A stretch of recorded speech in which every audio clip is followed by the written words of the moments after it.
I'm exhausted. I bet you are. I didn't raise my voice when I said it. I didn't need to. Something in the way I finally turned to face my husband made him stop halfway through taking off his watch. For one strange, suspended second, the whole kitchen seemed to hold its breath with me. The overhead light cast a pale glow across the marble island. Rain pressed hard against the windows. Somewhere outside, thunder rolled low and heavy, like the sky itself knew a life was about to split open. Victor gave me that familiar look first. Mild annoyance, polished patience, the expression of a man who had spent 20 years believing he could explain his way out of anything. But then he saw my face, and he took a step back. Balancing books all night is hard work, isn't it, Victor? I asked softly. Especially when you're not balancing them at the office. His expression shifted in tiny, rapid fractures. Confusion, calculation. Then the practiced offense I knew by heart. What is that supposed to mean? For 20 years, I had been the wife people underestimated. The practical one. The woman who kept the house running, fixed what broke, stretched budgets, remembered dates, remembered promises, remembered every small sacrifice that built a family. And for 20 years, Victor had played the polished provider, ambitious, charming, always talking about growth, opportunity, potential. That night, for the first time in our marriage, I watched his confidence crack. It means, I said, rising slowly from the stool, I know about the $60,000 missing from Emily's college fund. The color drained from his face so fast it was almost violent. I slid the account statement across the island. It means his mouth opened, but nothing came out. The screen lit up. A message from Vanessa Shaw. Can't wait for tomorrow night. She still has no idea. I looked, not heartbreak. Not anymore. Recognition. The kind that comes when the person you loved finally drops the last mask. I know, I whispered. About the affair, about the condo, about the money you stole from our daughter to pay for both. Thunder. Victor's lips parted, his voice thinner now, almost frightened. Jackie, I can explain. That was the moment my life changed. Not when I found the phone. Not when I saw the withdrawals. Not even. It changed when I realized the man standing in my kitchen was no longer my husband. And he still thought I was the kind of wife who would quietly forgive him. He was wrong. My name is Jacqueline Landry, though almost everyone in Bracton calls me Jackie. I'm 46 years old, and until a few nights ago, I would have told you my life was ordinary in the most respectable way. Not glamorous, not dramatic, just built piece by piece, year after year, with the kind of quiet effort that doesn't make headlines, but keeps a family standing. I'm a mechanical engineer. For most of my career, I worked for a manufacturing company just outside town. The kind of place where steel dust settles into your sleeves and people respect you only after you've solved problems they thought were impossible. I was never flashy. I was the woman people called when a system failed, when numbers stopped making sense, when something expensive broke and nobody else knew how to fix it. Maybe that's why I missed the cracks in my own marriage for so long. Victor and I met when we were both young enough to confuse ambition with character. I was 24, taking night classes while working full-time, always tired, always determined. He was charming in that easy, polished way that made people turn their heads when he walked into a room. He knew how to talk to people, knew how to make them feel seen, at least at first. We met at a fundraiser one of my coworkers dragged me to. I hadn't wanted to go. I remember standing near a table of dry cheese cubes and warm white wine, wearing a black dress I'd borrowed from a friend because I didn't own anything that looked remotely elegant. Victor walked over with that effortless smile and said, "You look like the only honest person in this room." It was such a strange, sharp thing to say that I laughed. That's a terrible opening line. "And yet," he said, smiling wider, "you're still talking to me." That was Victor. He made everything feel light at the beginning, easy. He listened when I talked about school, about work, about wanting a life that felt stable and earned. He didn't seem intimidated by how hard I worked. He said he admired it. He said I made him want to become more serious, more grounded, more intentional. I believed him. When we got married, I thought we were building something solid. Not perfect, but solid. He worked in finance and consulting, always moving upward, always chasing a bigger office, a better title, more influential clients. I was the one with the steadier rhythm. I made the mortgage payments on time. I tracked the repairs.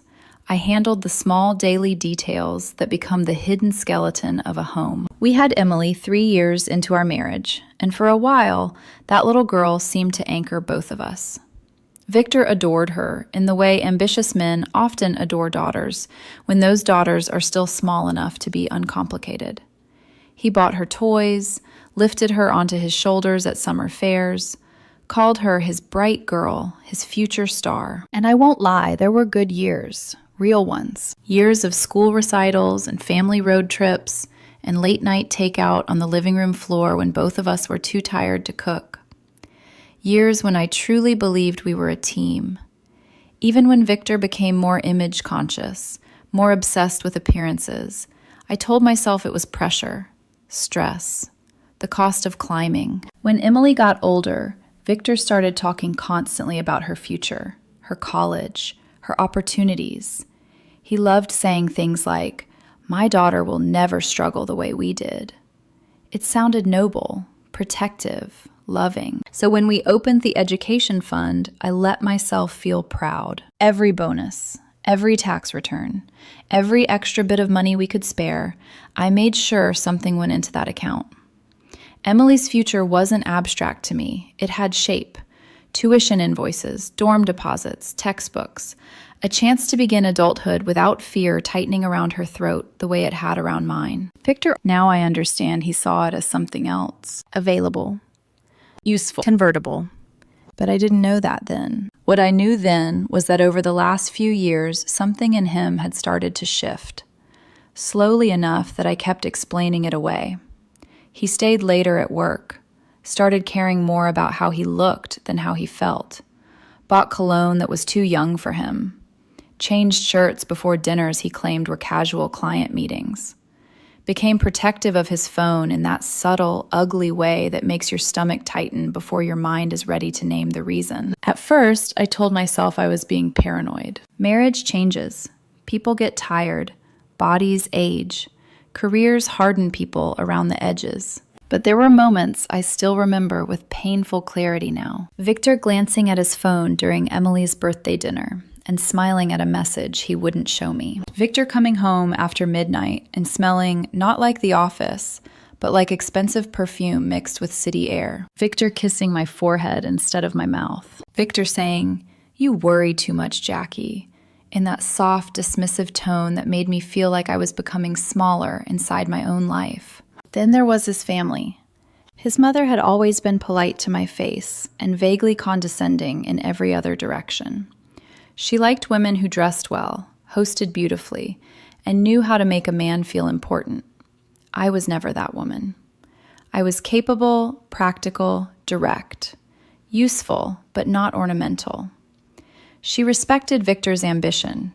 She tolerated me because I made his life easier. At family dinners, I noticed how often his relatives praised appearances over substance, promotions over principles, impressions over intimacy. Victor fit into that world more and more as the years passed. Sometimes I felt him leaning away from me without physically moving at all. And still, I stayed. Not because I was weak, because long marriages teach you to normalize discomfort. You learn how to name distance stress. You name contempt fatigue. You call loneliness routine. You tell yourself every marriage has seasons, and maybe this is just a cold one. I did what women like me often do. I kept things running. I made sure Emily never felt instability. I paid attention. I absorbed. I patched over silence with errands, meals, reminders, schedules. I believed that if I just held the center long enough, the rest of us would come back to it. I didn't know that while I was preserving our family, Victor was already spending it. And the worst part is this. Somewhere deep down, before I ever found the statements, before I ever held that hidden phone in my hand, I think I already knew something was terribly wrong. I just didn't know how expensive the truth would be. Looking back now, the warning signs didn't arrive all at once. They came the way structural failures often begin, in small, almost invisible shifts that seem harmless if you don't understand what they're connected to. I should have understood. After all, I spent most of my life diagnosing systems that were quietly breaking. But marriage isn't a machine. It doesn't come with diagnostic software. The first thing that changed was Victor's schedule. For years, his workdays had been predictable. Long, yes, but predictable. Client dinners maybe twice a month, occasional travel, the usual rhythm of someone climbing the corporate ladder in a mid-sized town. Then suddenly the late nights became constant. I've got investors flying in. We're restructuring some assets. Big opportunity coming up. At first I believed him. Victor worked in finance. Deals happened. Meetings stretched late. But the pattern became strange in ways that started whispering to my instincts. He stopped inviting me to company events. For almost 20 years, spouses were always welcome at the occasional networking dinner or holiday gathering. Then one evening, I asked casually, "Are they doing the winter gala this year?" Victor barely looked up from his laptop. "Yeah." "So, when is it?" He paused just long enough for something uncomfortable to settle in the space between us. "Thursday." I waited. "And you didn't think to mention that?" "It's mostly investors this year," he said quickly. "Not really a spouse thing." The answer felt rehearsed. I remember nodding, pretending it made sense, even though something inside me shifted a few millimeters out of alignment. Then there was the phone. Victor had never been secretive with his devices before. We had lived together too long for that kind of theatrical privacy. Phones were left on counters, chargers plugged into the kitchen wall, messages lighting up without drama. Then suddenly, his phone was always face down, always in his pocket, always silent. One night, while he was in the shower, it buzzed on the dresser beside our bed. I wasn't trying to snoop. That's what I told myself later, at least. But the vibration was loud in the quiet room, and I glanced over without thinking. The notification preview was short. "Vanessa, tomorrow night, same place." Just that. 3 words. My stomach tightened, but I pushed the feeling down instantly. Vanessa was a common name. It could be a client, a colleague, someone from the gym. I turned away before the screen dimmed. When Victor came out of the bathroom, toweling his hair, I asked lightly, "Who's Vanessa?"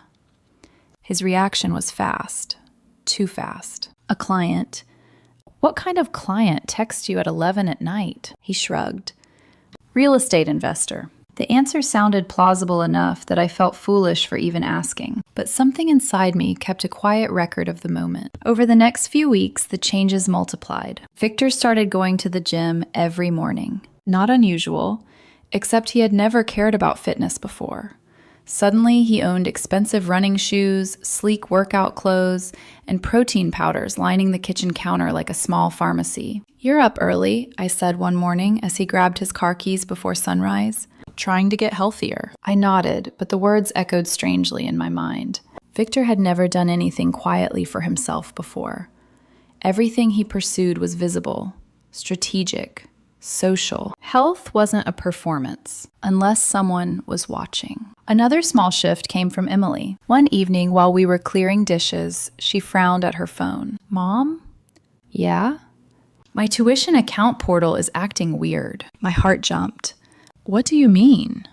"It's probably just a glitch," she said quickly. "The balance looks different than last month." "Different how?" She shrugged. "I don't know. I might be reading it wrong." I forced myself to smile. "Let me check it later." She nodded and went back to her room. But something about the way she had said it lingered with me. That night, after Victor fell asleep, I opened my laptop and logged into the 529 account. At first glance, everything looked normal. Then I saw the withdrawals. Small at first. 5,000, 8,000, 10,000. Each labeled as authorized disbursement, each bearing Victor's digital signature. My chest tightened as I scrolled. 6 months of withdrawals, $60,000. Gone.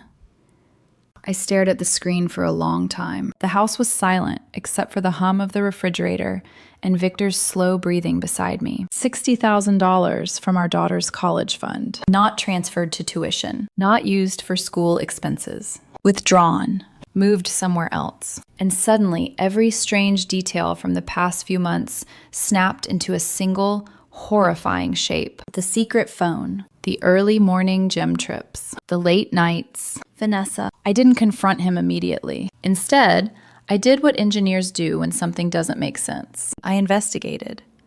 For the next 3 days, I watched my husband the way a mechanic listens to an engine before deciding what's broken. I tracked the withdrawals. I checked property records. I searched business filings. And on the third night, when Victor fell asleep on the couch with his phone half hidden under a cushion, I finally picked it up. The passcode hadn't changed. It was still Emily's birthday. Inside the phone, I found everything. Text messages, photos, bank transfers, and one particular conversation that made my hands go cold. Vanessa Shaw, Eric Shaw's wife, a real estate investor, someone Victor had clearly been seeing for months. In the messages, they talked about money the way gamblers talk about chips, not as something earned, as something moved, leveraged, converted. One line stood out among the rest. Victor had written, "Jackie will never notice. That account is just dead capital sitting there. Dead capital. Our daughter's education. Our family's future. Reduced to a financial inconvenience." I sat there in the dark living room, staring at that message, while Victor snored softly 10 feet away. And in that moment, I realized something terrifying. My husband hadn't just betrayed me. He had calculated me. And that was the moment I stopped being a wife trying to fix a marriage. I became something else entirely. The night everything finally exploded began with rain. Not the gentle kind that taps politely against the windows, but the heavy, relentless kind that turns the sky into a dull gray wall and makes the entire world feel tense and confined. Victor came home later than usual. It was close to 10 when I heard his car pull into the driveway. I was sitting at the kitchen island with the lights dimmed and the laptop closed in front of me. The account statements, the property records, the screenshots from his phone, everything I had discovered over the last 3 days were printed and stacked neatly beside my elbow. I had spent the entire afternoon deciding exactly how this conversation would go. I wasn't going to scream. I wasn't going to cry. And I definitely wasn't going to give him the chance to manipulate the narrative. The front door opened. Victor stepped inside, shaking rain from his jacket. "You're still up?" he said casually, hanging the coat on the rack. I couldn't sleep. He walked into the kitchen, loosening his tie, his expression relaxed in that familiar way that once made me feel safe. "You should have gone to bed," he said. "Long day tomorrow." Then he noticed the papers, and something in his posture tightened. "What's all this?" I watched him carefully. "Sit down, Victor." He frowned slightly.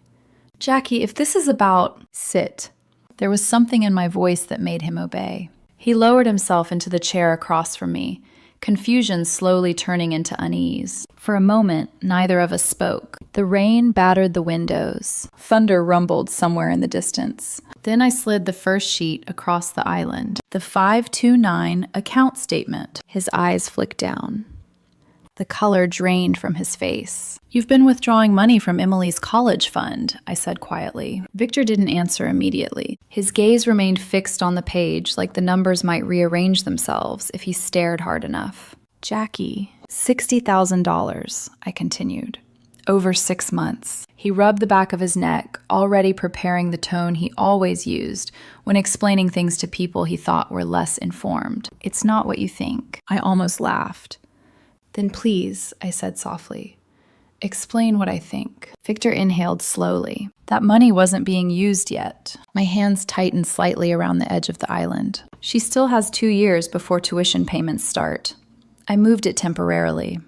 "Temporarily where?" He hesitated. That hesitation was everything. Finally, he said, "Into an investment opportunity." "Which one?" "Jackie." "No," I said firmly. "You're going to answer the question." Another long pause. Then I slid the second document toward him. The property record, Eric Shaw's downtown condominium. Victor's name listed as co-signer, beside Vanessa Shaw. His eyes widened.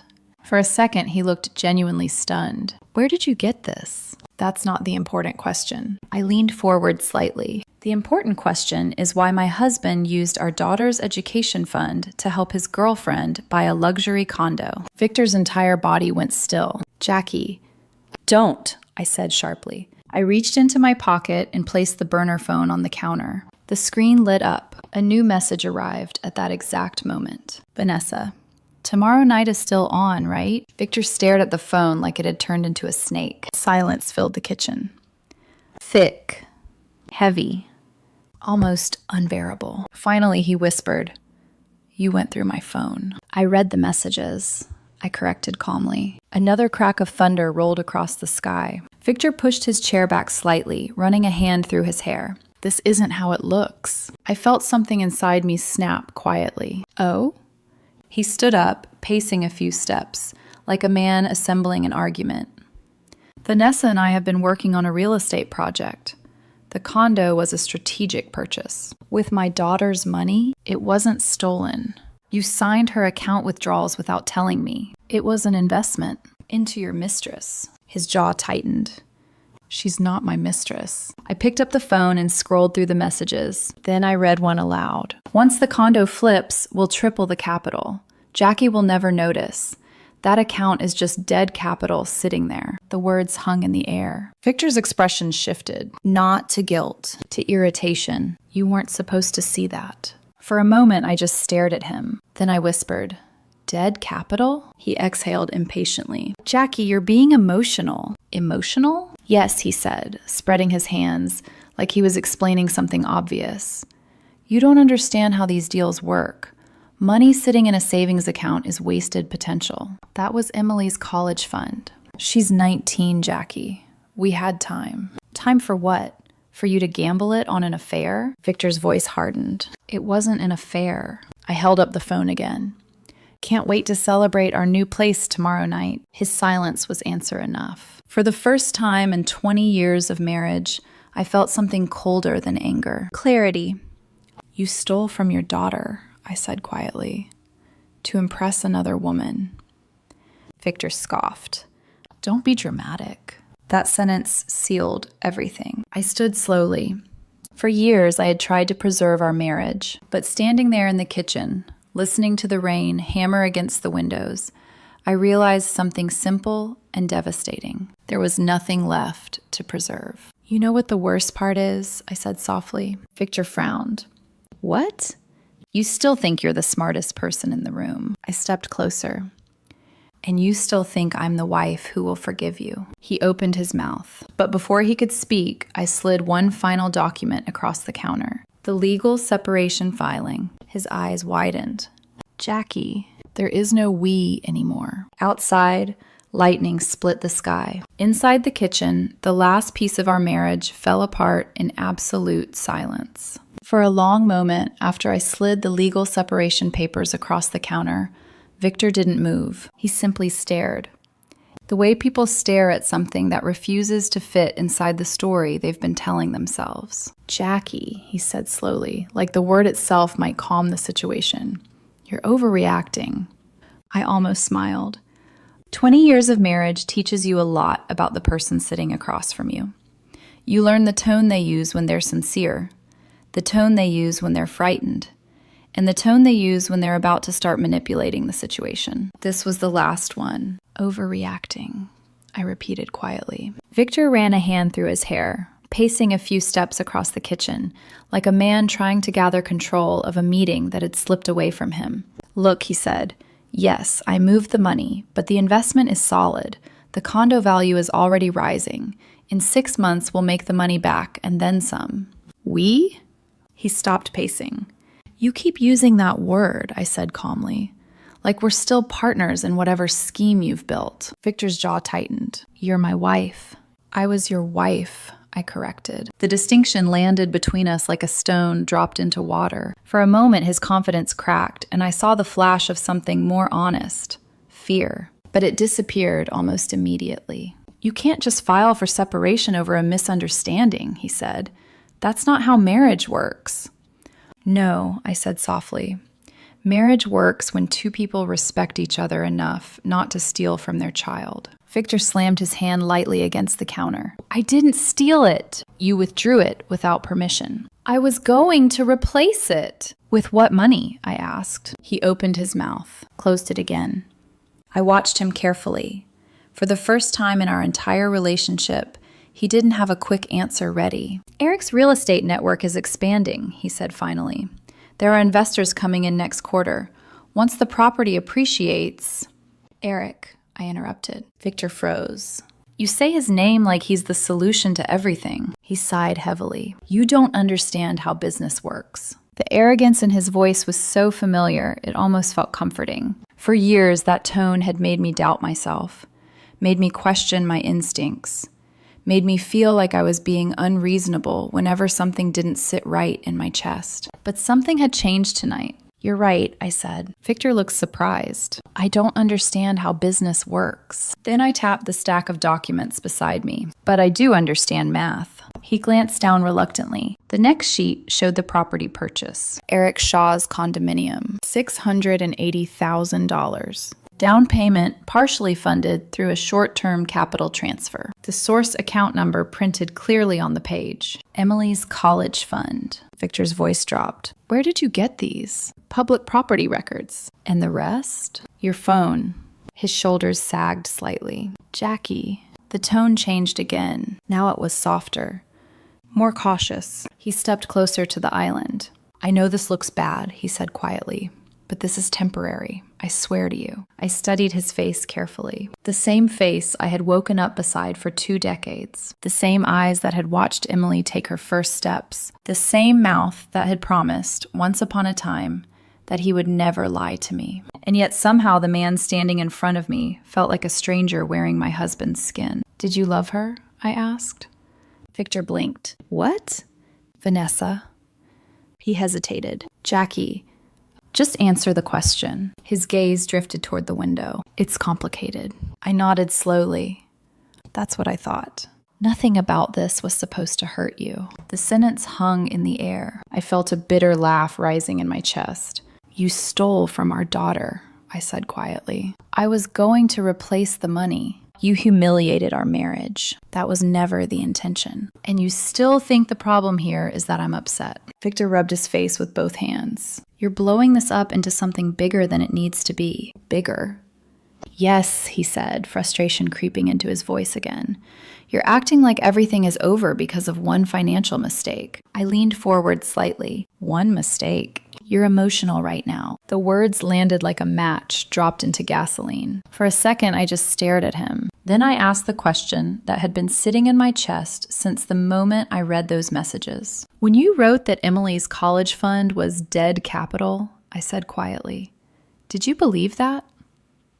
Victor froze. His silence answered everything. You did, I whispered. It was a business expression. You were talking about your daughter. It's not like that.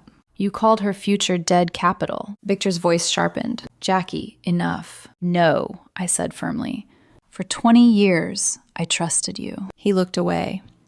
I believed every explanation. He shifted uncomfortably. I defended you when people said you were too ambitious, too arrogant, too focused on money. His shoulders stiffened. But the truth is, I said slowly, you didn't just gamble with our daughter's future. I paused.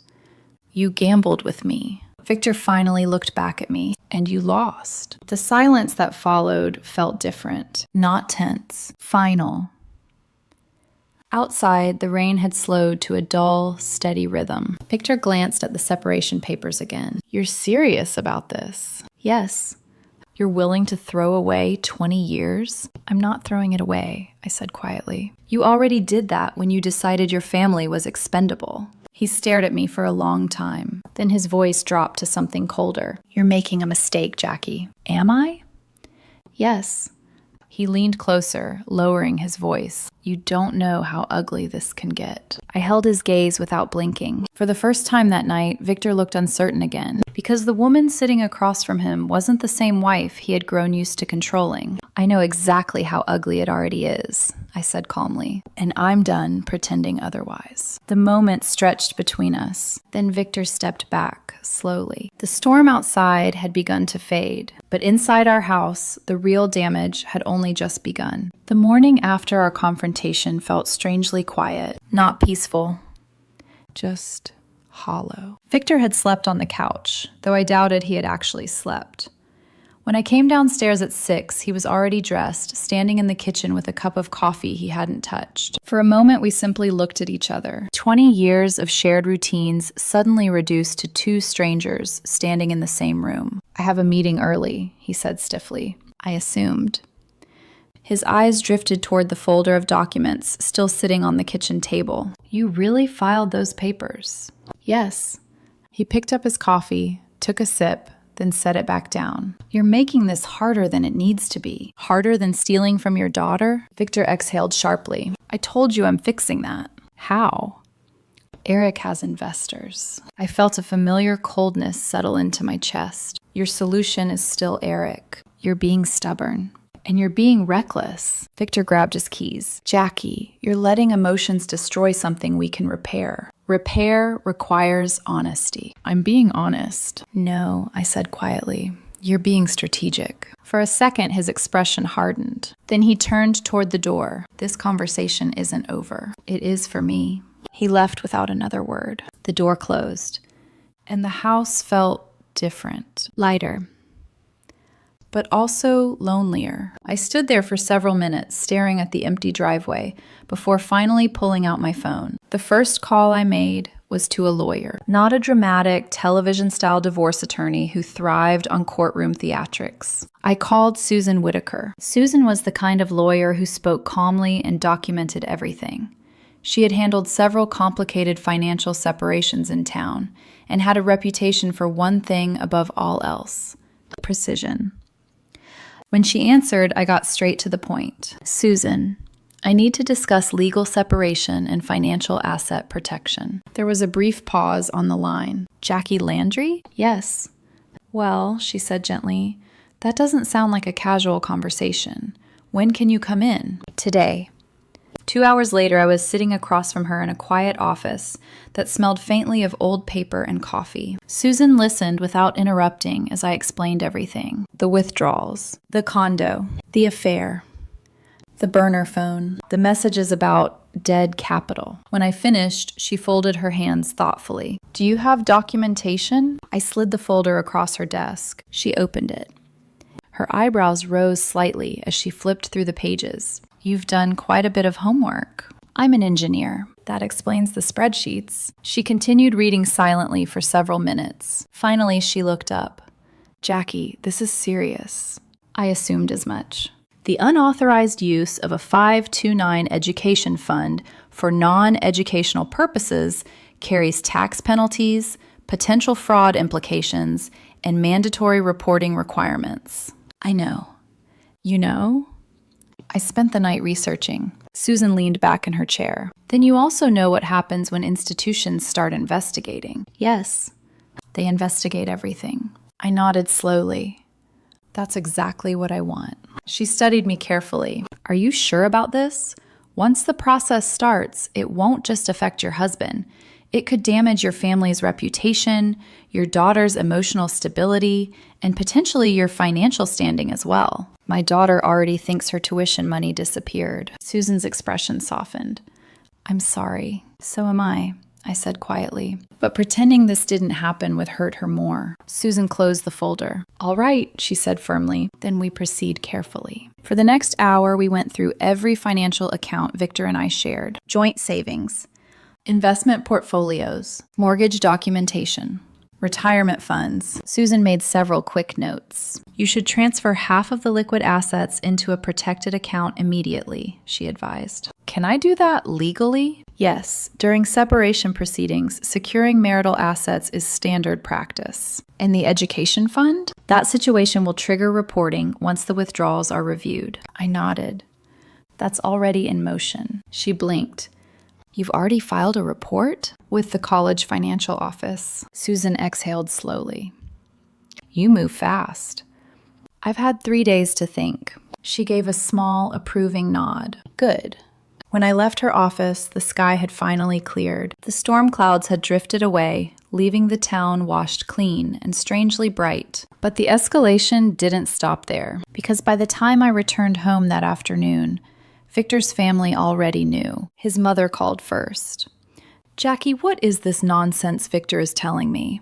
I closed my eyes briefly. "What exactly did he say?" "That you're threatening divorce over a misunderstanding." "Did he mention the missing college money?" A pause. "No." "Did he mention Vanessa Shaw?" Another pause. "No."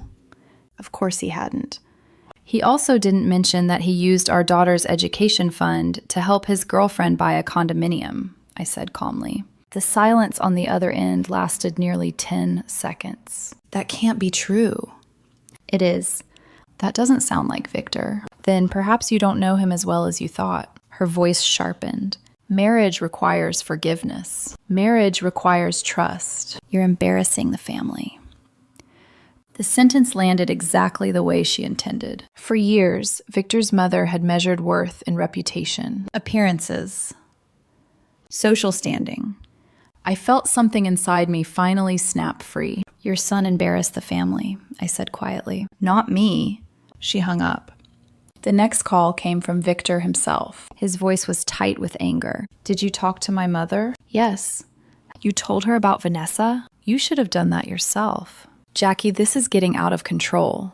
"It already was. You're turning my family against me." "No," I said calmly. "Your choices did that." His breathing grew heavier. "You need to stop escalating this." "I'm not escalating anything." "Then why did the college contact me about an investigation?" "Because the system was already moving." "I told you," I said quietly. "Actions have consequences." Victor's voice dropped into something colder. "You think you're punishing me." "I'm protecting Emily." "You're destroying everything." "No," I said. "You already destroyed it." There was a long silence. Then Victor said something that made the air in my lungs turn to ice. "You're going to regret this." And the line went dead. I stared at the phone for several seconds before setting it down, because deep down, I knew something important. The situation was no longer just about betrayal. Now it was about damage control, Victor's reputation, Eric's business, the missing money, and the investigation that had already begun to ripple outward. The truth had started moving. And once truth begins to move, it rarely stops quietly. 2 days later, Emily called me crying. Not the quiet, controlled kind of crying she had learned to hide as a teenager. This was the kind that comes in broken breaths, the kind that makes every word sound like it's being dragged through glass. "Mom, something's wrong." I sat down slowly at the kitchen table. "What happened, sweetheart?" I got an email from the bursar's office. My chest tightened. "They said my tuition balance doesn't match the payment schedule." I closed my eyes for a moment. "What exactly did they say?" "That the account doesn't have enough to cover next semester." Her voice cracked. "Mom, I thought the college fund was supposed to be secure." Hearing the fear in her voice hurt more than anything Victor had done. "Emily," I said gently, "listen to me. Everything is going to be okay." "But how?" she whispered. "Dad always said the account had more than enough." The lie sat heavy on my tongue. "Your father stole it." I couldn't say that. Not yet. Instead, I took a slow breath. There were some unauthorized withdrawals. Unauthorized? Yes. "You mean someone stole it?" "Something like that." There was a long pause. "Mom, am I going to have to leave school?" The question broke something inside me. "No," I said firmly. "You are not leaving school." "But if the money's gone," "It won't be gone for long." "How can you be sure?" Because I was already setting everything in motion. Because Victor had underestimated the one thing he never bothered to understand about me: persistence. "I promise you," I said quietly. "I'm fixing it." She sniffed softly. "I'm scared." "I know. I worked so hard to get here, and you're not losing it." Dad said investments sometimes fluctuate. The mention of Victor made my chest tighten. "Yes," I said slowly. "They do." "Is he fixing it?" I hesitated. "He's involved." That was the closest thing to truth I could offer without destroying her trust in her father all at once. When the call ended, I sat in the silent kitchen for a long time. Emily's voice kept replaying in my head. Am I going to have to leave school? The thought made my stomach twist. Victor had called the money dead capital. But for Emily, it wasn't abstract. It was her future, her independence, her belief that her parents had built something solid enough for her to stand on. And for the first time since the confrontation in the kitchen, I felt the weight of everything crash down on me at once. 20 years of marriage, 2 decades of memories that suddenly felt contaminated. Family dinners, birthdays, vacations.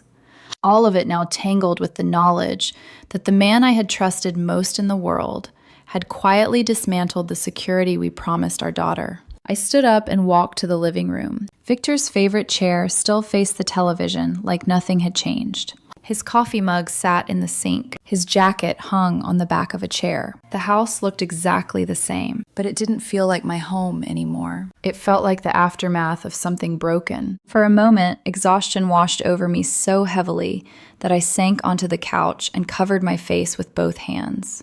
Maybe Victor was right about one thing. Maybe this was too big, too messy, too destructive. The investigation, the divorce, the financial fallout, Emily caught in the middle. Maybe fighting would only make everything worse. Maybe the smarter path was the one so many women choose. Quiet compromise. Private forgiveness. Pretending the betrayal wasn't as devastating as it actually was. I sat there in silence, letting that possibility settle into my mind. And for a few dangerous minutes, I almost believed it. But then another memory surfaced. Emily, at 10 years old, sitting at the kitchen table doing homework. She had looked up and asked me a question that seemed simple at the time. "Mom, how do you know if someone is a good person?" I had thought about it for a moment before answering. "A good person," I told her, "is someone who protects the people they love, even when it's difficult."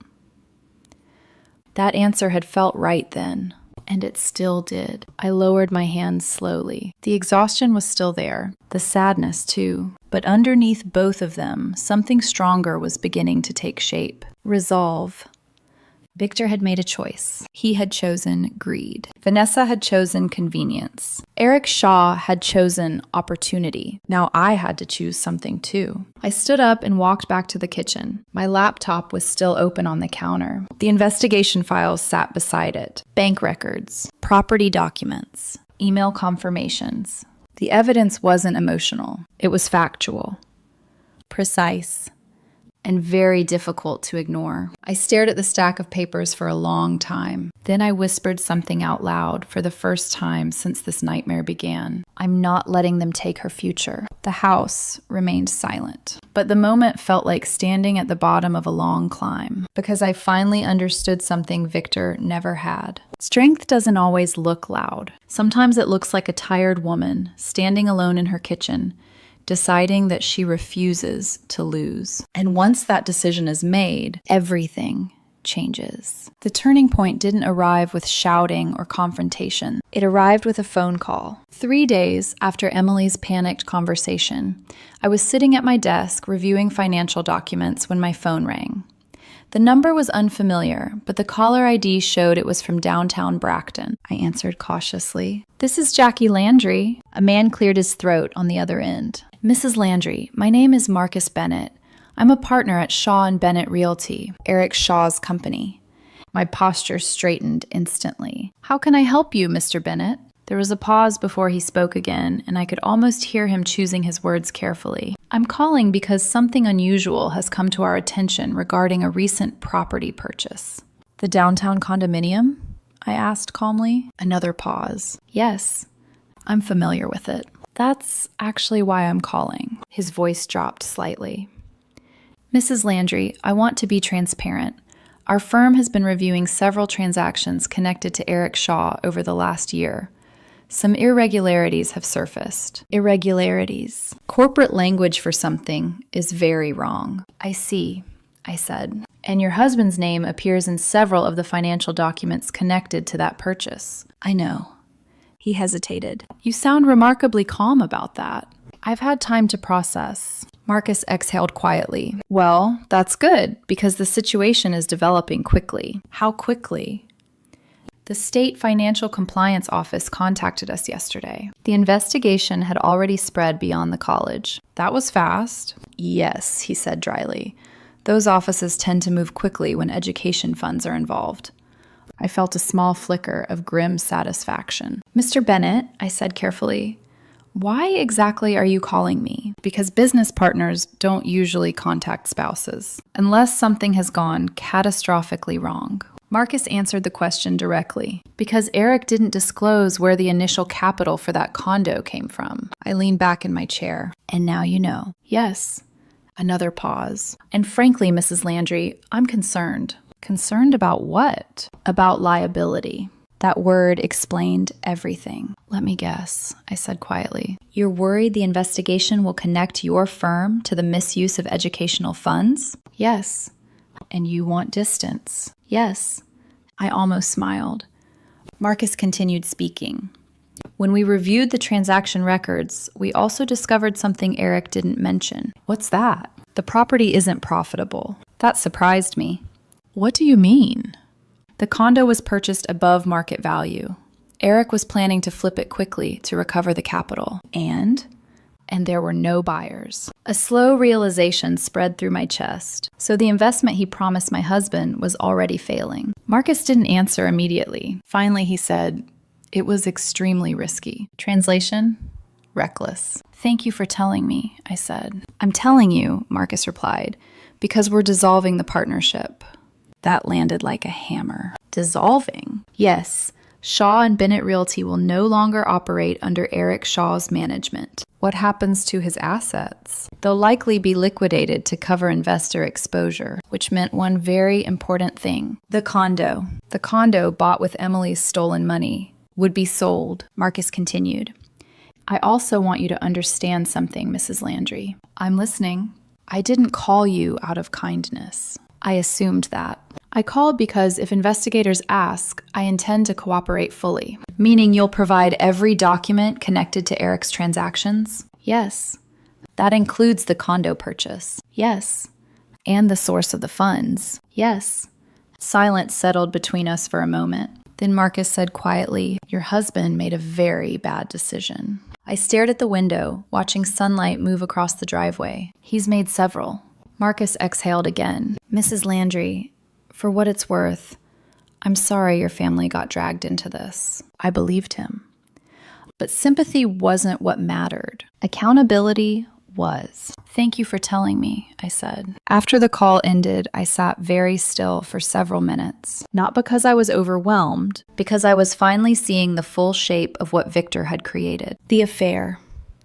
The stolen college money. The risky investment. The collapsing business. The investigation spreading outward like cracks through glass. Victor had believed he was playing a clever financial game, but the truth was simpler. He had built a house of cards, and now the wind had started blowing. I walked to the kitchen and poured myself a glass of water. For the first time since the nightmare began, I didn't feel overwhelmed. I felt clear.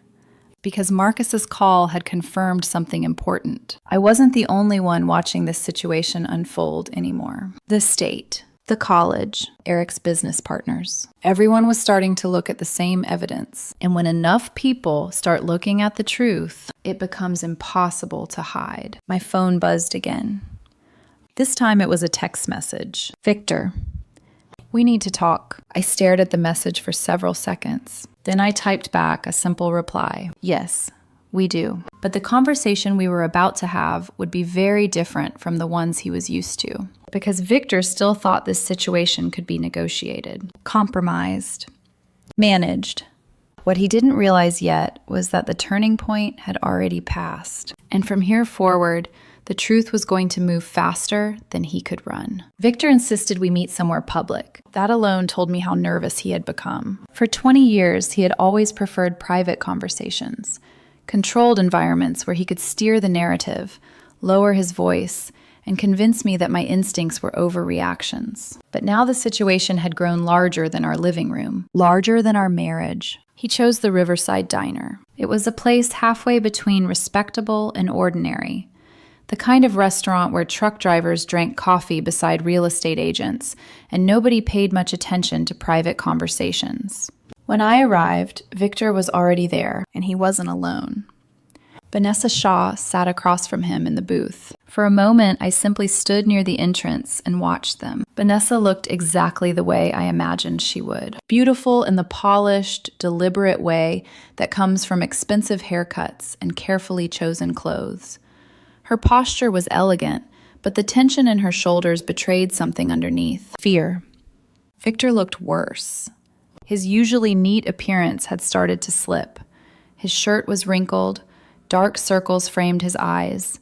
The confident man who used to walk into rooms like he owned them now looked like someone who hadn't slept in days. They both noticed me at the same time. Victor stood quickly. Jackie. Vanessa didn't stand. She simply watched me with guarded curiosity. I slid into the booth opposite them. Good afternoon. Victor cleared his throat. Thank you for coming. You said it was important. It is. Vanessa spoke for the first time. Mrs. Landry, I'm glad you agreed to meet. Her voice was smooth, controlled, but I could hear the tightness underneath it. I folded my hands calmly on the table. You should know something before we start. Victor frowned. What? I spoke to Marcus Bennett this morning. Both of their reactions were immediate. Victor's face went pale. Vanessa's eyes widened. You did what? Victor asked. He called me.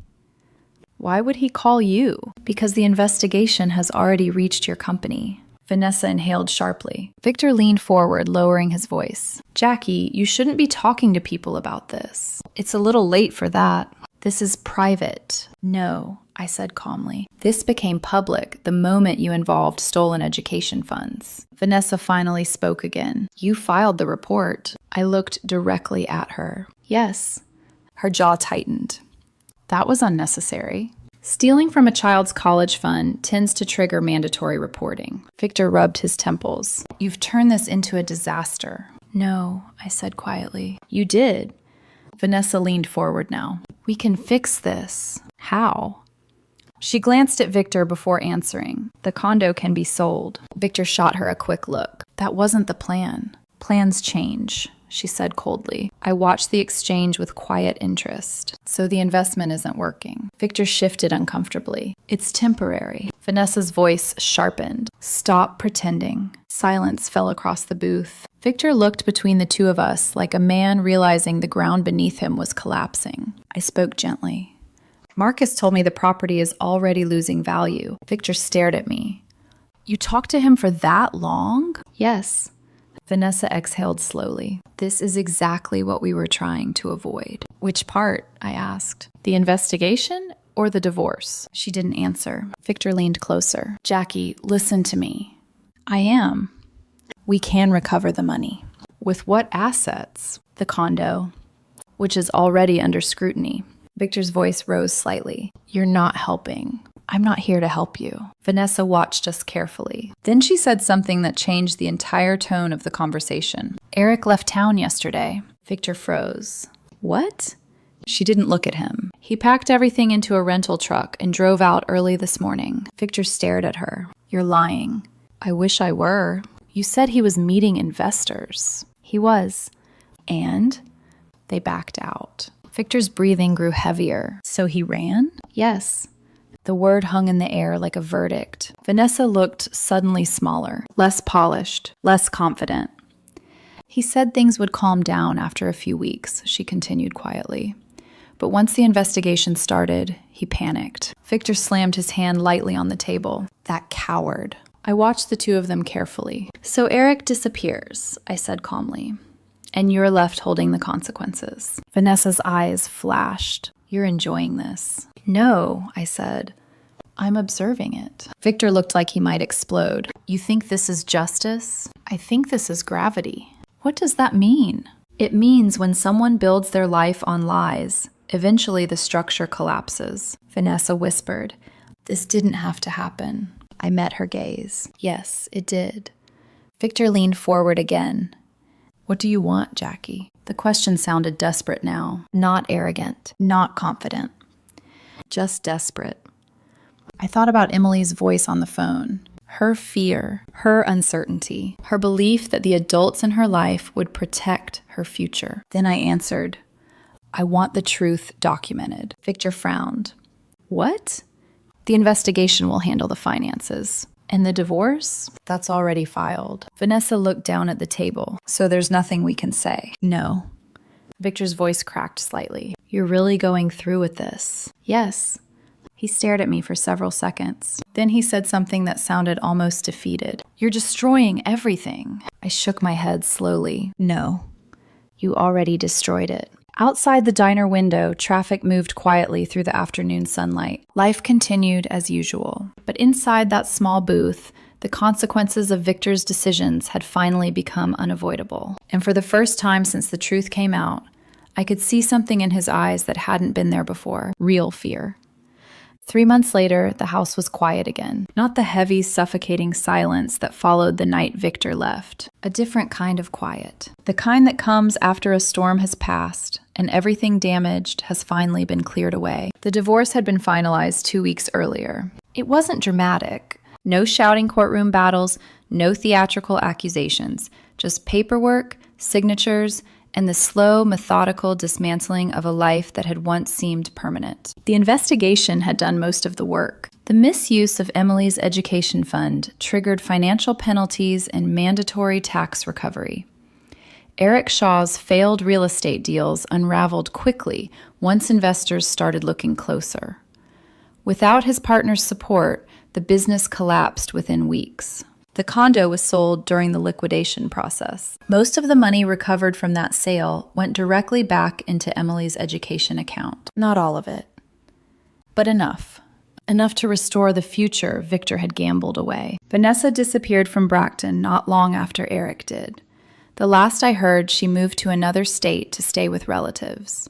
Small towns have long memories, and her reputation had evaporated faster than she expected. Victor stayed in town for a while. I saw him once, accidentally, at the grocery store. He looked older. Not dramatically. Just diminished. The kind of change that happens when someone realizes the life they built depended entirely on illusions that no longer exist. We didn't speak. There was nothing left to say. The house we shared for 20 years was sold as part of the settlement. I moved into a smaller place on the edge of town. Nothing fancy, but comfortable and quiet. For the first time in decades, every object in my home belonged only to me. Emily came home one weekend after the semester started again. She walked into the new kitchen, looked around thoughtfully, and smiled. I like it, she said. You're just being polite. No, she laughed. It feels peaceful. We sat together at the small dining table drinking coffee. For a while, neither of us talked about the past. Eventually, she asked softly, "Are you okay, Mom?" I thought about the question carefully. I'm getting there, she nodded. I know everything now. I met her eyes. Victor had tried to keep his version of the story alive, but investigations have a way of making truth impossible to hide. I'm sorry you had to learn about it this way, I said. Emily shook her head. I'm not. You're not? No. She reached across the table and squeezed my hand. Because you fixed it. I smiled slightly. We fixed it. She studied my face for a moment before asking another question. Do you hate Dad? The question surprised me. I thought about it honestly. No, I said. Why not? Because hatred takes energy, I'd rather spend building something better. Emily nodded slowly. That makes sense. For a moment, we sat quietly again. Then she asked the question that mattered most. Do you regret fighting back? I looked out the window at the quiet street beyond the yard. No. Why? Because I had spent 20 years believing peace meant avoiding conflict. But sometimes peace requires confrontation. Sometimes protecting the people you love means refusing to stay silent when something wrong is happening right in front of you. I don't regret it, I said gently, because your future matters more than anyone's pride. Emily smiled. Good. Later that evening, after she left to meet friends, I sat alone on the small back porch of my new house. The air was warm, the sky was clear, and for the first time in a long time, my mind felt calm. Victor had called our daughter's college fund dead capital, money sitting idle, money not being used to its full potential. But he had misunderstood something important. Not everything valuable exists to generate profit. Some things exist to create stability, opportunity, trust. And when someone betrays those things, the real loss isn't financial, it's personal. But the truth I learned from everything that happened was simple. Sometimes the strongest investment you can make isn't in money or property or reputation. Sometimes the strongest investment is protecting the people who trust you most. And when that trust is threatened, you fight for it, no matter the cost. The sting of that slap still echoes in my memory. Not the physical pain, the humiliation, the kind that burns deeper than skin, the kind that rewires how you see the world. 7 minutes. That's how long it took for my entire life to collapse. 7 minutes for the truth about my marriage to reveal itself in the most brutal way imaginable. And 7 minutes that changed me forever. My name is Emily Carter. And until that afternoon, I believed I had a good life. A simple one, maybe, but real.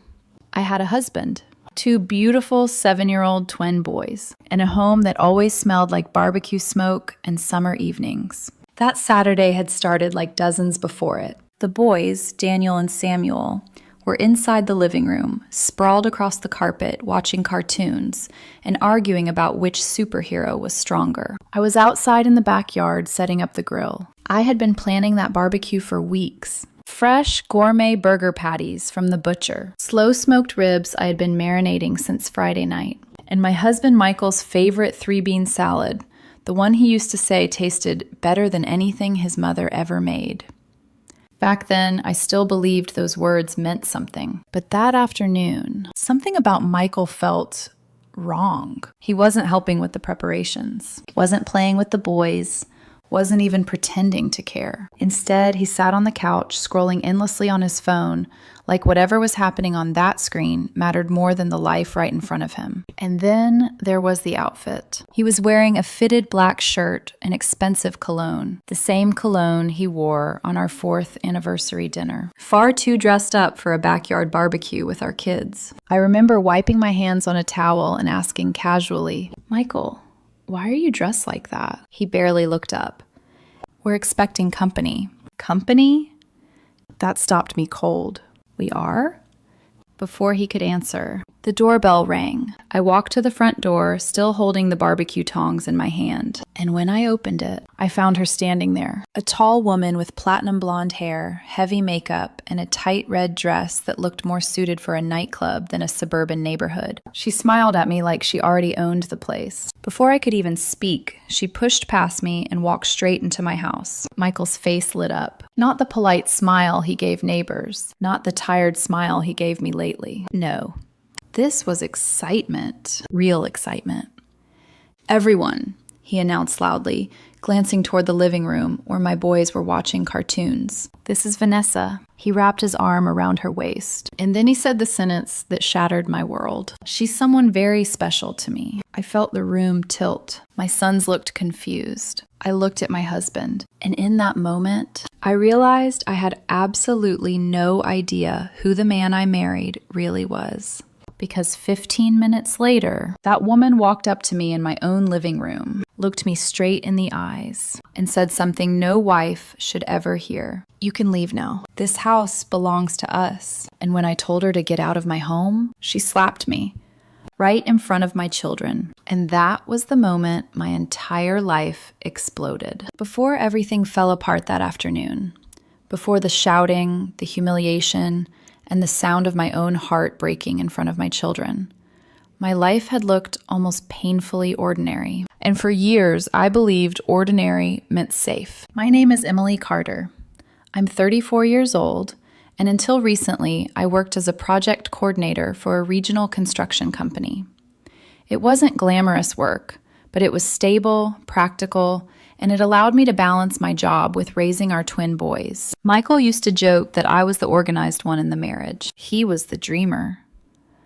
We met 12 years earlier at a friend's birthday party. I still remember the first thing he said to me. "You look like someone who always has a plan." I laughed and told him that someone in the world had to. He liked that answer. Back then, Michael was charming in that effortless way some people are.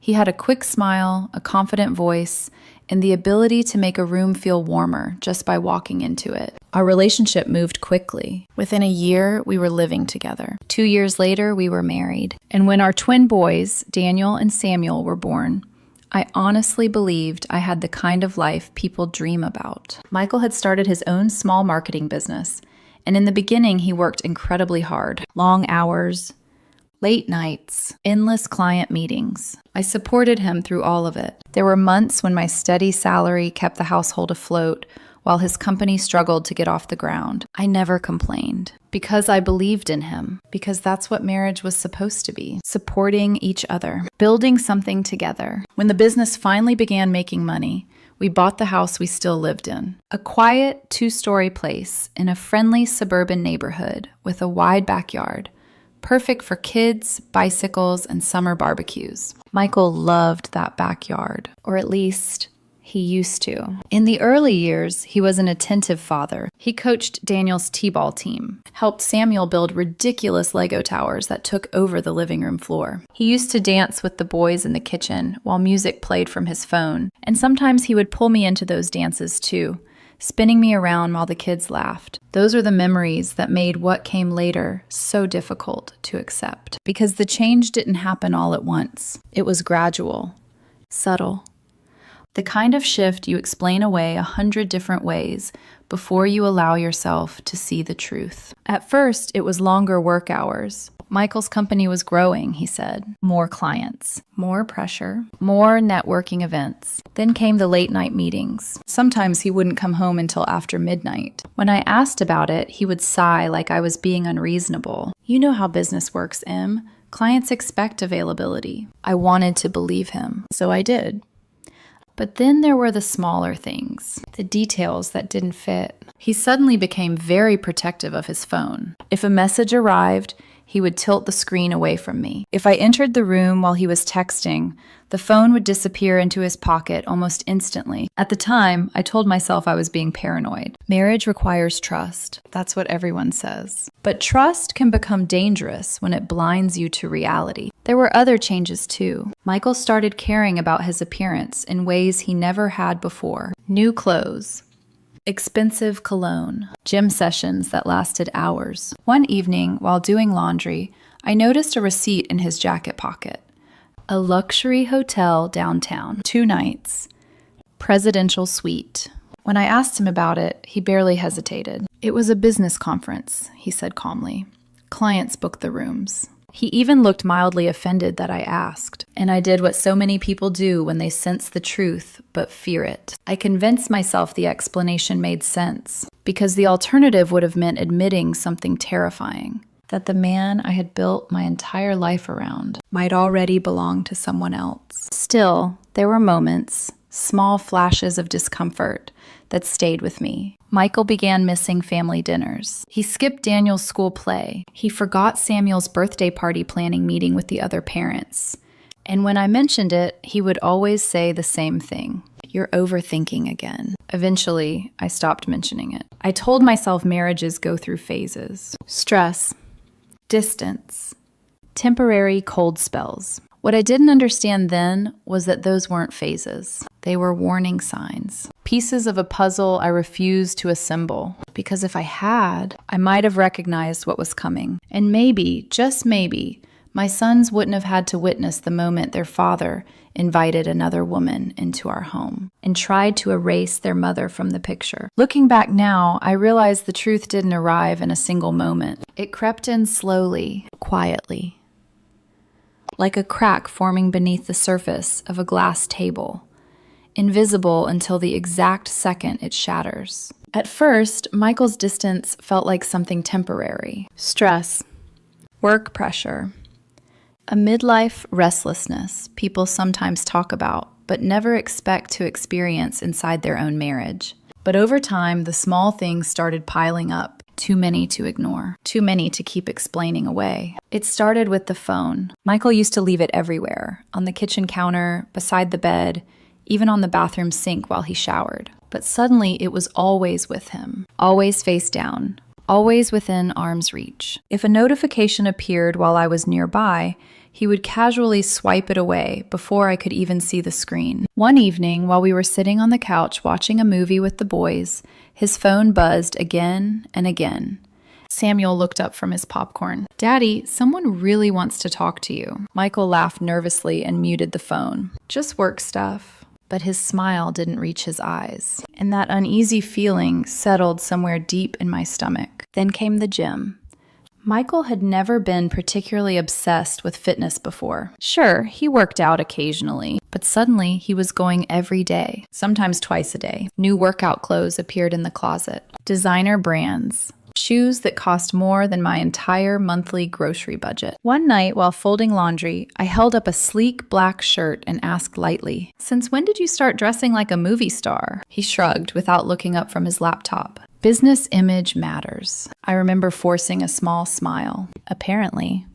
But inside, something felt off. There were also the business trips. Before, Michael's work kept him mostly in the city. Suddenly, he had conferences, networking events, out-of-town meetings. One weekend, he claimed he needed to attend a marketing seminar 2 hours away. He left early Saturday morning, came home Sunday night, tired, quiet, avoiding eye contact, and carrying a faint smell of perfume that definitely wasn't mine. When I mentioned it casually while unpacking his bag, he laughed. Probably someone at the conference hugged me goodbye. Maybe that was true. Maybe it wasn't. But the doubt had already planted itself inside my mind. The biggest shift, though, was emotional. Michael stopped looking at me the way he used to. The warmth faded first, then the small touches. The way he used to brush my hair aside while passing me in the kitchen. The way he used to squeeze my hand during movies. Even our conversations became shorter, colder, practical. We talked about bills, about the boys' school schedules, about groceries. But the connection between us, the invisible thread that once made us feel like a team, started fraying. Sometimes I would catch him staring at his phone and smiling. A private smile, one I hadn't seen directed at me in years. Those moments hurt in a quiet, confusing way, because they raised a question I wasn't ready to ask. Who was making him smile like that? Then there was the change in his routine at home. Michael began spending long evenings on the patio after dinner, texting while pretending to scroll through work emails. Once, when I walked outside unexpectedly, I heard him say softly into the phone, "I can't wait to see you again." He jumped when he noticed me. "Client call," he said quickly, but his face had gone pale. I nodded. Pretended to believe him, because confronting the truth would have required a courage I didn't yet have. The truth is, when you've built your entire life around someone, when your children call that person dad every day, your mind becomes incredibly skilled at protecting itself from reality, even when reality is standing right in front of you. Still, there were moments when the mask slipped. One night, while helping the boys with homework, Daniel looked up and asked, "Mom, why is Dad always on his phone now?" Children notice more than adults realize. I hesitated before answering. "Work has been busy lately." Daniel nodded slowly, but Samuel added quietly, "He smiles at the phone more than he smiles at us." That sentence lingered in the room like smoke. I forced a laugh and changed the subject. But later that night, lying awake beside Michael while he slept facing away from me, I stared at the ceiling and felt something I hadn't allowed myself to feel before. Fear. Not fear of losing the marriage, but fear that I might already have lost it and just hadn't admitted it yet.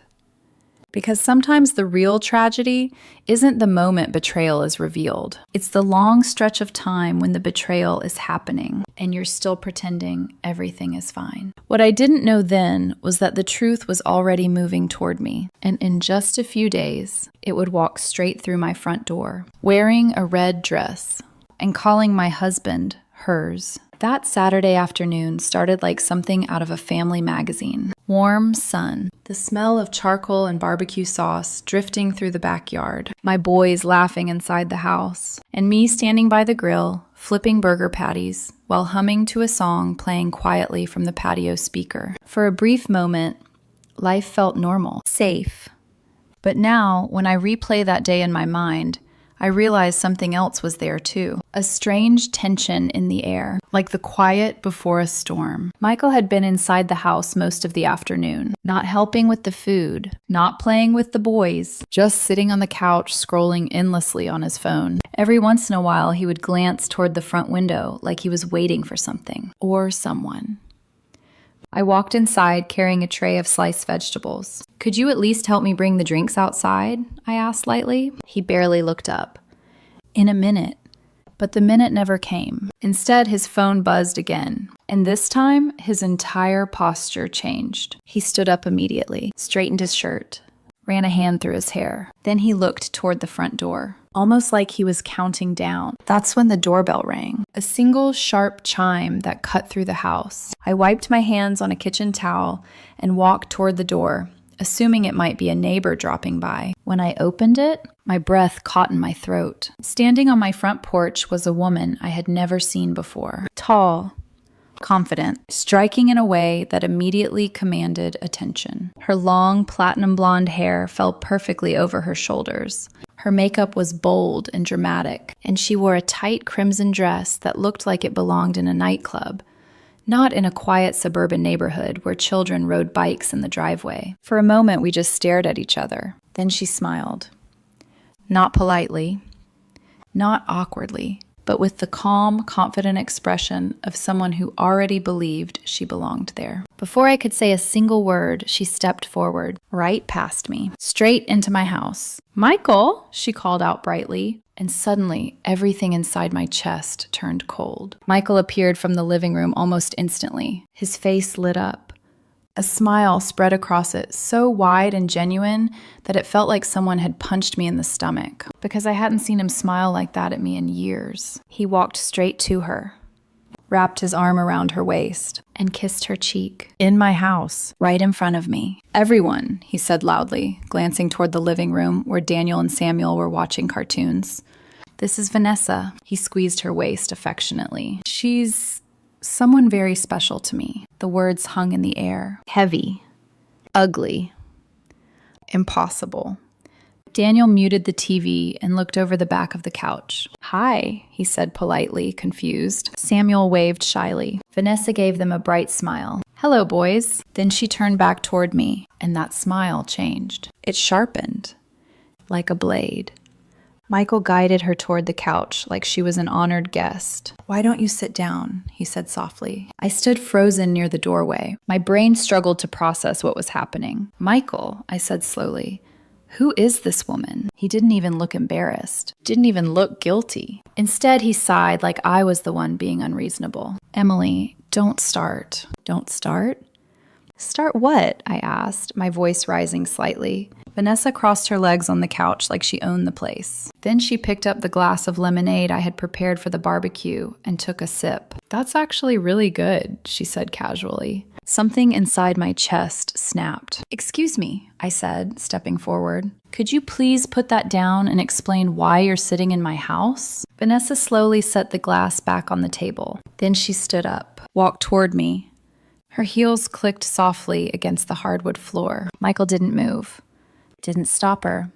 Didn't say a word. Vanessa stopped only a few inches away from me. She looked me up and down, like someone inspecting a piece of furniture they were about to replace. Then she smiled again. "You're Emily, right?" My hands clenched at my sides. "Yes." She nodded thoughtfully. Then she said the sentence that shattered my world. "You can relax." Her voice was calm, almost friendly. "Michael told me everything." I stared at her. "Everything?" Before I could respond, she continued. "You've had a good run here." She gestured around the living room. "But things are going to change." My heart started pounding. What exactly is that supposed to mean? Vanessa tilted her head slightly. "You can leave now." Silence filled the room. Even the boys stopped whispering to each other. I blinked slowly. "I'm sorry, what?" She folded her arms. "This house belongs to Michael." Her eyes locked onto mine. "And Michael belongs to me." The words hit like a physical blow. I turned, waiting, begging for him to say something, anything. "Michael," I whispered. But he just leaned back against the wall with an expression that looked dangerously close to boredom. That was the moment I realized something terrifying. He wasn't shocked. He wasn't embarrassed. He was letting this happen. I turned back to Vanessa. "You need to leave," I said firmly. "This is my home. My children are here." Her smile vanished, and the next moment happened so fast I barely saw it coming. Her hand moved, a flash of red nails, and then Smack. The sound echoed through the living room. Pain exploded across my cheek. My head jerked to the side. For a second, everything went silent. My sons gasped. Daniel stood up from the couch. "Hey!" he shouted. I slowly turned back toward Vanessa. My cheek burned. My heart pounded so hard I could hear it in my ears. She looked completely calm, cold, almost amused. Then she said quietly, "You should have left when I asked." And in that moment, standing in my own living room with my children watching, I realized my marriage hadn't just broken, it had been replaced. And the man I once trusted with my entire life was standing there, doing absolutely nothing. For a moment after the slap, I couldn't hear anything. Not the boys. Not Michael. Not even the sound of my own breathing. There was just a dull ringing inside my ears and the burning sting across my cheek where Vanessa's hand had landed. I tasted blood. Slowly, I lifted my fingers and touched the side of my face. My skin was already swelling. Across the room, Daniel stood frozen beside the couch. Samuel had grabbed his brother's arm, his small face pale with fear. "Mom," he whispered. That single word snapped something inside me awake. The humiliation, the shock, the disbelief, all of it twisted together into something heavier, something colder. I straightened slowly and looked at Vanessa again. "You just hit me," I said quietly. She shrugged. "You were being difficult." My chest rose and fell slowly as I forced myself to breathe. Then I turned toward Michael. He was still leaning casually against the wall, watching. Like this was some awkward dinner conversation instead of his wife being slapped in front of his children. "Are you going to say something?" I asked him. He rubbed the back of his neck like he was tired. "Emily, you're making this bigger than it needs to be." For a second, I thought I had misheard him. "Bigger than it needs to be?" I repeated. Vanessa laughed softly behind me. Michael pushed himself away from the wall and walked closer. "Look," he said, lowering his voice slightly. "This situation was going to come out eventually. Eventually." The word hit harder than the slap. "So you thought today was the perfect moment?" I asked. "Inviting your girlfriend to our house while our sons are here?" He sighed again. "You're twisting things." My hands trembled. "Then explain it to me," I said. Vanessa walked over and leaned casually against the arm of the couch. Her red dress caught the sunlight coming through the window. She looked completely relaxed, like she was watching a boring argument she had no emotional stake in. Michael glanced at her before answering. Then he said something that made my stomach drop. "Vanessa and I have been seeing each other for a while." The words felt unreal. "How long?" I asked quietly. He hesitated. Vanessa answered for him. 8 months.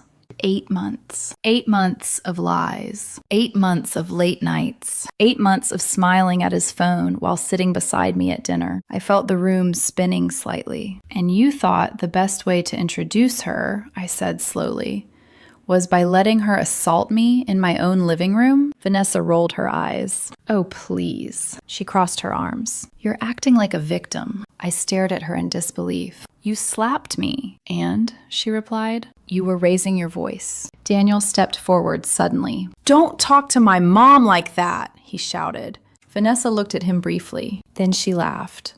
A soft, dismissive sound. Michael stepped between us quickly. "Hey, hey," he said, raising his hands. "Let's calm down. Calm down." I felt a bitter laugh rising in my throat. "You brought another woman into our house," I said. "You let her insult me in front of our children. And your solution is to tell everyone to calm down?" Michael's expression hardened slightly. "Emily, we've been unhappy for years." That sentence hit like a knife. "Unhappy?" I whispered. "You mean?" He shook his head. "Don't pretend everything was perfect. But I believed we were working through things." Vanessa leaned closer to him. He didn't move away. Instead, the gesture was small, but it felt like someone ripping open a wound. "You deserve someone who makes you happy," Vanessa said to him softly. Michael nodded. "She does." I stared at them both. Two people standing together in my house like they were the rightful couple. "Then why are you still here?" I asked him. The room went quiet again. Michael frowned. "What?" "You said you're unhappy," I continued. "You said she makes you happy." I gestured toward the front door. "So leave." Vanessa smirked. "Oh, Emily," she said softly, "you still don't get it." My stomach tightened. "Get what?" She looked around the living room slowly. The couch, the photos on the wall, the children's drawings taped to the refrigerator in the kitchen. Then her eyes returned to mine. "We're not the ones leaving." My heartbeat sped up. "What are you talking about?" Vanessa tilted her head slightly. "This house belongs to Michael," she said calmly. "And Michael has decided that I'm the one he wants to build a future with." The implications settled in the air like poison. I turned to my husband again, waiting, praying that he would finally step in and stop this madness. But instead, Michael avoided my eyes. And in that moment, I realized something horrifying. He wasn't stopping her because he agreed with her. And suddenly, the truth became impossible to ignore. This wasn't just an affair. This was a plan. For several seconds after Vanessa said those words, nobody moved. Not me, not Michael, not even the boys. The house felt unnaturally quiet, like the air itself was holding its breath. Then I laughed.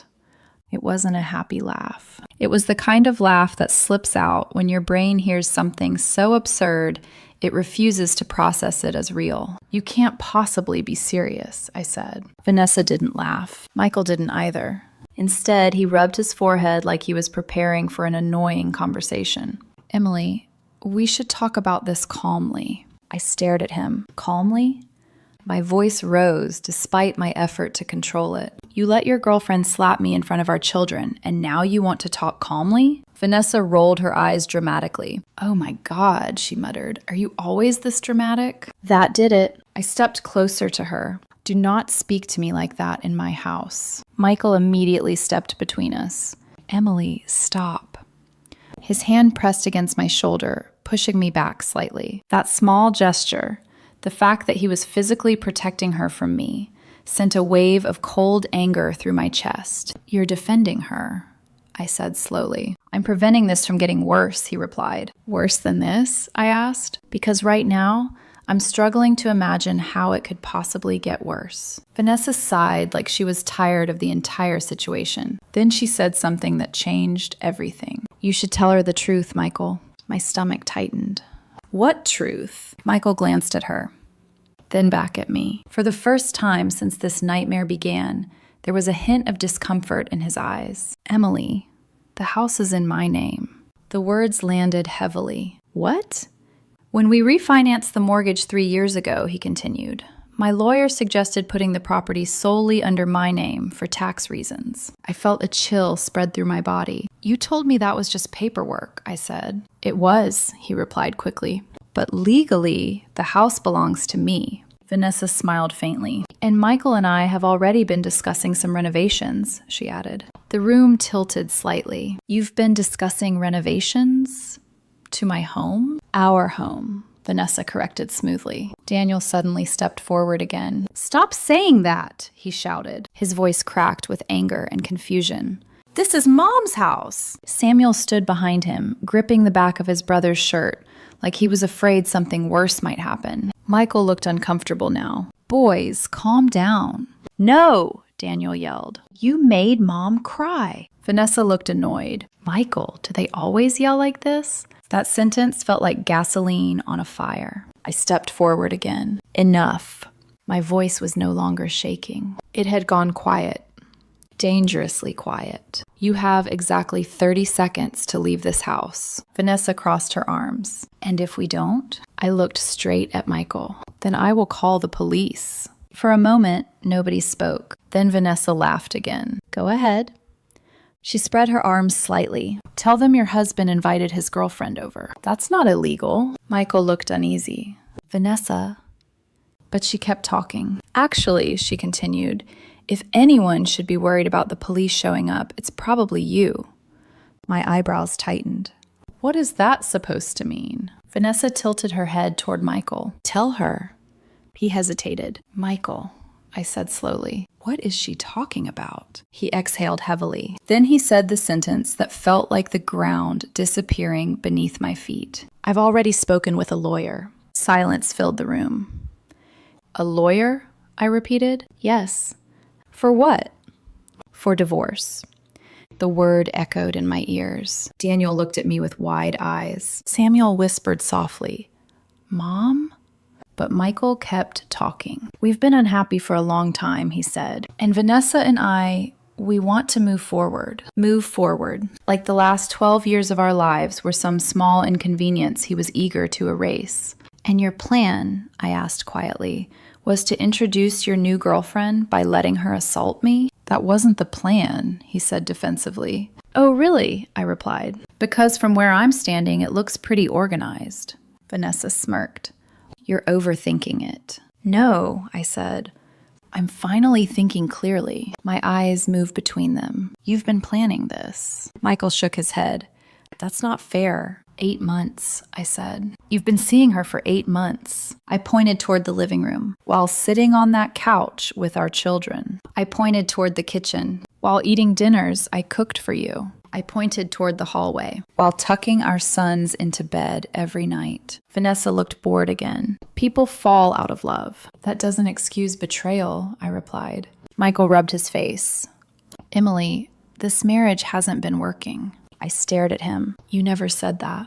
"I tried." "When?" I demanded. "When did you sit down and say, 'Emily, I'm unhappy. Let's fix this'?" He didn't answer, because we both knew the truth. He hadn't tried. He had replaced. Vanessa stepped forward again. "Look," she said calmly. "Michael and I didn't come here to fight." I laughed bitterly. "You could have fooled me. We came here to make things clear." My heart pounded. "Clear about what?" She looked around the house once more. Then her eyes returned to mine. "Michael is starting a new life. With me." The words landed like stones. "And you," she continued, "should probably start figuring out where you're going to live." Behind me, Samuel began to cry quietly. Daniel wrapped his arm around his brother's shoulders, and something inside my chest finally hardened into something solid. Because in that moment, I realized something important. They expected me to collapse, to scream, to beg, to fall apart in front of them. But instead, I felt something else rising inside me, a calm I hadn't felt since this nightmare began. I looked at Michael, then at Vanessa, and I said slowly, "You're both making a very serious mistake." Vanessa raised an eyebrow. "Oh?" "Yes." I stepped closer to the table, picked up my phone, and looked directly at them. "Because you seem to think I'm the only one who's been paying attention to what's been happening." My thumb hovered over the screen.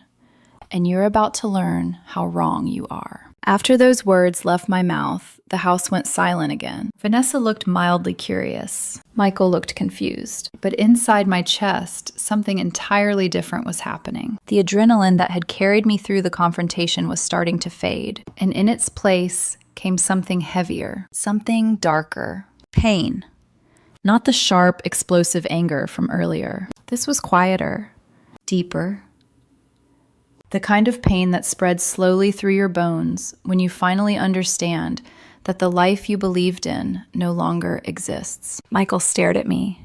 "What are you talking about?" For a moment, I considered answering, but then Samuel's quiet sobbing broke through the silence. I turned around.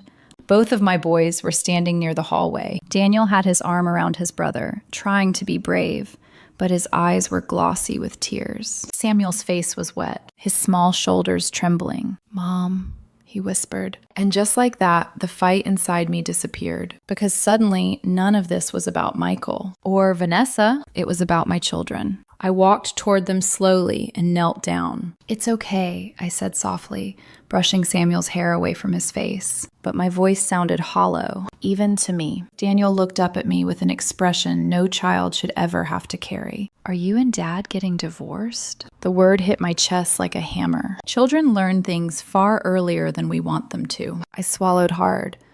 "We're going to figure things out," I said carefully. Behind me, I heard Vanessa sigh. "Michael, this is exactly why we should have handled this sooner." The casual tone in her voice made my stomach twist. Daniel's eyes flickered toward her, then back to me. "Why is she here?" he asked. I didn't answer, because I honestly didn't know how to explain something this ugly to a 7-year-old. Michael stepped forward. "Boys, listen." "Don't," I said sharply. He stopped. For the first time since this nightmare started, there was a flicker of uncertainty in his expression. You've said enough today, I continued quietly. Daniel squeezed his brother's shoulder. Then he looked directly at Michael. You made Mom cry. Michael's jaw tightened. That's not what's happening. But Daniel shook his head. Yes, it is. Samuel clung to me tighter. I want her to go away, he whispered. Vanessa crossed her arms again. This is ridiculous. Michael looked torn now, between the woman standing beside him and the family he had spent 12 years building. But instead of choosing us, he stayed silent. That silence told me everything I needed to know. I stood up slowly. Boys, I said gently, why don't you go to your room for a little while? Daniel hesitated. But it's okay, I reassured him. I just need a few minutes. He studied my face carefully. Then he nodded. Taking Samuel's hand, he led his brother down the hallway. A moment later, their bedroom door closed softly, and suddenly the house felt emptier than it ever had before. For several seconds, none of us spoke. The sunlight streaming through the living room windows felt strangely cold. Michael shifted his weight. You didn't have to scare them like that. I stared at him. I scared them? Vanessa scoffed quietly. You're playing the victim again. That word again. Victim.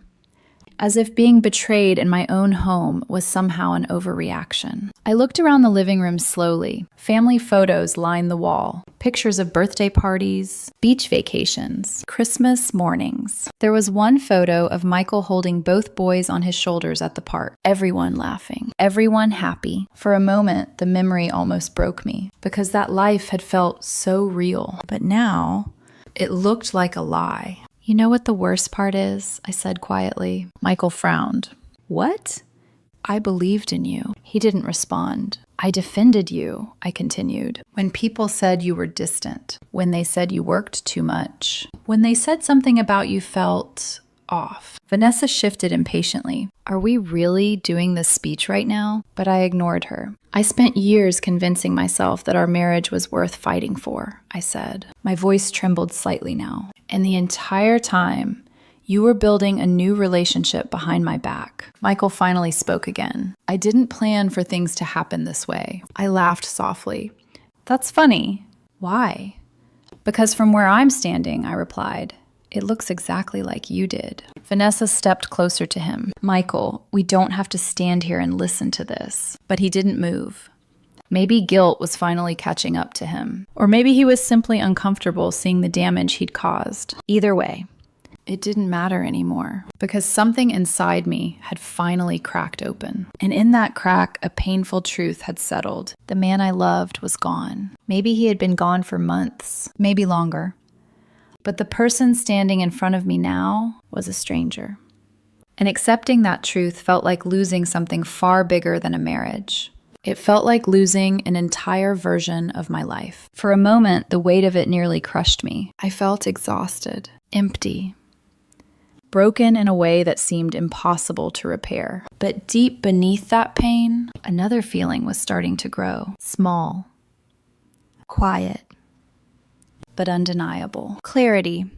Because when someone finally shows you exactly who they are, you can't pretend not to see it anymore. For a long moment after that realization settled inside me, I didn't say anything. I simply stood there in the center of the living room that had once been the heart of our family. The same living room where my boys learned to walk, where we opened Christmas presents every year, where Michael used to fall asleep during movies while the kids climbed over him like he was a jungle gym. Now it felt like unfamiliar territory. Michael shifted awkwardly. Vanessa looked bored.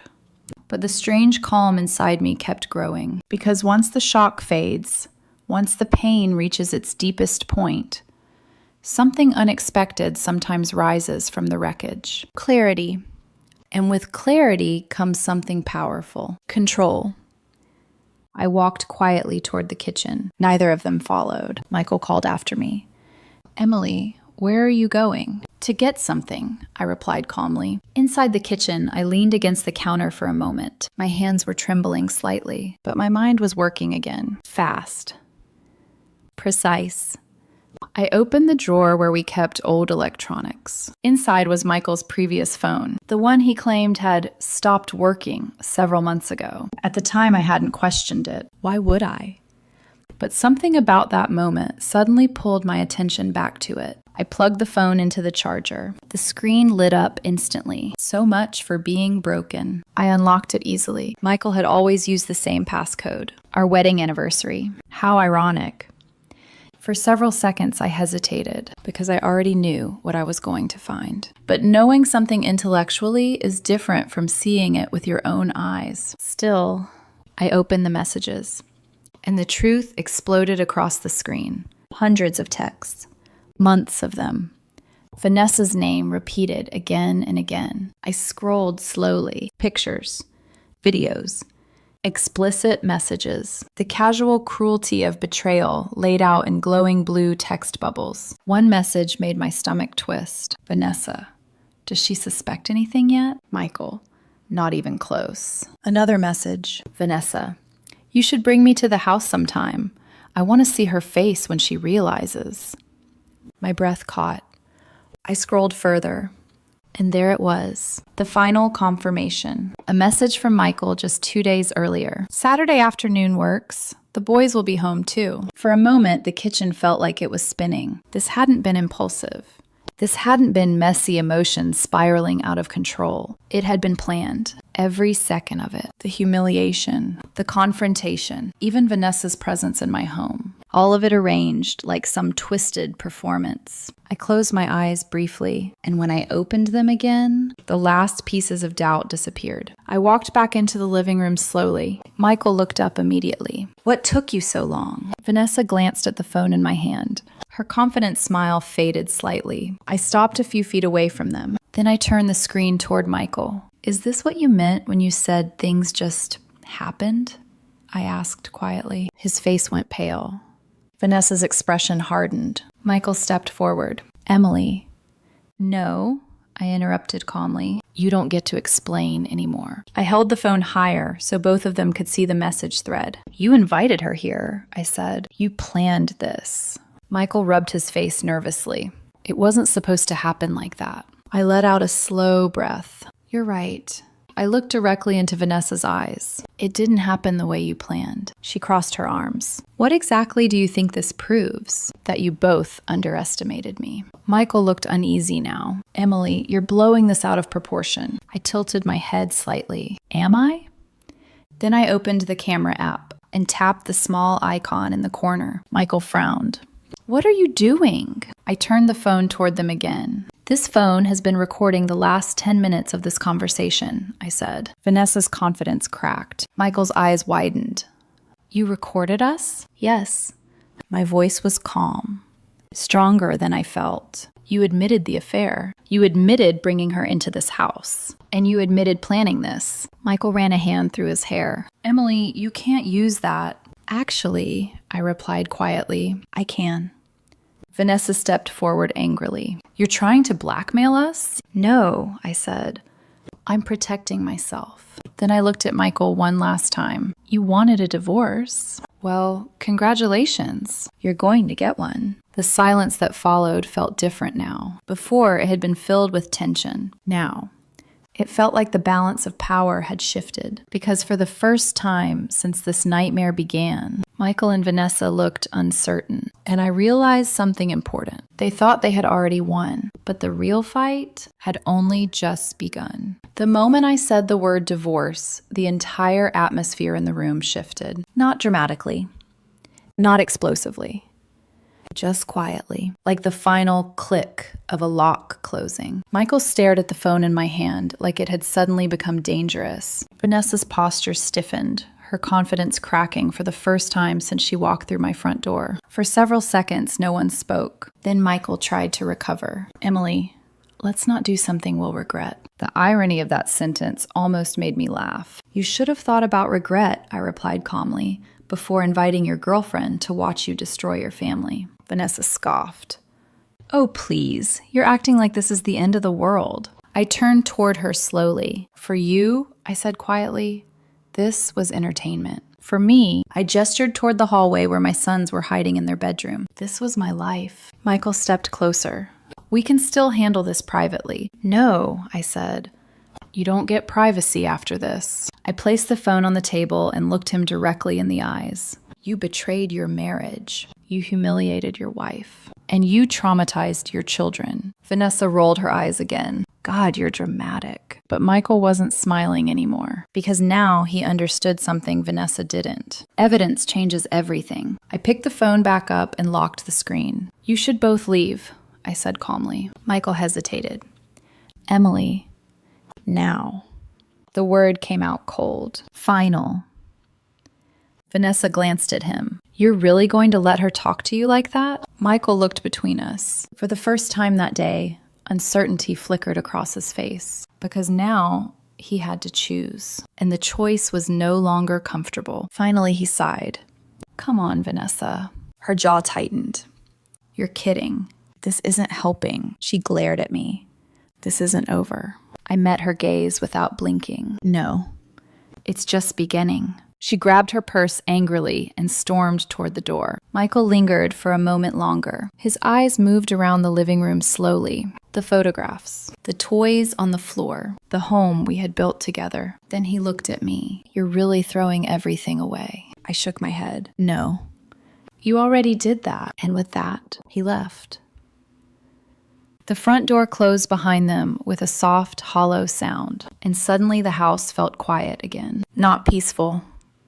Not yet, but quieter. I stood there for several seconds, staring at the door. Then Daniel's bedroom door opened slowly. Both boys stepped into the hallway. Are they gone? Samuel asked softly. I knelt down and opened my arms. They ran into them immediately. Daniel held on to me tightly. Samuel buried his face in my shoulder. They're gone, I whispered. For a moment, we just stayed there, holding each other in the middle of the living room, the three of us breathing together. Then Daniel asked the question I knew was coming. Is Dad coming back? I swallowed. I don't know, I said honestly, but no matter what happens, I brushed his hair back gently. I'm here, and I'm not going anywhere. Samuel nodded slowly against my shoulder. The rest of that evening passed in a blur. I made dinner, even though none of us were hungry. I sat with them while they watched cartoons. I tucked them into bed earlier than usual. Samuel held my hand longer than normal before finally falling asleep. Daniel pretended to be brave, but I saw the tears he wiped away when he thought I wasn't looking. Later that night, after the boys were asleep, I sat alone in the kitchen. The house felt different, like something invisible had been ripped out of its foundation. My phone buzzed. A message from Michael. We need to talk about the kids. Another message followed. You're making this worse than it needs to be. Then another. My lawyer will contact you. I stared at the screen for a long time. Then I turned the phone off because for the first time in months, I realized something important. I didn't need his explanations anymore. The truth had already been revealed. Over the next few days, the consequences began to unfold exactly as I expected. Lawyers got involved. The recordings and messages were submitted as evidence. Michael's confident attitude quickly faded once reality set in, because courts don't look kindly on a father who invites his mistress into the family home to confront the children's mother, especially when that confrontation turns violent. Vanessa disappeared almost immediately. Apparently, the drama she had been so eager to create wasn't nearly as exciting once lawyers and custody hearings became involved. Michael tried contacting me several times, sometimes angry, sometimes apologetic, sometimes defensive, but I only responded through my attorney, because the man who had walked out of my house that afternoon was no longer someone I recognized, and I had no interest in arguing with a stranger. 3 weeks later, he moved into an apartment across town, alone. His new life hadn't unfolded quite the way he imagined. And the strange thing was, I didn't feel satisfaction. I didn't feel revenge. I felt something else entirely. Relief. Because the storm had finally passed, and in the quiet that followed, I realized something powerful. The life I thought I had lost was actually the life I had finally escaped. 3 months have passed since the day my life exploded in my living room. 3 months since the moment I realized the man I had loved for over a decade was no longer the person I thought he was. At first, those months felt heavy, like walking through fog. Every routine had to be rebuilt from scratch. Morning school runs, homework at the kitchen table, movie nights that used to include 4 people but now only had 3. But slowly, the house began to feel alive again. Daniel started laughing the way he used to. Samuel stopped asking every night if his father was coming back. We created new traditions. Friday night pizza, backyard soccer games, firefly hunts in the summer evenings. And something unexpected began to grow in the quiet spaces of our lives. Peace. Not the fragile peace that depends on pretending everything is perfect, but a stronger kind. The kind that comes from knowing you survived something painful and you're still standing. Michael still sees the boys occasionally. Supervised visits, short conversations, nothing like the life we once had. Vanessa disappeared from the picture almost immediately after the legal process started. Apparently, the excitement of forbidden romance loses its charm when lawyers and courtrooms become involved. The funny thing is, I don't hate them anymore. Hate requires energy, and I'd rather spend that energy on the people who actually deserve it. My children, my future, and myself. Sometimes, late in the evening, after the boys are asleep, I sit on the back porch and think about everything that happened. For a long time, I believed the worst day of my life was the day my husband betrayed me in front of my children. But now I understand something different. That day didn't destroy my life. It revealed the truth. And sometimes the truth,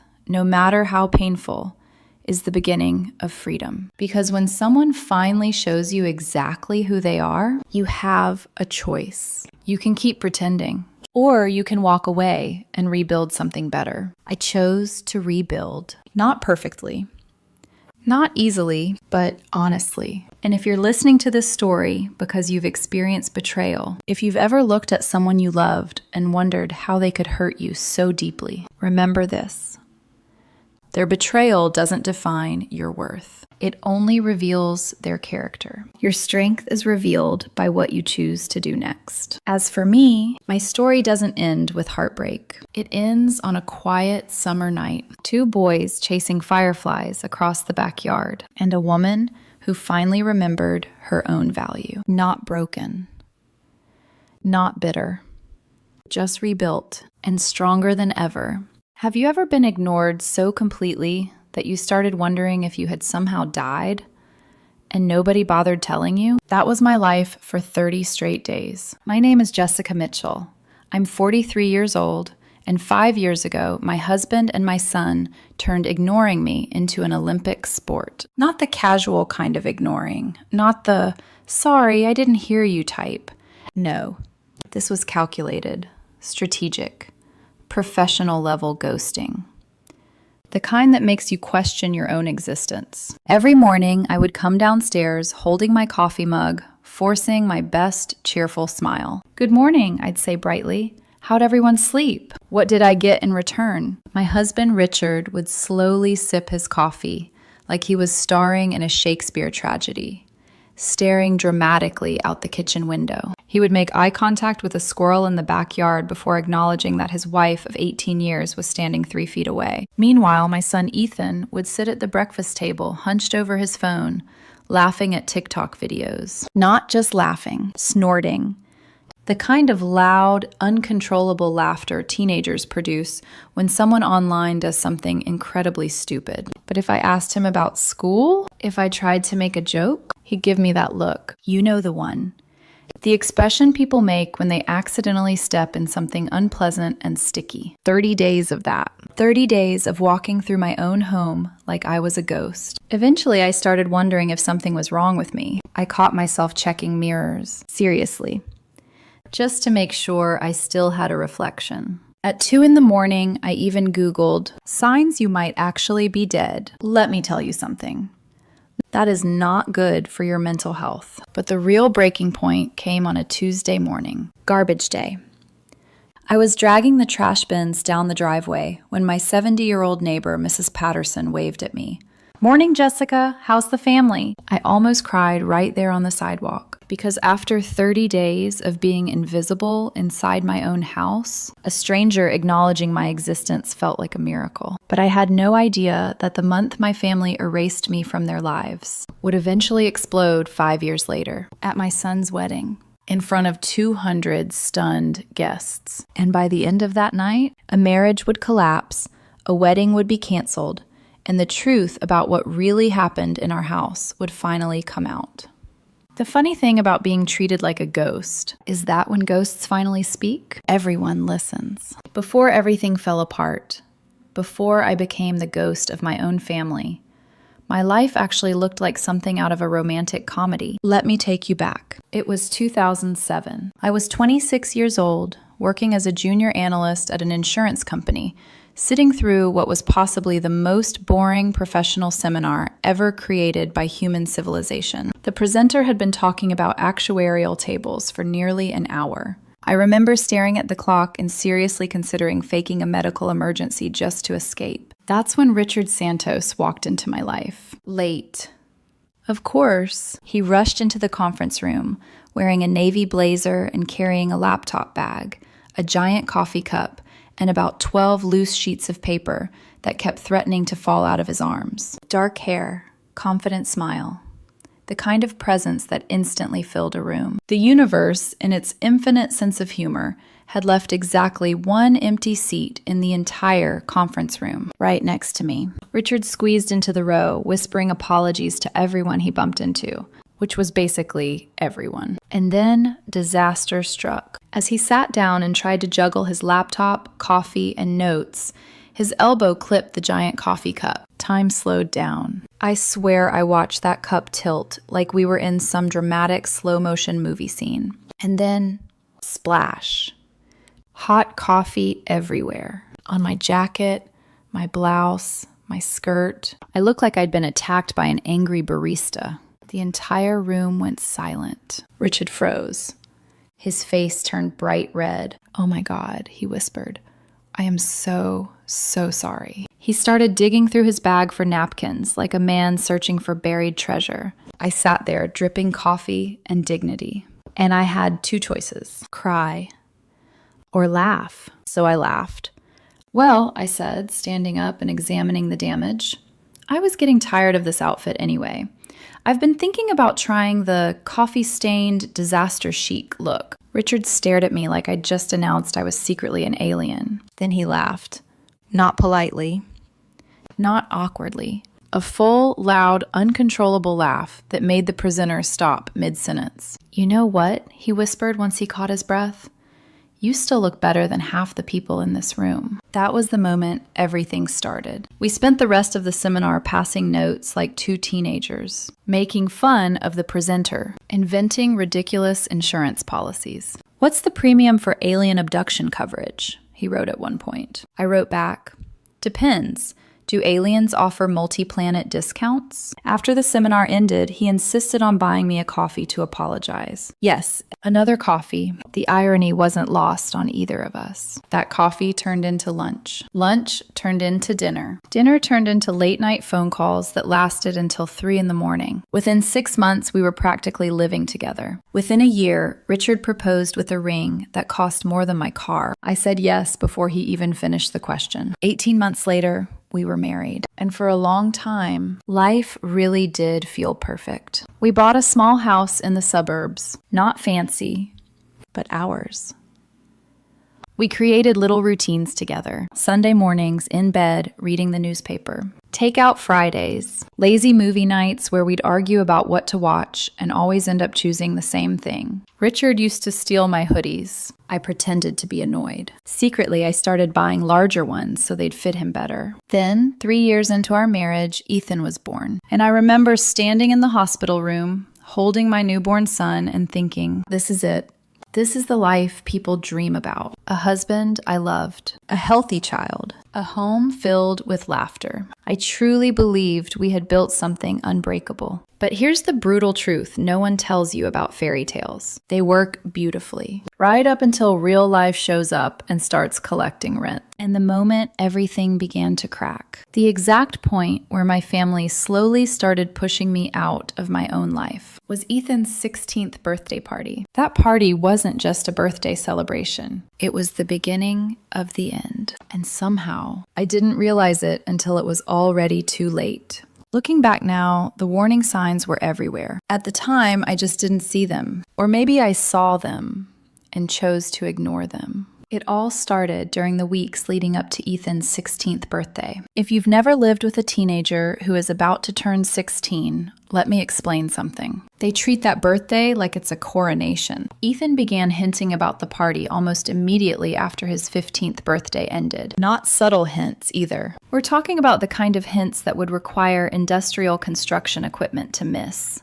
Magazines about luxury birthday parties suddenly started appearing on the coffee table. Our family computer somehow ended up with dozens of bookmarked websites about event planners, party venues, and lighting setups. One evening, I walked into the living room and saw Ethan and Richard sitting on the couch together, whispering while scrolling through a Pinterest board titled, Ethan's Legendary Sweet 16. Legendary. That word alone made my wallet nervous. I sat down in my usual chair and watched them scroll through pictures of elaborate birthday parties, fireworks, professional DJs, customized decorations. One picture showed a teenager arriving at his party in a rented sports car. Is that a Lamborghini? I asked cautiously. Ethan didn't even look up. It's just an idea, he said. Just an idea. Richard chuckled like the whole thing was adorable. They grow up fast, he said proudly. That was the first moment something felt slightly off. Not wrong. Just unfamiliar, because for the first time, the two of them were planning something together without me. Normally, our family decisions were small discussions. This time, I felt like I was watching a meeting I hadn't been invited to. Over the next few weeks, the party planning turned into something closer to a Broadway production. Guest lists were revised constantly. Color schemes were debated. At one point, Ethan and Richard spent an entire evening arguing about lighting arrangements. Lighting. For a teenager's birthday party. Then came the request that started the first real argument. Mom, Ethan said one evening, bouncing into the living room with the excitement of someone about to spend someone else's money. I absolutely need a professional photographer. I lowered my newspaper slowly. A photographer? Yes, he said, a real one. Someone who understands lighting and angles. I blinked.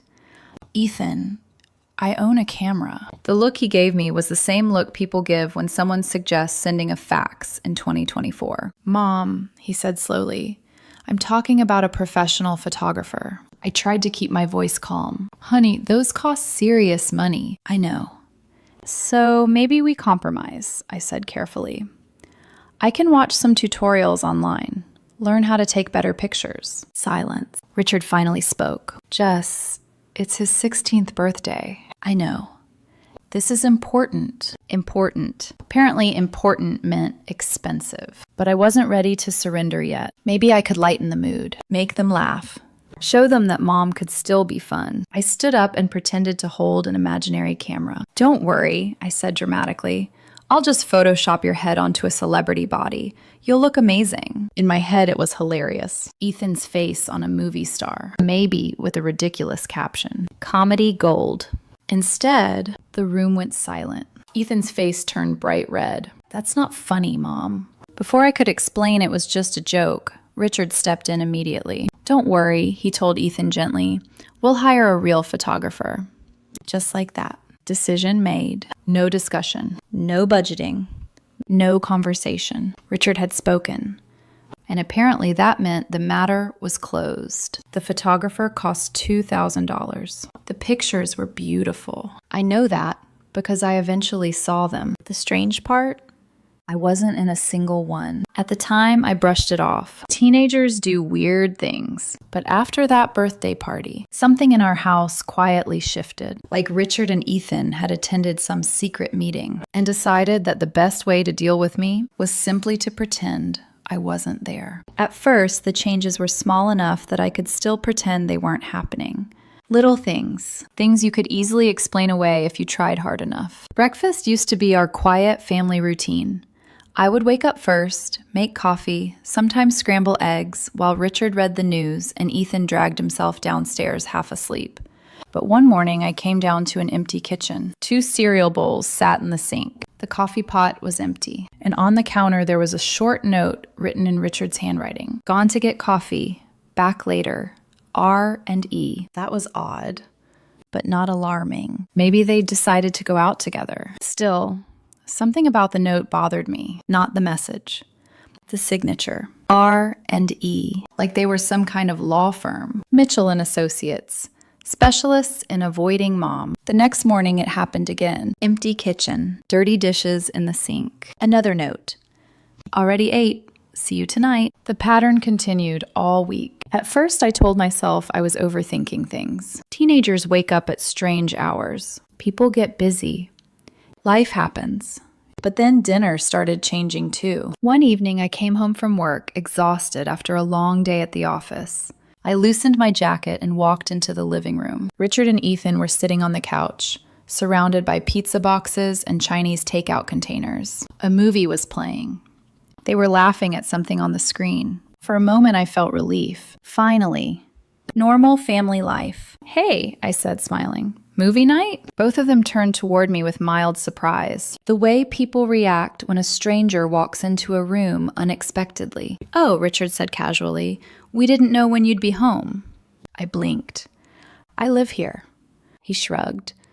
There might be some pizza left in the kitchen. Might be. I walked into the kitchen and opened the pizza box. Empty. Except for one sad slice. Every topping had been carefully picked off. I stared at it for a long time. Then I closed the box slowly. The next night, it happened again. Takeout containers. Movie already started. Casual surprise when I walked in. You can check the kitchen, Richard said. Kitchen translation. There's nothing there. The worst incident happened 2 weeks later. I came home from work on a Thursday evening and opened the refrigerator. It was completely empty. Not low on groceries. Empty. Like someone had cleaned it out with surgical precision. There was a bottle of ketchup, something that might have once been cheese, and absolutely nothing else. I walked into the hallway. Richard, I called. He appeared in the doorway a few seconds later. Yes? Did we get robbed by extremely hungry burglars? He frowned. What? The fridge, I said. There's no food. We went grocery shopping earlier. I waited. Nothing else. So where's the food? We bought what we needed. For a moment, I thought I'd misunderstood him. What about me? He looked genuinely confused. What about you? That was the moment it hit me. They hadn't forgotten to buy food for me. They had deliberately chosen not to. It wasn't oversight. It wasn't bad planning. It was intentional exclusion. A grocery list designed without me. A life designed without me. And suddenly the last month replayed in my head like a terrifying movie montage. The empty breakfasts, the silent dinners, the conversations that stopped when I walked into a room, the way Richard and Ethan spoke to each other while completely ignoring me, standing 3 feet away. It wasn't coincidence. It wasn't stress. It wasn't teenage mood swings. It was something far worse. They were erasing me. That realization finally broke something inside me, but the real shock hadn't even happened yet. Because that night, when I walked back into the kitchen to get a glass of water, I saw something sitting casually on the counter next to the coffee maker. A stack of papers. Legal papers. Divorce papers. No envelope. No conversation. No explanation. Just a sticky note attached to the top page. 3 words written in Richard's handwriting. Sign here. I stood in the kitchen, staring at the papers for a long time. The house was completely quiet. Richard and Ethan were upstairs in the living room. I could hear faint laughter drifting down the hallway, mixed with the sound of whatever movie they were watching. My fingers hovered over the stack. For a moment, I didn't touch it. I already knew what it was. Still, some small part of me hoped I was wrong. Slowly, I lifted the first page. Petition for dissolution of marriage. 18 years. Reduced to legal terminology. I flipped through the pages. Custody arrangements. Financial divisions. Asset distribution. Each paragraph felt like another quiet punch to the chest. Ethan's custody arrangement gave me every other weekend. Every other weekend. Like I was some distant relative.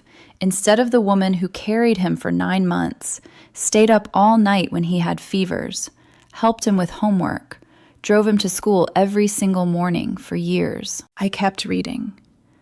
Alimony payments that would leave me scraping by. The house staying with Richard. The majority of the savings assigned to him. It was like someone had carefully designed a plan where I slowly disappeared from every part of my own life. And the worst part? There was no explanation, no argument, no conversation, just paperwork. I looked at the sticky note again. Sign here. No, please. No, we need to talk. Just instructions. Like I was a secretary processing paperwork. For a moment, anger flared inside me. I wanted to storm upstairs. I wanted to slam the papers on the table and demand an explanation. But another feeling rose instead. Exhaustion. Deep, bone-tired exhaustion. 30 days of being ignored had drained something inside me. Standing there in the quiet kitchen, I suddenly asked myself a question I hadn't allowed myself to think before. When did I become this invisible? Had I missed something? Had Richard tried to talk to me at some point and I'd been too busy to listen? Had Ethan felt distant from me for years and I'd somehow never noticed? The thoughts spun through my mind, searching desperately for something that made sense. But every memory I replayed led back to the same painful truth. I had shown up. Every day. Every birthday, every parent-teacher conference, every soccer game, every late-night conversation when Ethan couldn't sleep. I had been there. So how had I become optional? I closed the folder slowly. Then I looked around the kitchen. The house was immaculate. I cleaned it every weekend. The bills were paid. I worked 40 hours a week at a job I didn't love because stability mattered. The lawn was trimmed. The laundry was done. Everything in that house ran because I made sure it did. And yet somehow, I was the one being removed from the equation. That night I went upstairs quietly. Richard was sitting on the couch next to Ethan, watching television. Neither of them noticed me. I stood there for several seconds. Then I spoke. Richard. He glanced over. Oh, hey. Just hey. Like I had just walked into a room at a party. Can we talk? He hesitated. Then he muted the television. What's up? I held up the papers. You left these in the kitchen. His expression didn't change. Yes, that was it. No apology. No hesitation. Just yes. Ethan glanced between us awkwardly but said nothing. Do you want to explain this? I asked quietly. Richard leaned back against the couch. I think the papers explain everything pretty clearly. After 18 years, I said slowly, this is how you want to handle it? His voice remained calm. We've grown apart, Jessica. Grown apart. Like we were two coworkers who stopped having lunch together. What about Ethan? I asked. Richard shrugged. He's old enough to understand. I looked at my son. He wouldn't meet my eyes. That hurt more than anything Richard had said. For a long moment, nobody spoke. Then something inside me shifted. Not anger. Not sadness. Something colder. Clarity. I suddenly realized something terrifying. If I stayed in that house, they would keep treating me like I didn't exist. So instead of arguing, instead of begging, instead of trying to force them to acknowledge me, I made a different decision. One that none of us fully understood the consequences of yet. That night, I started packing. I didn't pack much, just the essentials. A few changes of clothes, my old college duffel bag, my laptop, some documents. It's strange how quickly 18 years of life can be reduced to one small bag. I moved quietly through the house. Richard and Ethan were still in the living room watching television. I could hear their voices drifting down the hallway. Neither of them came upstairs. Neither of them asked what I was doing. For a moment, I paused in the bedroom doorway. The bed we had shared for nearly 2 decades sat perfectly made. Richard had already claimed most of it, just like he had claimed most of everything else. I sat down on the edge of the mattress and stared at the wall for a long time, not crying. Just thinking. Then I grabbed a pen from the nightstand and wrote a short note. Gone to think. Don't worry about me, Jess. Then I picked up my bag and walked out of the house. No one followed. No one even noticed. The train station at 3 a.m. is a strange place. It feels like purgatory for people whose lives have suddenly fallen apart. The fluorescent lights buzz overhead. The benches are cold. Everyone looks tired. I bought a ticket to my hometown. My parents still lived there. The train ride took 3 hours. 3 hours of staring out the window while my mind replayed the last month again and again. Was I running away? Maybe. Was I having some kind of emotional breakdown? Possibly. But one thing was absolutely clear. Staying in that house would have destroyed what little self-respect I still had. So I left. And slowly, life began to rebuild itself. Not overnight. Not easily, but piece by piece. 5 years passed. I found a small apartment at Cedar Ridge.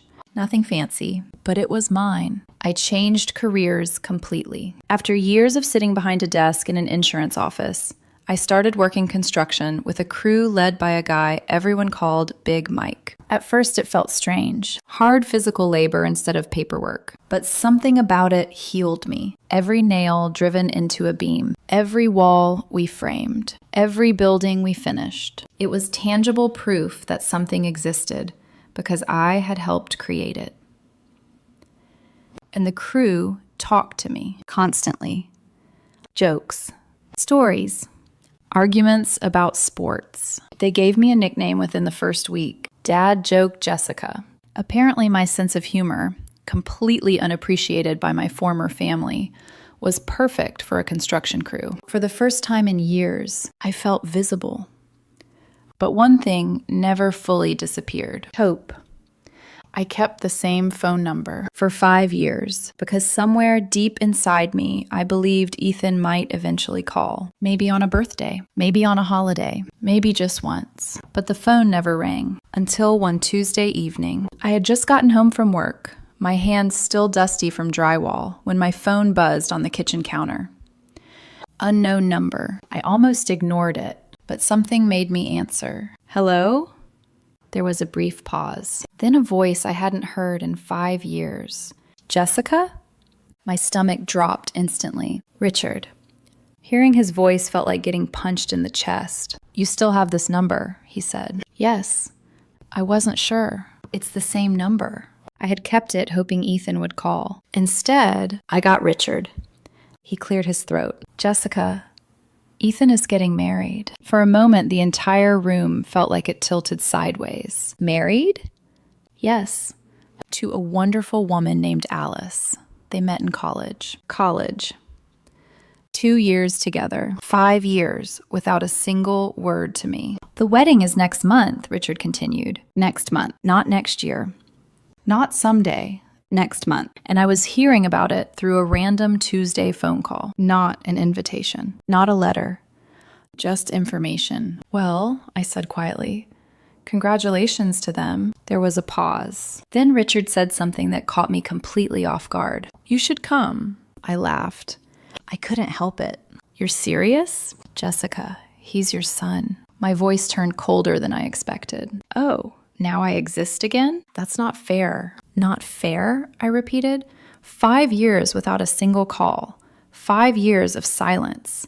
And now, suddenly I'm important again because there's a wedding? It's not like that. Then what is it like? Richard hesitated. He misses you. I stared at the wall. Funny way of showing it. Silence hung between us. Then he said quietly, people change. Maybe they do. But 5 years of silence changes people too. I've learned how to live without you both, I said. I know. Another pause. The wedding is April 15th, 2 o'clock, Lakeside Country Club. Lakeside Country Club. Even I knew that place. It screamed money.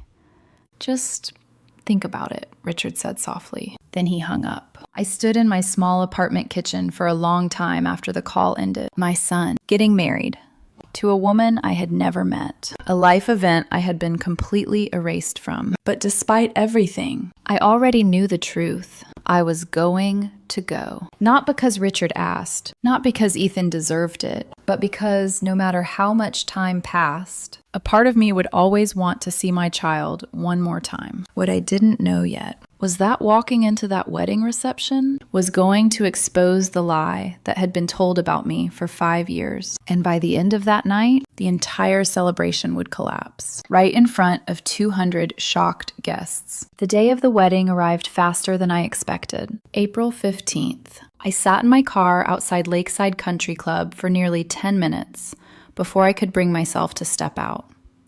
The place looked exactly the way expensive weddings always look. Huge marble columns, perfectly trimmed gardens, white flower arrangements everywhere. Luxury cars lined the circular driveway as guests arrived dressed in elegant suits and dresses that probably cost more than my monthly rent. Meanwhile, I sat in my old Honda, wearing a suit I had bought years earlier during a clearance sale. For a moment, I almost turned the key and drove away. 5 years of silence. 5 years of being erased. Maybe I didn't belong here anymore. But then I remembered the tiny boy who used to fall asleep on my shoulder while watching cartoons. The little boy who once believed his mother could fix anything. So I opened the car door and stepped out. Inside the building, everything sparkled. Crystal chandeliers, soft piano music.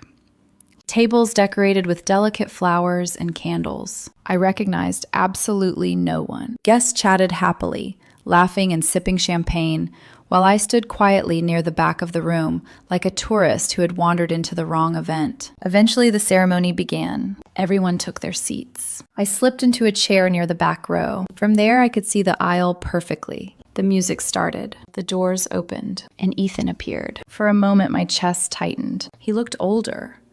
More mature, but he was still my son. The little boy who used to run through the house wearing superhero pajamas. Except now he was wearing a tailored black suit, standing tall, smiling proudly. Next to him stood the officiant. And then the music changed. Everyone turned. The bride walked in. Alice. She was beautiful. Elegant white dress. Nervous smile. Walking slowly down the aisle. But what caught my attention wasn't Alice. It was the man standing beside Ethan, walking him toward the altar. A man I had never seen before. Not me.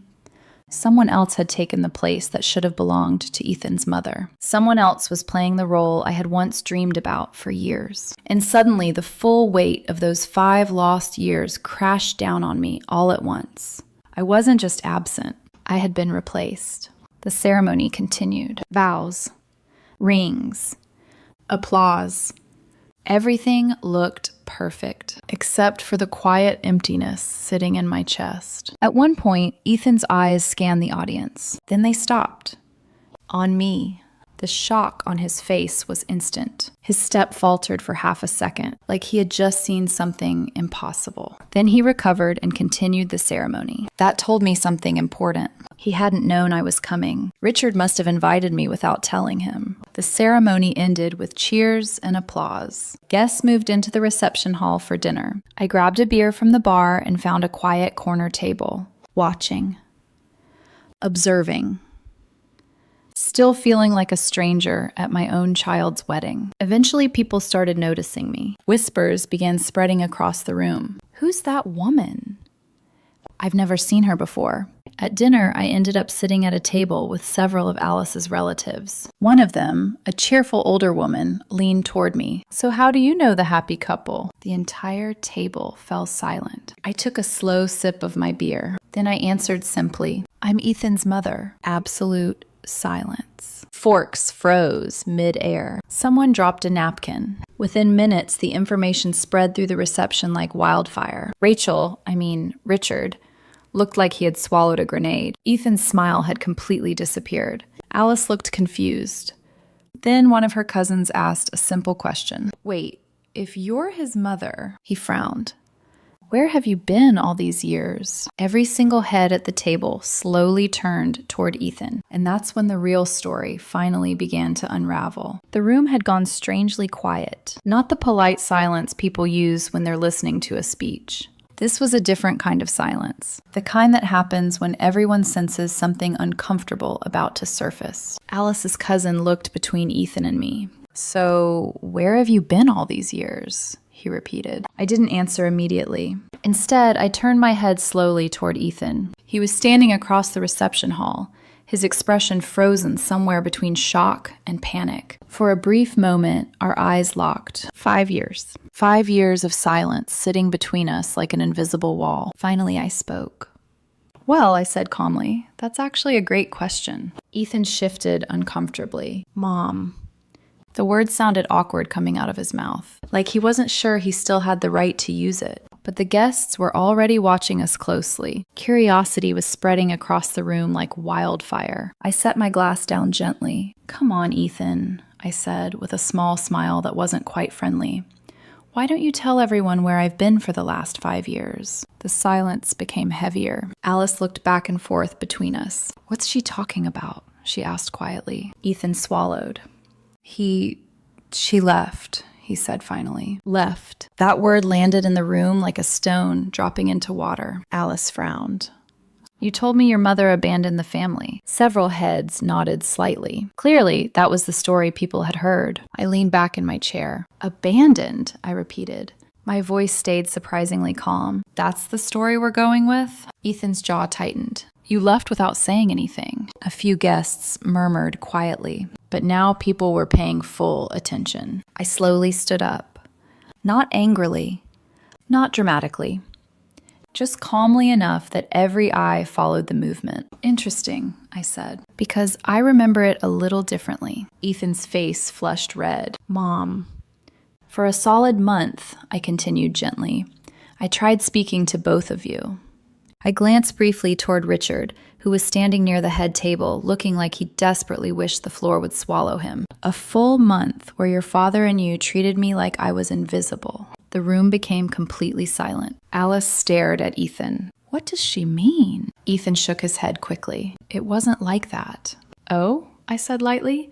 Then please explain. He looked around the room, clearly realizing that 200 wedding guests had suddenly become an audience. It's complicated.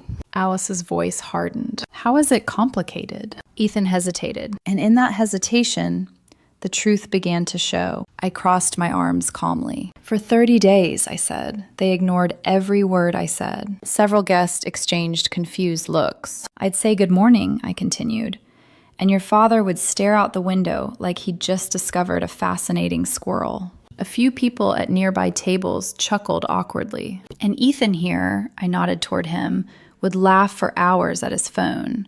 But if I asked how school was going, he'd look at me like I was something unpleasant stuck to his shoe. Alice's expression slowly changed. You're saying you ignored your own mother? She asked Ethan. It wasn't that bad, he muttered. I shrugged. They even pretended they heard strange noises when I spoke. That caused several guests to murmur. Alice turned fully toward Ethan now. You told me she abandoned you. Ethan ran a hand through his hair nervously. She left. Yes, I said. I left after a month of being treated like a malfunctioning Alexa device nobody wanted to acknowledge. Someone at another table let out a surprised laugh, but Alice wasn't laughing. Her eyes were fixed on Ethan. So let me get this straight, she said slowly. You ignored your mother for a month and then told everyone she abandoned you? Ethan's face had gone pale. It wasn't like that. Alice crossed her arms. Then what was it like? For a moment, Ethan looked around desperately, searching for help.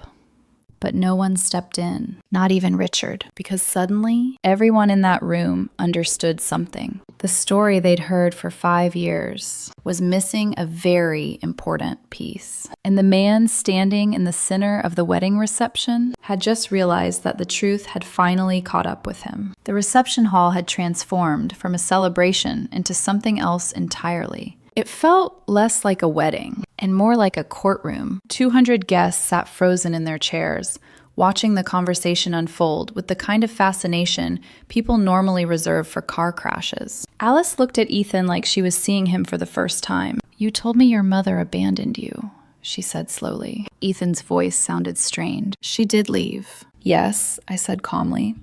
I left after 30 days of being treated like I didn't exist. Alice's brow furrowed. You never told me that part. Ethan shifted his weight nervously. It wasn't important. That was the wrong answer. Everyone in the room felt it immediately. Alice blinked. Not important? Her voice rose slightly. You ghosted your own mother for a month, and you think that isn't important? Ethan's eyes flicked toward me briefly. She's exaggerating. I smiled faintly. Am I?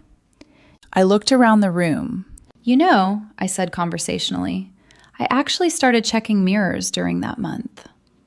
Several guests leaned forward slightly, just to make sure I still had a reflection. Someone at another table let out an awkward laugh. I even Googled signs you might be dead at 2 a.m, I continued. Alice stared at Ethan. You're telling me she made that up? Ethan didn't answer. His silence was answer enough. Alice exhaled slowly. Then she asked the question that shattered the last fragile piece of the evening. So for 5 years, you told everyone she abandoned you? Ethan finally snapped. She did leave! Yes, Alice said sharply. But you never told me why. The room had gone completely silent again. Even the waitstaff had stopped moving. Everyone was listening. Alice's voice dropped. Quieter, but far more dangerous. You let me believe your mother walked out on you for no reason. Ethan's mouth opened, closed, opened again.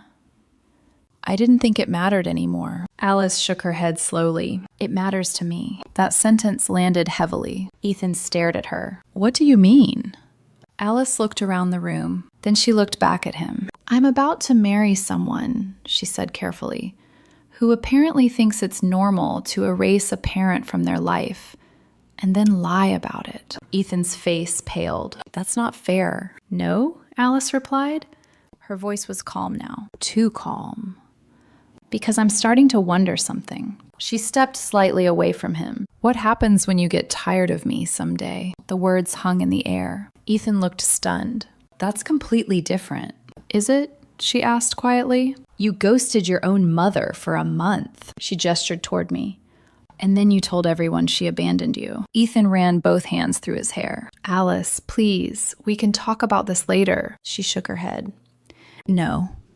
Her voice echoed across the hall now. I think we should talk about it right now. The guests were barely breathing. Even Richard looked like he had aged 10 years in the last 10 minutes. Alice's eyes stayed locked on Ethan. Is what she said true? Ethan hesitated, just for a second. But that second was enough. Alice's shoulders slumped slightly. I can't believe this. Ethan stepped closer. Alice, listen. She held up a hand. No. The entire room felt like it was holding its breath. Then Alice said the sentence that would echo through that country club for years. I don't want to marry someone who thinks treating family like that is normal. Gasps rippled across the reception hall. Ethan's face went white. Alice, she took a step back. The wedding is canceled. 200 people collectively froze. Even the music playing softly in the background seemed to stop. Ethan stared at her in disbelief. You're joking.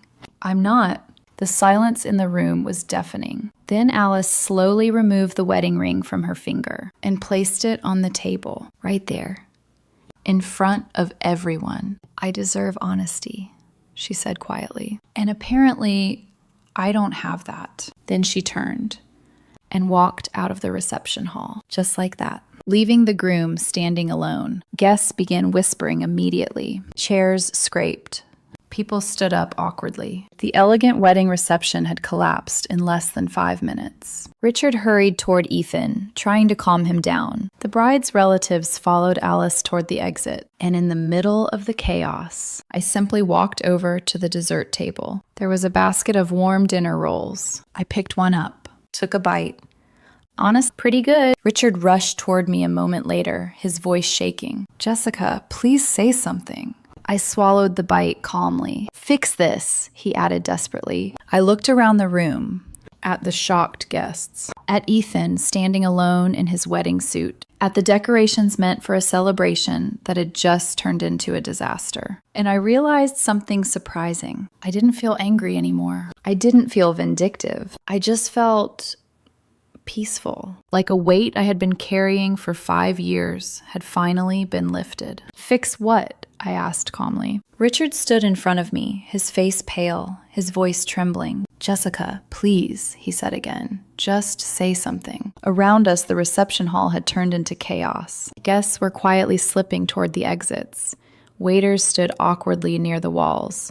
The decorations that had looked so perfect an hour ago now felt strangely ridiculous. Ethan stood near the center of the room in his expensive suit, looking like someone who had just woken up inside a nightmare. Mascara from Alice's tears had already stained the white tablecloth where she had left the ring. Richard looked at me desperately. You can fix this. I wiped my fingers with a napkin and finished the last bite of the dinner roll. Then I met his eyes. Fix what? He gestured helplessly toward the room. The wedding, Ethan, everything. I shook my head slowly. Your son just learned something important tonight. Richard's voice cracked. What? that actions have consequences. I glanced across the room at Ethan. He was still standing there, staring at the door where Alice had disappeared. 5 years ago, I said quietly, you both decided I didn't exist. Richard flinched. You erased me like I was a mistake in your life. I straightened my tie and picked up my jacket. Tonight, I showed up again. I gave a small shrug. And suddenly, everyone noticed. Richard looked like he wanted to argue, but he didn't, because deep down he knew the truth. I turned and walked toward the exit. Jessica, Ethan called behind me suddenly. His voice sounded small. I paused.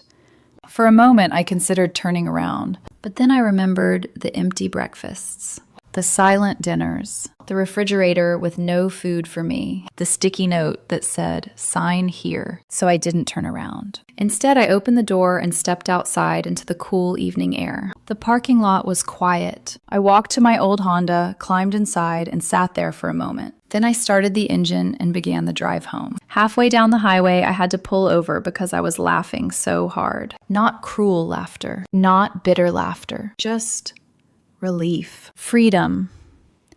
For years, I had tried to be the perfect wife, the perfect mother, the perfect person who kept everything together. But sometimes the most powerful thing you can do is stop trying to be someone people refuse to see. 5 years ago, they turned me into a ghost. Tonight, I reminded them that ghosts eventually speak. And when they do, everyone listens. I drove the rest of the way home smiling, because freedom, strangely enough, tastes a lot like warm dinner rolls. You know that strange feeling when something in your life suddenly stops making sense, but your brain refuses to process it? That was exactly how my world cracked open. My name is Diana Thompson.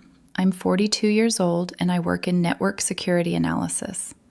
My job is literally to find things people try to hide inside complicated systems. Ironically, the biggest security breach in my life happened inside my own marriage, and I discovered it in the most ridiculous way imaginable. I was standing in our kitchen one Thursday evening, looking for my husband Mark's car keys, because he had asked me to bring them upstairs.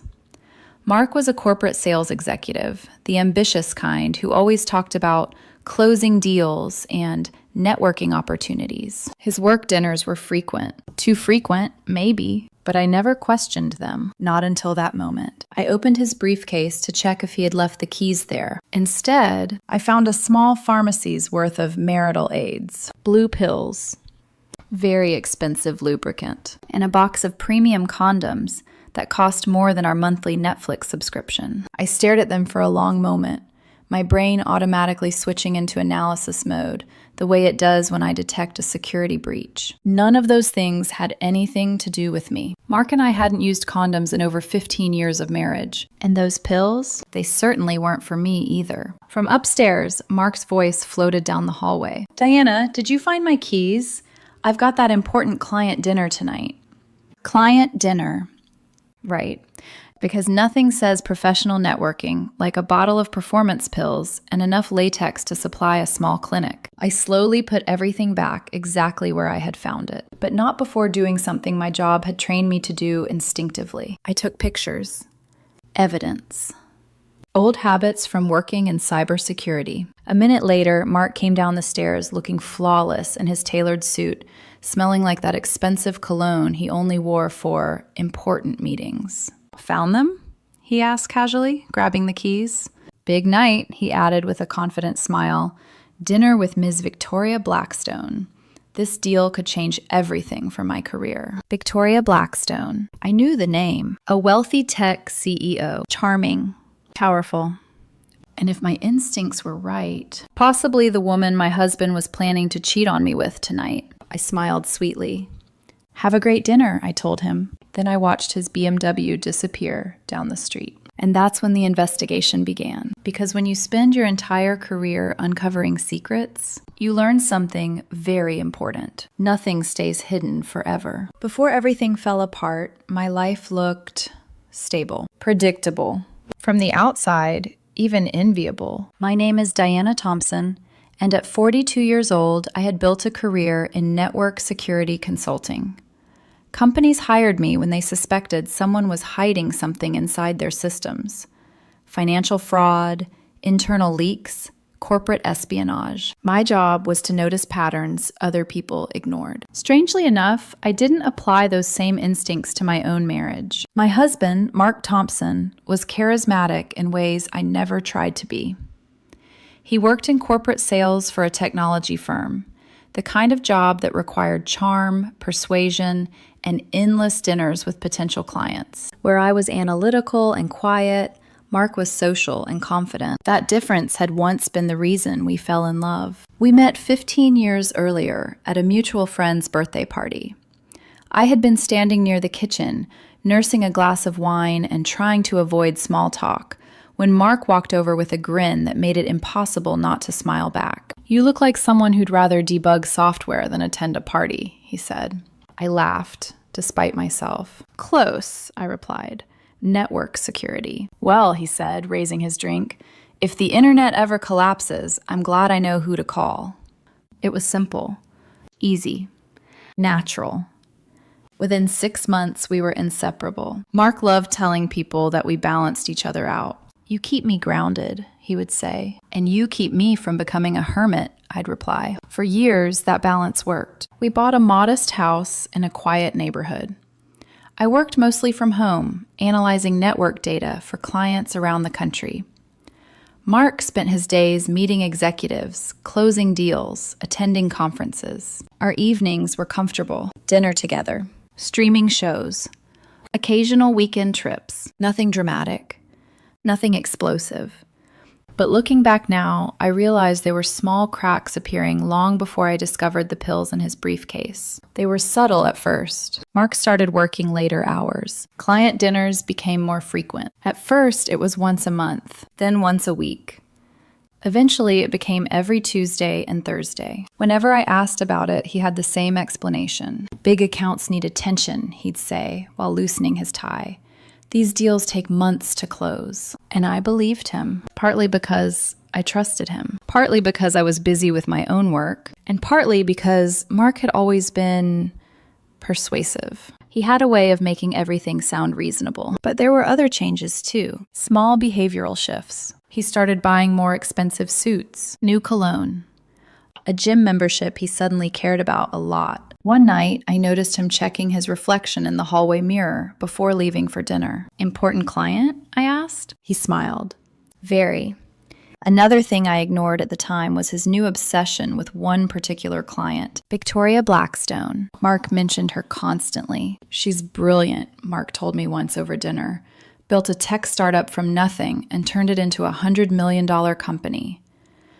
I had actually met Victoria once at Mark's company Christmas party. She was tall, silver-haired, and carried herself with the effortless confidence of someone used to being admired. The type of woman who dominated every conversation in the room. She talked about her yacht, her sports cars, her philosophy of aggressive expansion. At the time, I had assumed Mark admired her. Now I realized something else. Mark wasn't just trying to impress Victoria. He was trying to be like her. And women like Victoria Blackstone had a reputation for charming other women's husbands. Back then, I never imagined that reputation would reach into my own marriage. But that night in the kitchen, standing there with a handful of suspicious items from Mark's briefcase, I realized something important. In cybersecurity, when you detect a breach, it usually means the attacker has been inside the system for a long time already. And if my instincts were correct, my marriage had been compromised months before I discovered the evidence. I just hadn't noticed the warning signs yet. But that was about to change. Because once I start investigating something, I don't stop until I know everything. When you work in cybersecurity long enough, you develop a habit that never really turns off. You stop believing in coincidences. You start seeing patterns, hidden connections, tiny irregularities that most people overlook. That night, after Mark left for his client dinner, I sat alone in our kitchen staring at my phone. The pictures I had taken of the contents of his briefcase glowed on the screen. Blue pills, luxury lubricant, condoms.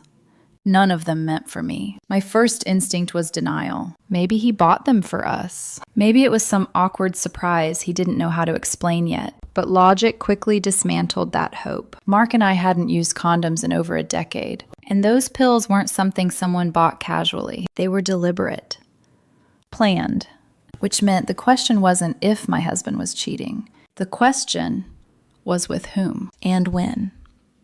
So I did what I always did when confronted with suspicious data. I started gathering information. The first step was the easiest: the internet. It's amazing how much you can learn about someone if you know where to look. Within minutes, I had pulled up several business profiles on Victoria Blackstone, CEO of Blackstone Tech, investor, serial entrepreneur, and, according to several quietly buried news articles, a woman with a complicated romantic history. 3 marriages, 2 ugly divorces, and an interesting pattern involving male employees or business partners. Glassdoor reviews for her company were especially revealing. One comment stood out immediately: great salary and benefits, but HR ignores harassment complaints. The CEO thinks she's God's gift to men. Another review read, if you're a young man in the company, expect personal mentoring invitations. I leaned back in my chair. Charming, successful, and apparently very comfortable crossing boundaries. Still, suspicion wasn't proof. I needed something concrete, and I knew exactly where to find it. Mark's laptop. He had left it plugged into the charger on the kitchen counter earlier that afternoon. Password protected, of course. But Mark had never been particularly creative when it came to passwords. People rarely are. After 15 years of marriage, I knew his habits. I typed in the password on the first try. My birthday. Backwards. With our anniversary year. Same combination he had used for almost everything since college. The screen unlocked. And just like that, the truth opened in front of me. His email inbox told the story almost immediately. At first glance, the messages looked professional. Emails between Mark and Victoria Blackstone discussing sales meetings, contracts, potential partnerships. But buried between those emails were others. Short ones, personal ones. I opened the first message that caught my eye. From Victoria Blackstone. Looking forward to tonight. Same hotel, same room. Can't wait to see you again. My stomach tightened. I opened another. From Mark. Tuesday works. Diana thinks it's another client dinner. I'll book the room. Another message. Bring the pills this time. I don't want any interruptions. My chest felt hollow. There it was. Confirmation. My husband wasn't just cheating. He was planning it carefully. Hotel reservations appeared throughout the email chain. Always the same location. Grand View Hotel. Room numbers. Dates. Times. And scattered between them, messages that made my hands tremble slightly as I scrolled. Last night was incredible. You make me feel alive again. I wish we didn't have to sneak around. 15 years of marriage. Reduced to a series of hotel bookings and flirtatious emails. For a moment, anger flared inside me, the kind that makes people grab their keys, drive to the restaurant, and confront their cheating spouse in public. But that impulse faded quickly, because I wasn't that kind of person. I had always been more of a strategist. In chess, you don't flip the board when you discover your opponent is cheating. You keep playing, and then you make a move they never saw coming. I looked again at the photos on my phone, the pills, the lubricant, the condoms, evidence, tools, opportunities. Most betrayed spouses might have chosen a loud confrontation, a dramatic scene, but I had something far more powerful than anger. I had time and patience, which meant I could do something much more satisfying. I could design a response that would unfold slowly, carefully, beautifully. A plan so precise that by the time Mark and Victoria realized what had happened, it would already be too late. I closed Mark's laptop and leaned back in my chair. Outside, the streetlights flickered on as evening settled over the neighborhood. Somewhere across the city, my husband was probably sitting in a restaurant with the woman he was secretly sleeping with, laughing, drinking wine, believing his secret was perfectly safe. I smiled softly. Because secrets only stay safe when the wrong person doesn't find them. And unfortunately for Mark, I specialized in finding exactly those kinds of secrets. Mark came home at 2:03 a.m. I know the exact time because I was still awake, lying in bed in the dark, staring at the ceiling while my mind replayed every email I had read that evening. The house had been quiet for hours, too quiet. Then I heard it. The soft rumble of his BMW pulling into the driveway. The garage door lifting, closing again. A moment later, the front door opened, followed by the slow, uneven footsteps of someone trying very hard not to make noise. Mark slipped into the bedroom, thinking I was asleep. I kept my breathing slow and steady. Through half-closed eyes, I watched him move across the room. His hair was messy. His tie hung loosely around his neck. And his shirt was wrinkled in a way that had absolutely nothing to do with a business dinner. He smelled faintly of perfume, not mine.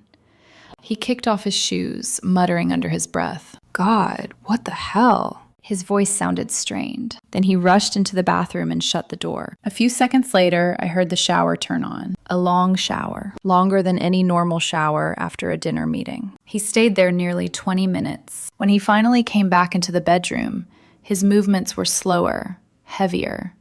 He collapsed onto the bed beside me with a tired sigh. "Food poisoning," he murmured to himself. "Never eating sushi again." I almost laughed. Food poisoning.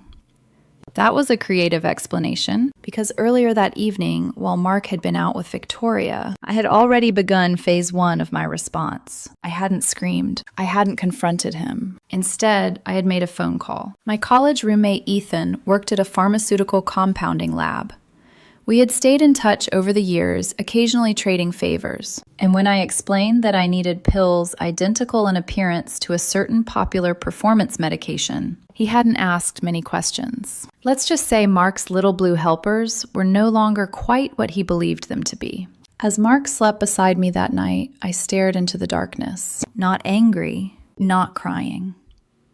Just thinking. Because the problem with betrayal isn't just the act itself, it's the months of lies that surround it. Every late dinner, every excuse, every kiss goodnight after coming home from another hotel room. All those moments suddenly rearrange themselves in your memory, like puzzle pieces forming an ugly picture. But if Mark thought the worst consequence of his affair was a little stomach trouble, he was about to learn otherwise. The next morning, Mark called in sick to work. He spent the day running back and forth between the bedroom and the bathroom, looking pale and miserable. I played my role perfectly. "Are you okay?" I asked gently. "Something I ate last night," he groaned. "You should see a doctor." "I'll be fine."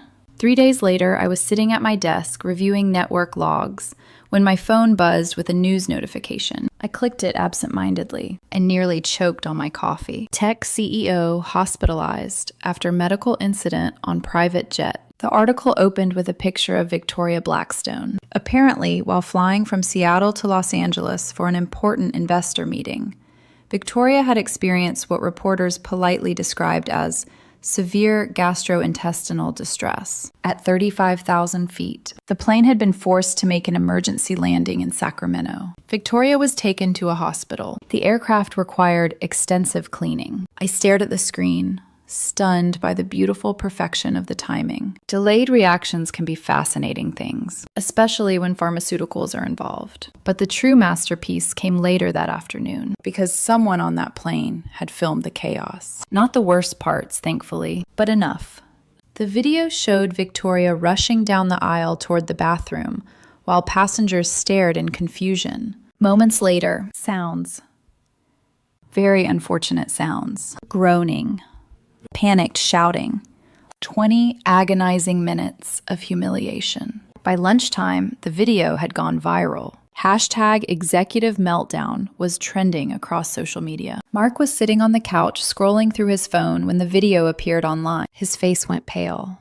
"Poor Victoria," he muttered. "She must be so embarrassed." I looked up from my laptop casually. "Who's Victoria?" "Oh, just a client from work," he said quickly. "The CEO of one of our partner companies. It's all over the news." I nodded slowly. "Sounds like food poisoning." Mark froze slightly. "Yeah," he said. "Probably." Then I added casually, "You mentioned stomach problems the other night, too.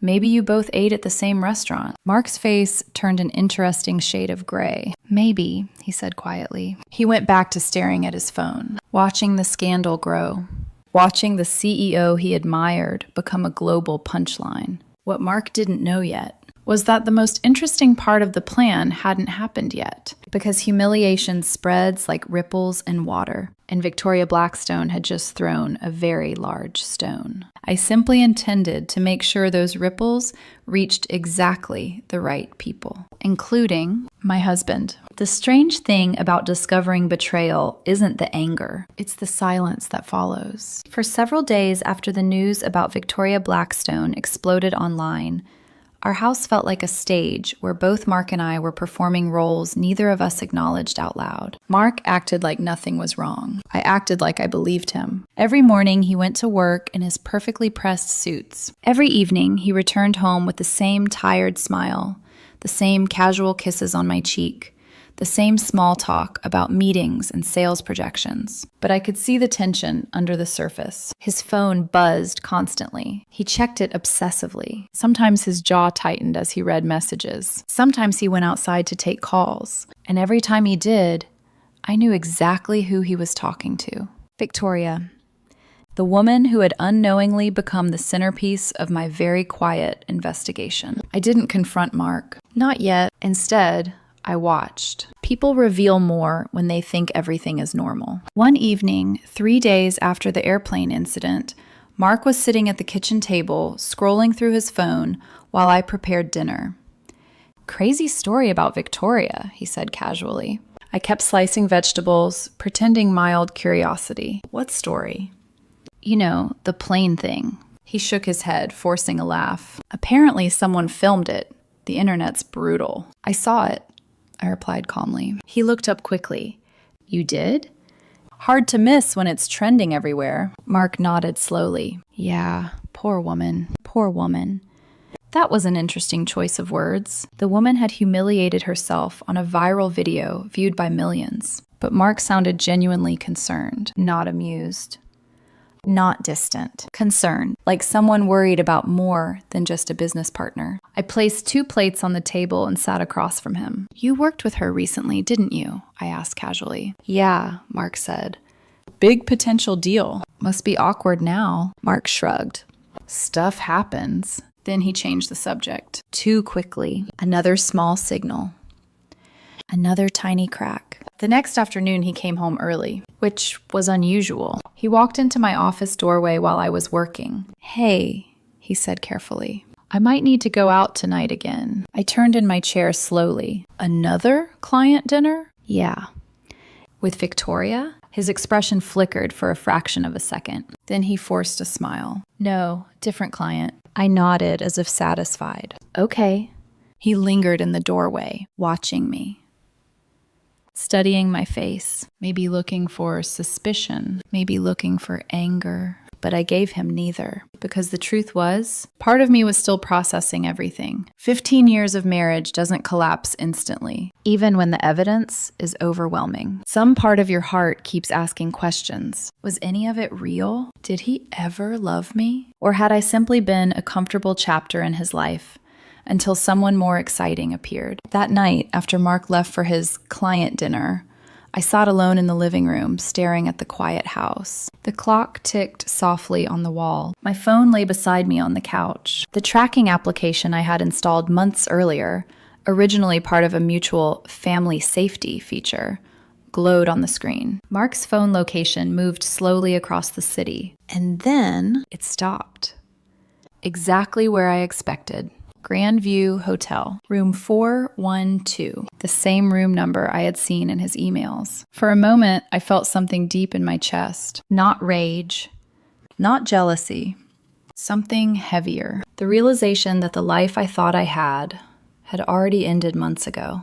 Mark simply hadn't told me yet. I stared at the map for a long time, watching the tiny blue dot remain motionless inside the hotel building. A strange calm settled over me, because in that moment I understood something clearly. Mark thought he was in control. He thought his affair was hidden. He thought his careful lies protected him. But secrets only work when no one is paying attention. And unfortunately for him, I was very good at paying attention. I picked up my phone and made a quiet call. "Hello," the hotel receptionist answered. I spoke in my most professional voice. "Good evening. This is Dr. Harris calling from the Regional Health Department.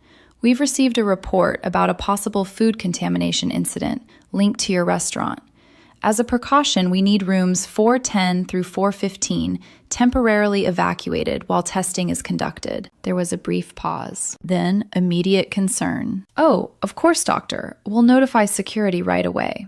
I ended the call and leaned back on the couch. Across the city, my husband and his lover were about to experience a very unexpected interruption. Not dramatic, not violent, just inconvenient. Sometimes revenge isn't about explosions. Sometimes it's about small, perfectly timed disruptions that begin unraveling a carefully built lie. And this one was only the beginning. I parked my car across the street from the Grand View Hotel that night, not close enough to attract attention, but close enough to see the entrance clearly. The building glowed with soft yellow lights, the kind designed to look elegant and discreet. The sort of place people chose when they didn't want questions asked. Perfect for affairs. Perfect for lies. I checked the time on my phone. 30 minutes had passed since my call to the front desk. Inside the hotel, the staff were likely knocking on doors, politely informing guests that a temporary evacuation was required because of a possible contamination concern. Most people would assume it was a routine safety procedure. But for two people who were supposed to be having a secret rendezvous, it would feel like panic. Exactly 15 minutes later, the front doors swung open, and there they were, Mark and Victoria Blackstone. Mark's tie hung loosely around his neck, his hair slightly disheveled. Victoria looked worse. She was adjusting her jacket hurriedly, scanning the street with the paranoid expression of someone suddenly worried about cameras. Even from across the road, their discomfort was obvious. They walked quickly toward the parking lot. For a moment, they argued quietly beside Victoria's sleek black sports car. I couldn't hear the words, but I could read the body language. Frustration, embarrassment, fear. Finally, they split up. Victoria climbed into her car and drove away. Mark walked stiffly toward his own. Something about his movement caught my attention. He was walking, strangely, carefully, as if something was physically uncomfortable. I couldn't help the small smile that formed. The lubricant substitution was apparently doing its job. Sometimes chemistry can be very persuasive. I waited until Mark's car left the parking lot before starting my engine. The drive home was quiet, peaceful almost, because revenge, when done patiently, doesn't feel like rage. It feels like strategy unfolding exactly as planned. 20 minutes later, my phone rang. "Mark," I answered calmly. "Hi." His voice sounded strained. "Diana, I'm having some health issues." "What kind of health issues?" A pause. "Personal male stuff." I bit the inside of my cheek to keep my voice steady. "What do you mean?" "I think I might have some kind of infection or allergic reaction or something." His voice dropped to a whisper. "Everything's burning." I turned my car slowly into our driveway. "That sounds serious," I said gently. "You should see a doctor." "Yeah, I'm thinking about it." He hesitated. "Could you maybe stop by the pharmacy tomorrow and get some cooling cream or something?" "Of course," I said sweetly. "Anything you need." We ended the call. The moment the line disconnected, I burst out laughing. Not cruel laughter, just the kind that comes when an elaborate plan begins working exactly as expected. But the evening wasn't finished yet, because humiliation spreads, and Victoria Blackstone had already started the process. The next morning, the news cycle exploded again. Another headline appeared across several business websites. Tech CEO threatens lawsuit over sabotage claims. Apparently, Victoria had hired a legal team overnight. According to the article, she was claiming someone had tampered with her medication, causing the infamous airplane incident. Her lawyers were demanding a full investigation. They planned to sue the pharmaceutical company, the restaurant she had eaten at, and possibly the airline. I read the article slowly while sipping my morning coffee. The most interesting part wasn't the lawsuit itself. It was the timeline Victoria's lawyers included in the complaint. Lawyers love details. Dates. Times. Locations. And unfortunately for Victoria, those details told a story she clearly hadn't thought through. Her legal filing documented exactly where she had been on several evenings, including the Grand View Hotel with a dinner companion multiple times over several months. My fingers rested on the table as I read because Victoria had just made a very serious mistake. In trying to defend herself publicly, she had created legal evidence of the affair, evidence I could now use. Later that afternoon, Mark came home looking exhausted. He moved carefully when he walked. His expression tightened when he sat down. "Still feeling sick?" I asked. "Yeah," he muttered. "Doctor says it might be an allergic reaction." "From what?" He looked away. "No idea." I nodded sympathetically. Then I said something that made him freeze. "I saw Victoria filed a lawsuit." Mark's head snapped up. "You saw that?" "It's everywhere online." I watched his face carefully. "You must be worried," I added. "Why would I be worried?" "Because if lawyers start digging into where he's been, they might find things you don't want them to find." But I didn't say that out loud. Instead, I shrugged. "It just seems messy." Mark forced a smile. "Yeah, messy." But his hands trembled slightly as he reached for his phone. That night, while Mark slept restlessly beside me, I sat in the living room making another call. This one to someone much more useful than a pharmacist. My lawyer. "James," I said when he answered, "I need to file for divorce." There was a long pause. "Okay," he said calmly. "What happened?" "My husband had an affair with a client." Another pause. Then James spoke again. "Do you have proof?" I smiled slightly. "Oh, James," I said. "I have emails, hotel records, and a very helpful lawsuit filed by the other woman documenting exactly when and where it happened." Now there was real interest in his voice. "That could be useful." "It gets better," I said. "Our state still recognizes alienation of affection lawsuits, doesn't it?" James exhaled slowly. "Yes, but those cases are rare. You'd need clear evidence that someone intentionally interfered with your marriage." I leaned back on the couch. "Mark's lover just filed a public document confirming their relationship." Silence. Then James laughed quietly. "Well," he said, "send me everything." And just like that, the quiet collapse of my marriage became something else entirely. A legal strategy, one that Mark and Victoria hadn't seen coming. Because sometimes the most devastating revenge isn't emotional, it's legal. And the law has a very interesting way of turning secrets into evidence. The night before I filed the divorce papers was the quietest night our house had ever known. Not peaceful, just empty. Mark had gone to bed early, claiming he was still feeling sick. The doctor had apparently given him medication for the burning irritation that still hadn't completely disappeared. I sat alone in the living room with my laptop open, staring at the draft of the legal documents James had prepared. Petition for divorce. Civil claim for alienation of affection. Seeing those words written in cold legal language felt surreal. 15 years of marriage reduced to paperwork. Signatures. Evidence attachments. Email transcripts. Hotel receipts. Timelines. Part of me expected to feel victorious. After all, the plan had worked almost perfectly so far. Victoria had humiliated herself publicly. The scandal around her was spreading through the tech industry. And Mark still had no idea how much I knew. But sitting there in the dim light of the living room, victory wasn't what I felt. What I felt was grief. Not the kind that creeps in slowly when the adrenaline of anger fades.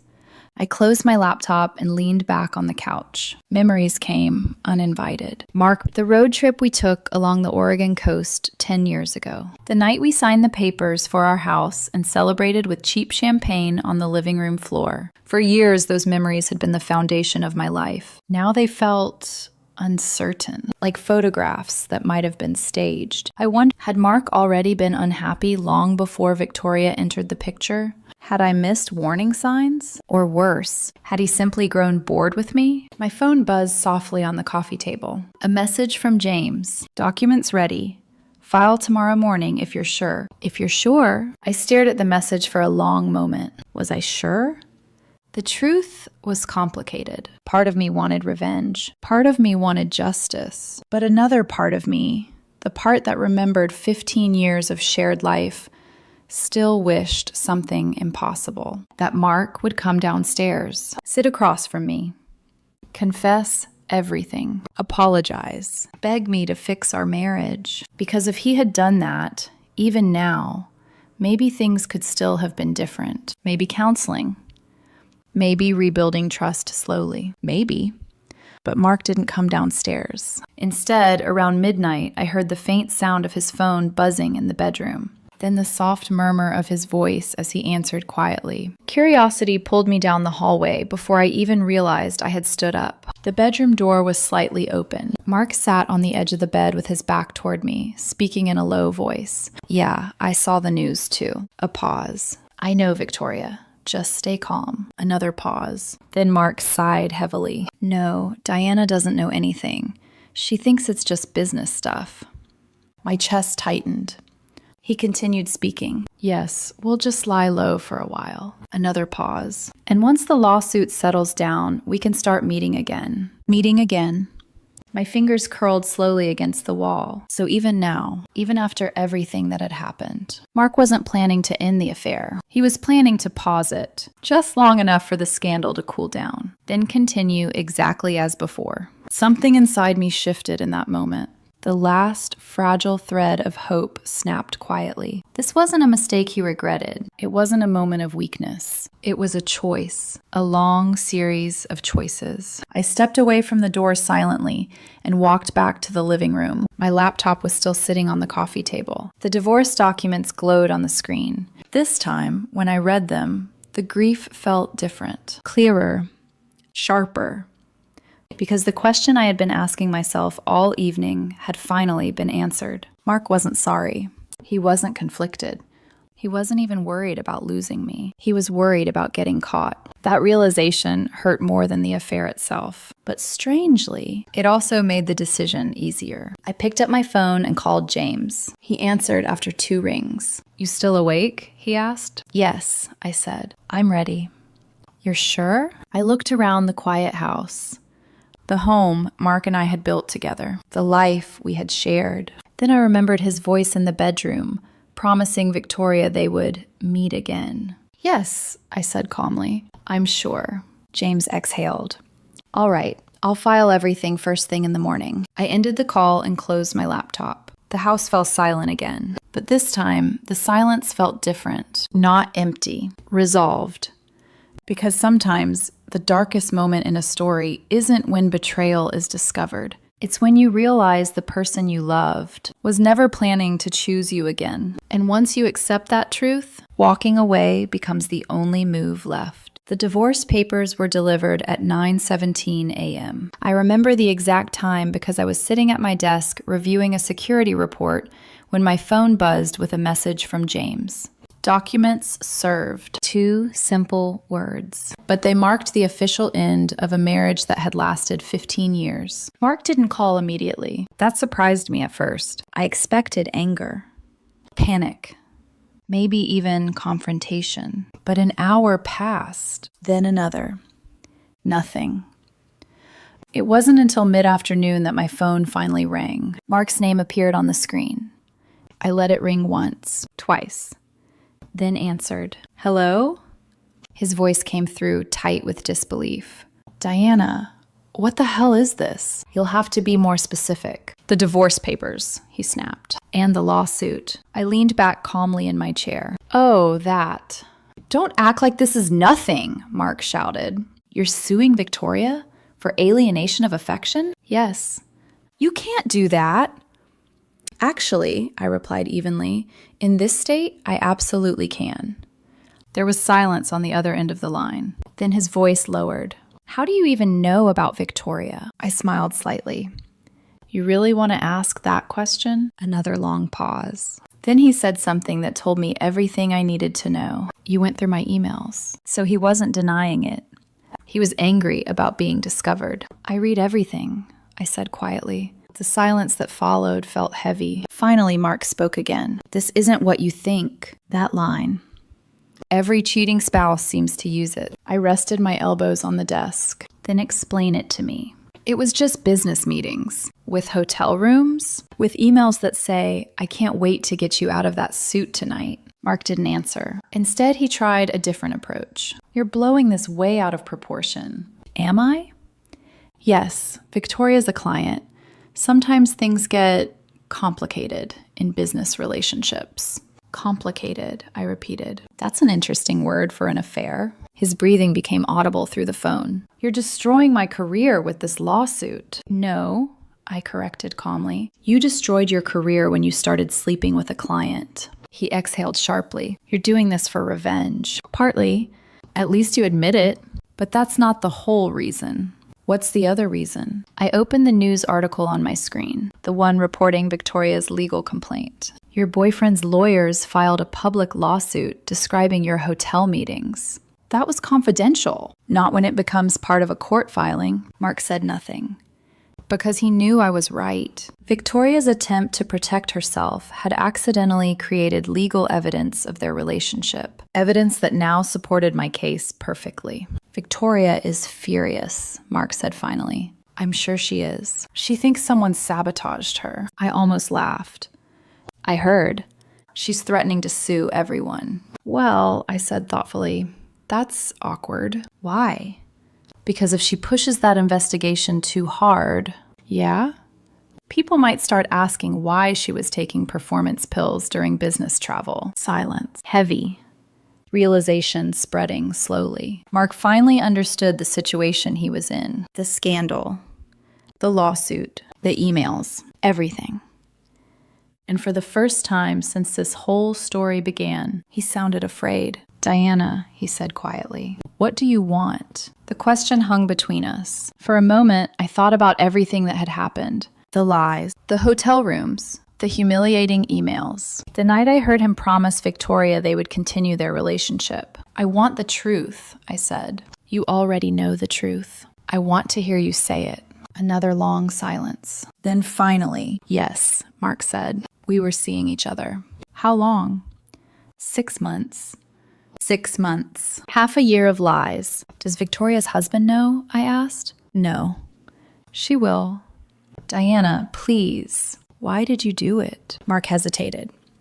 Then answered with painful honesty. Because Victoria made me feel important.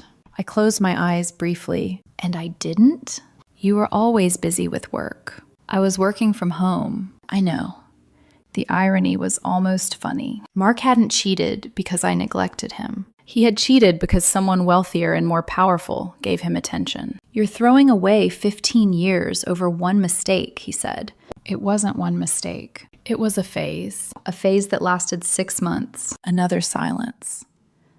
Then he asked quietly, what happens now? I opened another message from James that had arrived minutes earlier. Settlement discussion already requested by Blackstone's legal team. I smiled slightly. Now, I said calmly, your boyfriend's company tries to make this scandal disappear. What do you mean? They want to settle the lawsuit. Mark's breath caught. How much? $200,000. The number hung in the air. Then he whispered, Victoria's going to lose everything. Probably. And you're okay with that? I thought about it for a moment, then answered honestly. She should have thought about that before she started sleeping with married men. Mark didn't respond, because there was nothing left to say. For the first time since the truth surfaced, the power had completely shifted, and he knew it. The scandal didn't explode all at once. It unraveled slowly, like a thread being pulled from a sweater. And the more it unraveled, the worse things became for Mark and Victoria Blackstone. Within 24 hours of my lawsuit being filed, several business news outlets had already picked up the story. At first, the headlines were cautious. Blackstone Tech CEO facing legal dispute involving employee. Then the tone changed as reporters started digging. Emails leaked. Hotel reservations surfaced. Anonymous sources from inside Blackstone Tech began speaking to journalists. By the end of the week, the headlines looked very different. Tech CEO's affair with married sales executive sparks lawsuit. Corporate scandal rocks Blackstone Tech. Board of directors launches internal investigation. The internet moved quickly, but corporate boards move even faster when money is involved. 2 days later, another announcement appeared. Victoria Blackstone had been placed on temporary leave pending investigation. Investors panicked. Blackstone Tech's stock dropped nearly 12% in one day. Clients began canceling contracts. And suddenly, the man who had once bragged about yachts and aggressive expansion strategies was spending most of his time talking to lawyers. Meanwhile, Mark's life was collapsing in quieter ways. His company suspended him immediately after the lawsuit became public. Corporate HR departments hate scandals almost as much as shareholders do, especially when the scandal involves a client. Mark came home that evening looking like a ghost. He stood in the kitchen doorway, watching me quietly while I made tea. "We need to talk," he said. I nodded toward the table. "Sit." He sat slowly.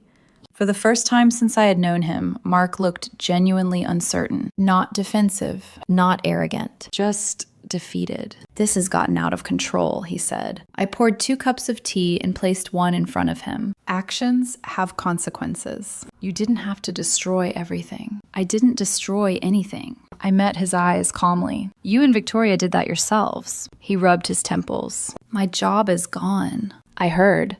Victoria's board fired her this morning." That didn't surprise me. Corporations rarely tolerate public humiliation at the executive level. "And her husband?" I asked. Mark gave a hollow laugh. "He filed for divorce yesterday." Of course he had. Victoria's carefully built life was collapsing, even faster than my marriage had.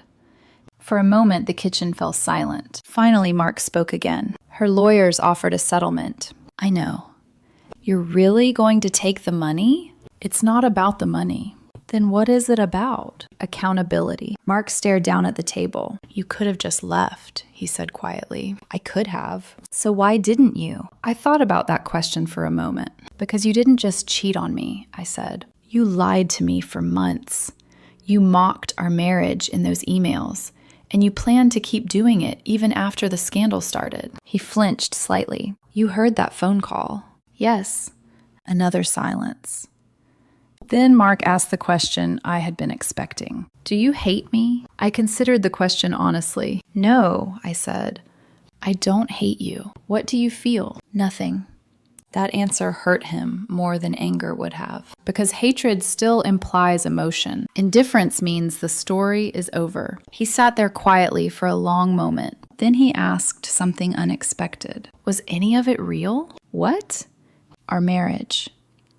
I looked at him across the table. "Yes," I said. "It was real. For me too," he said softly. I believed him.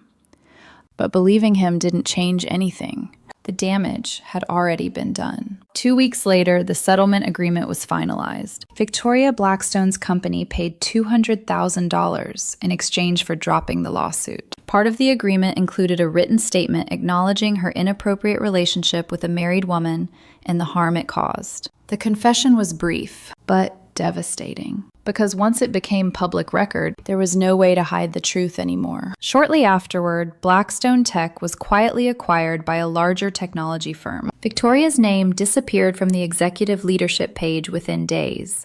And just like that, the powerful CEO who once dominated every room she entered was no longer part of the company she built. As for Mark, he moved out of the house a week after the settlement. We didn't argue. We didn't yell. There was nothing left to fight about. I helped him pack some of his things into boxes. At the door, he paused. "Diana," he said quietly. "Yes?" "I really am sorry." I studied his face for a moment. Then I nodded. "I know." And I did believe that. But some apologies arrive long after they can change anything. Mark picked up the last box and walked toward his car. I stood in the doorway watching him drive away. 15 years of marriage, disappearing down the street in the back seat of a sedan. Strangely, I didn't cry. Not anymore. Because sometimes the real victory isn't revenge. It's the moment when someone who once controlled your entire world becomes just another chapter in your past. 6 months later, my life looked completely different. Not dramatically different on the surface. The same house, the same quiet neighborhood, the same office where I spent long hours analyzing network security reports. But the atmosphere had changed. The The silence in the house no longer felt empty. It felt peaceful. Divorce has a strange way of resetting your perspective on everything. At first, friends kept asking if I was okay, if I needed time to heal, if I regretted what had happened. The truth was more complicated. I didn't regret exposing the truth, but I did regret something else. I regretted how long I had ignored the warning signs. Looking back, the affair hadn't begun the moment Mark met Victoria. It had begun long before that. It started the moment our communication stopped being honest. The moment small frustrations stopped being shared. The moment we both became comfortable pretending everything was fine. Betrayal rarely appears out of nowhere. Most of the time, it grows slowly in the cracks people refuse to acknowledge. One evening, several months after the divorce, I was sitting on my porch watching the sunset when my phone rang. The number was unfamiliar. I almost didn't answer, but curiosity won. Hello? A familiar voice came through the line. Diana, it's Mark. I leaned back in my chair. How are you? There was a pause. I've been better. I heard you moved. Yeah, he said. New city, new job. That's good. Another silence. Then he spoke again. I wanted to say something. I'm listening. You were right. About what? About consequences. His voice sounded different, quieter, less confident. I lost a lot of things because of my choices, he continued. My job, my reputation, my marriage. I watched the sky darken slowly over the trees. And what did you learn? I asked. Another pause. That excitement isn't the same thing as happiness. For the first time in months, I smiled. That's a good lesson. Do you think you'll ever forgive me? The question lingered in the air. I thought about the past year, the lies, the humiliation, the legal battles, but also the quiet peace I had found afterward. Maybe someday, I said. But forgiveness isn't the same thing as going back. I know. We said goodbye shortly after that. When the call ended, I placed the phone on the table beside me and looked out at the quiet street. Life after betrayal doesn't always end with dramatic revenge or perfect justice. Sometimes it ends with something simpler. Clarity. The understanding that the person who hurt you no longer defines your future, and that the strongest revenge isn't humiliation. It's building a life so peaceful, so honest, and so fulfilling that the betrayal becomes just another story from a life you've already outgrown. Because the truth is this: the moment someone chooses to betray you, they've already removed themselves from the future you deserve. And once you realize that, walking forward becomes surprisingly easy. I was working from home when my phone lit up with a message from my husband, Robert Caldwell. He had been overseas for 7 days, supposedly on a guys trip with coworkers. The text that appeared on my screen sounded cheerful, almost too cheerful. Having an amazing time here. We decided to extend another 2 weeks. That's cool with you, right? This city is incredible. Miss you. I read the message once, then again, and then I just stared at the screen. 30 full seconds passed before I moved. My fingers were steady, completely steady. I typed back slowly. Hope you and Emma are enjoying yourselves. Divorce papers will be waiting for your return. Sent. Then I blocked his number. Not just his number. Everything. Phone, email, Instagram, Facebook, every messaging app. Gone. Silenced. My hand didn't tremble once. No hesitation. No second thoughts. Because the truth was, I had already spent 3 weeks preparing for that exact moment. 3 weeks earlier, I had noticed something strange on our shared credit card. A $400 charge. A boutique hotel downtown. The kind of place couples went for romantic weekends. The funny thing? Our apartment was only 30 minutes away. When I asked him about it, Robert barely looked up from his phone. Oh, that, he said casually. Company event. Some kind of sales retreat. But Robert's company loved publicity. They posted every event on their website. Every conference, every retreat, every team outing. So later that night, while he slept beside me, I opened my laptop and checked. There was no retreat, no conference, no event, nothing. That was the moment something cold and quiet began forming inside my chest. Not rage, not panic, suspicion. And suspicion is a patient thing. Over the following weeks, the signs multiplied. Robert started placing his phone face down on every surface. He took calls in other rooms. Sometimes I'd glance up from the couch and catch him smiling softly at his screen when he thought I wasn't looking. Classic signs. But I'm not the jealous type. I don't accuse people without proof. So instead of confronting him, I started looking for the truth. And what I eventually found would destroy 5 years of marriage in less than a minute. I just hadn't told him yet. But when that message about extending his trip arrived, I knew the moment had finally come. And for the first time in months, I felt calm. Because his perfect little affair was about to become everyone's business. My name is Jessica Mitchell. I'm 43 years old, and until 3 weeks before that message, I would have described my life as ordinary in the safest possible way. Not glamorous. Not dramatic.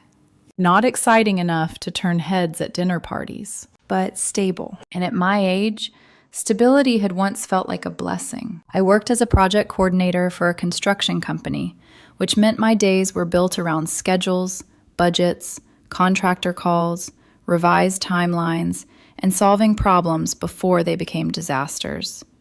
I made $43,000 a year.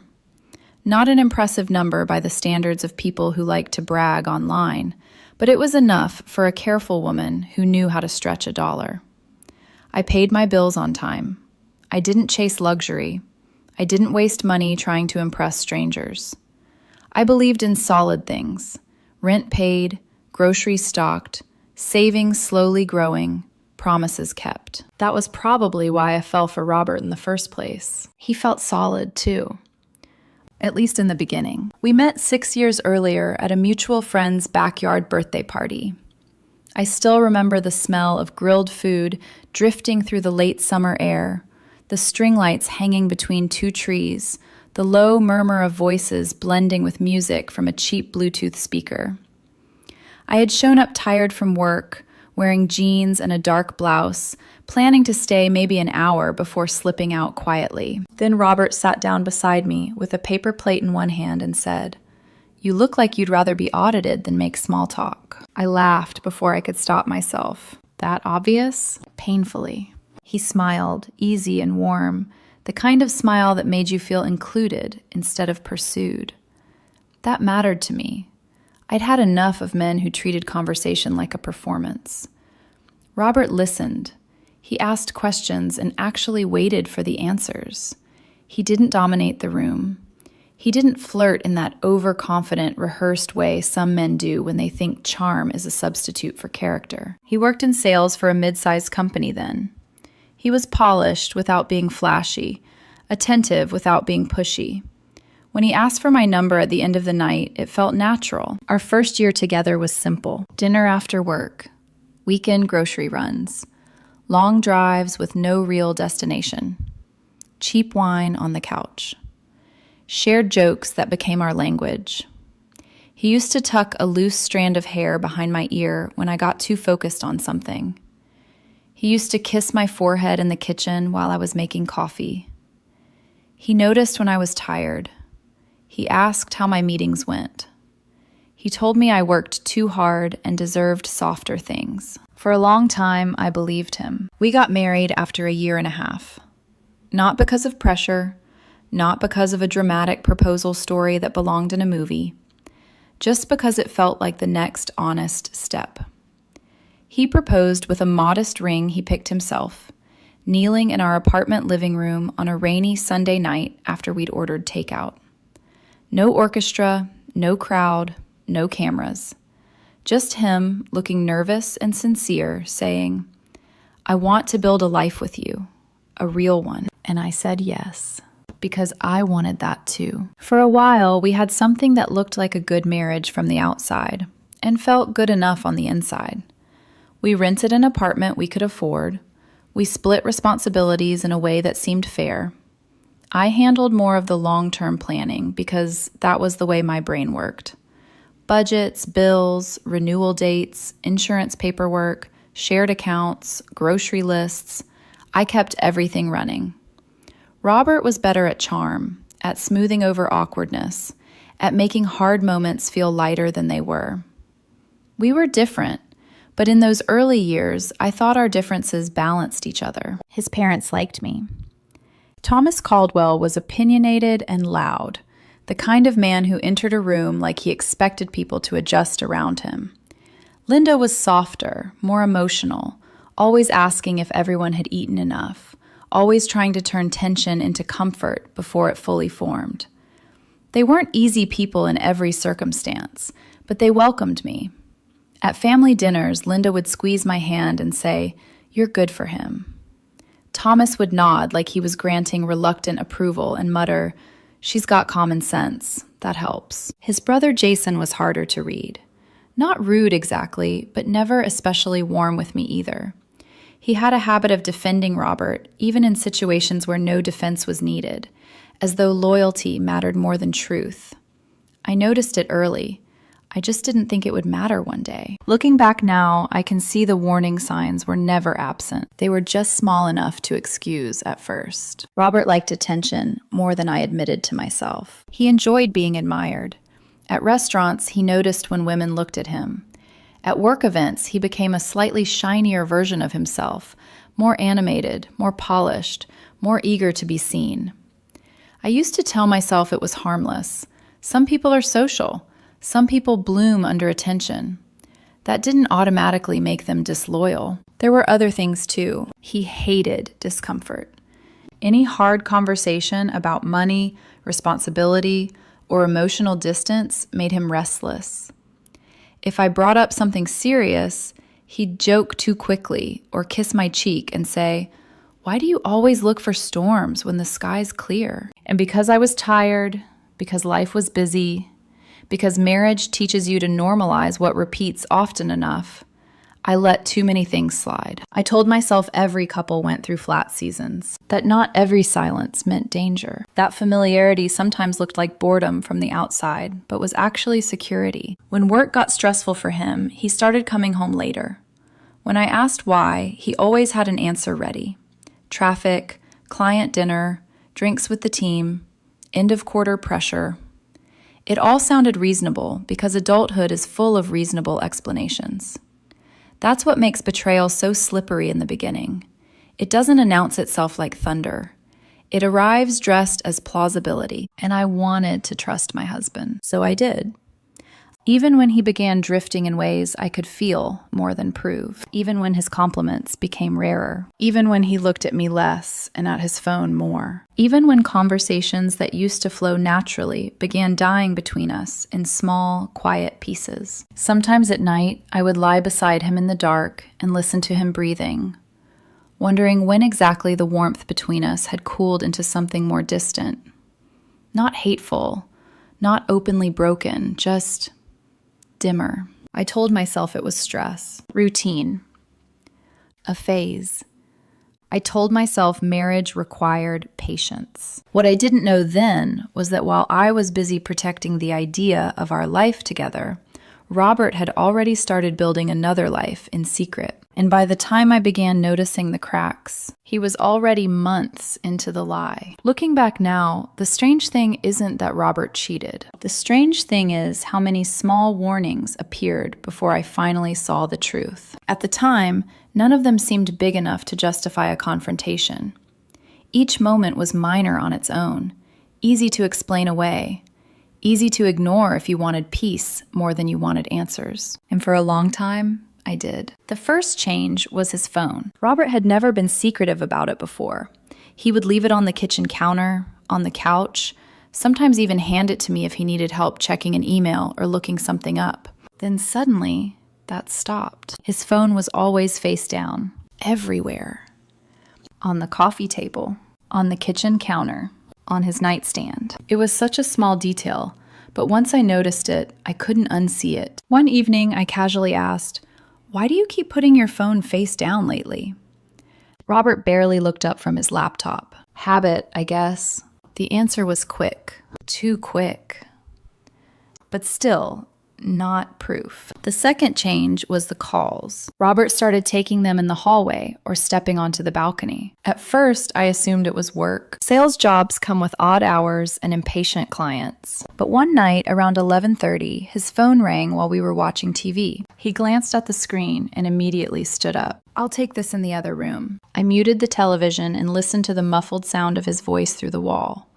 Low, careful, almost gentle. When he came back 10 minutes later, I asked casually, "Late client call?" "Yeah," he said, "West Coast account." But the tone of his voice carried something unfamiliar. Not guilt exactly, more like excitement. And that was the moment a quiet unease began growing inside me.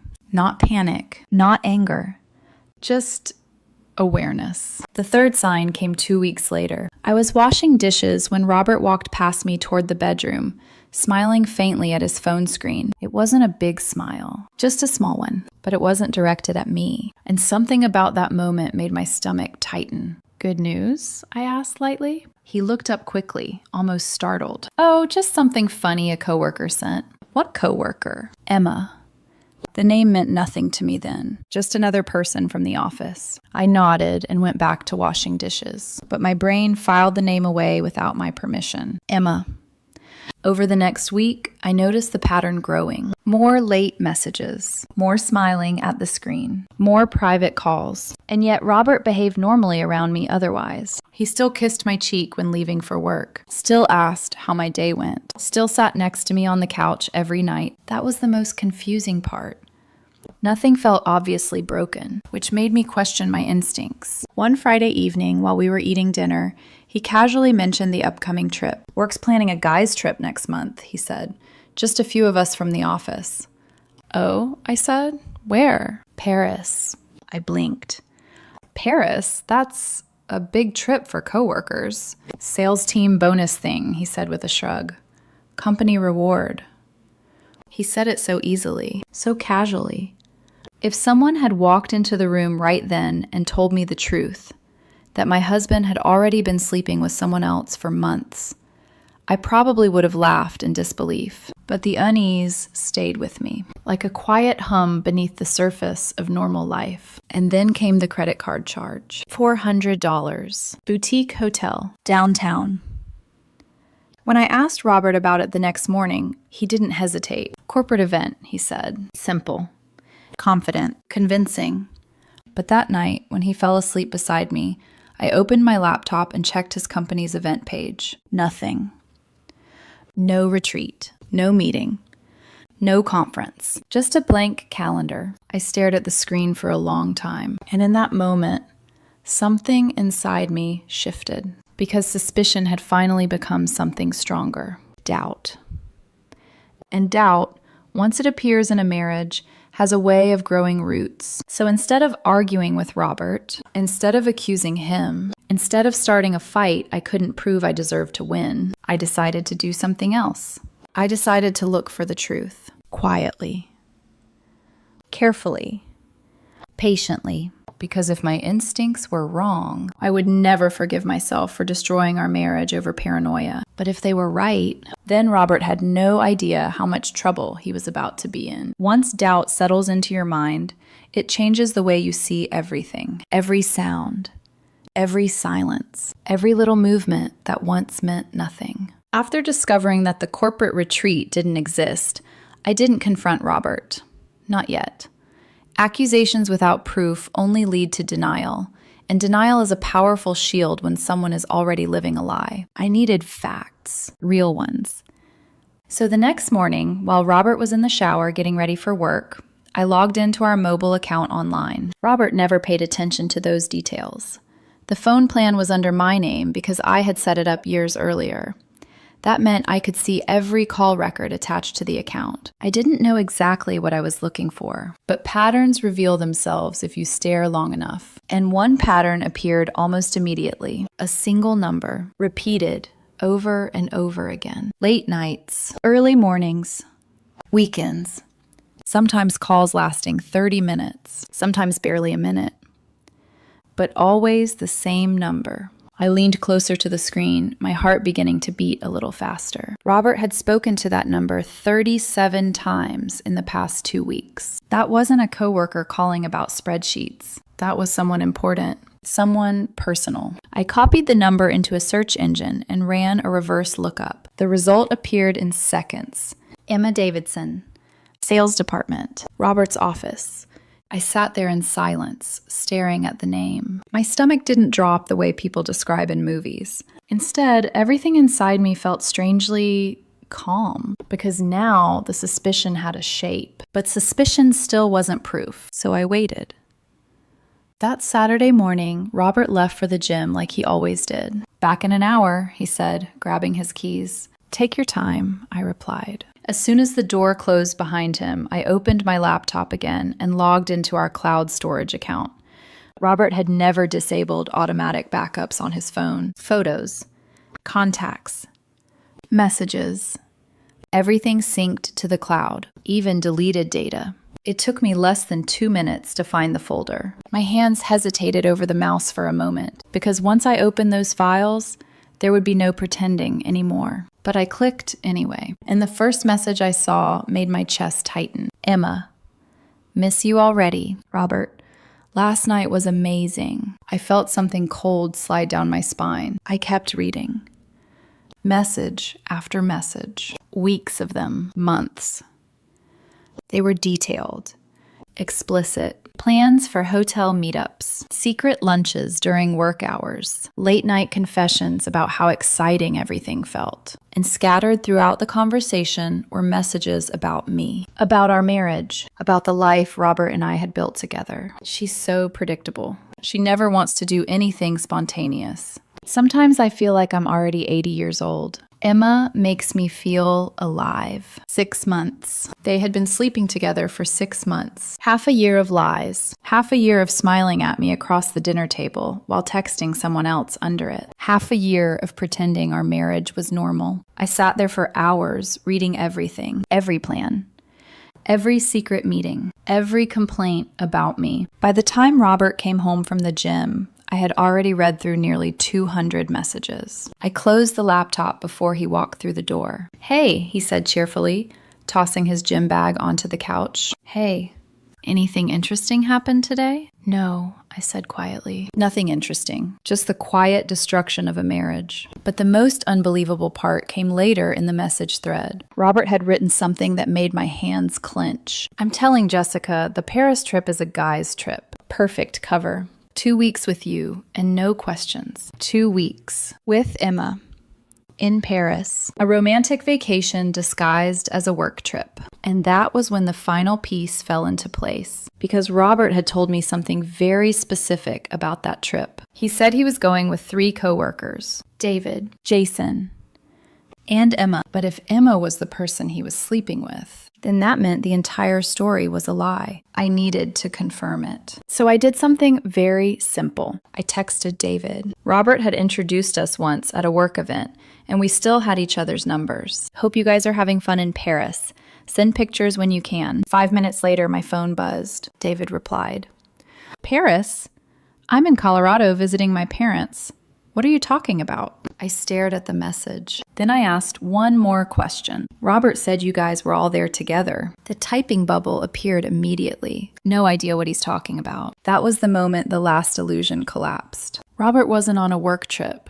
He wasn't with coworkers. He was in Paris with the woman he'd been cheating on me with for 6 months. And everything he had told me, every explanation, every late night, every smile across the dinner table, had been a lie. I didn't cry. I didn't scream. Instead, I closed the laptop slowly. Then I reached for my phone. And I called a divorce lawyer, because once you see the truth that clearly, there is no going back. After I hung up the phone with the lawyer's office, I sat at the kitchen table for a long time without moving. The apartment was quiet, too quiet. The refrigerator hummed softly in the corner. Cars passed outside on the street below. Somewhere down the hall, a neighbor's dog barked once and then stopped. Normal sounds. Ordinary life continuing exactly as it always had. But inside my chest, something fundamental had shifted. I had just spent hours reading messages between my husband and another woman. Messages that dissected my personality, mocked my habits, and celebrated their secret relationship like it was some thrilling private adventure. 6 months. 6 months of deception. And somehow the most shocking part wasn't the betrayal itself. It was how calm I felt afterward. No tears. No screaming. Just a cold, deliberate clarity. I poured myself a glass of water and stared out the kitchen window while my thoughts settled into place. 5 years of marriage. 5 years of shared bills, holidays, routines, and plans for a future that suddenly no longer existed. And the strange thing was, the future I had imagined wasn't even extravagant. I had been saving quietly for a house down payment. $9,000 in a separate account Robert didn't know about. Just a small step towards something stable, something permanent. A backyard.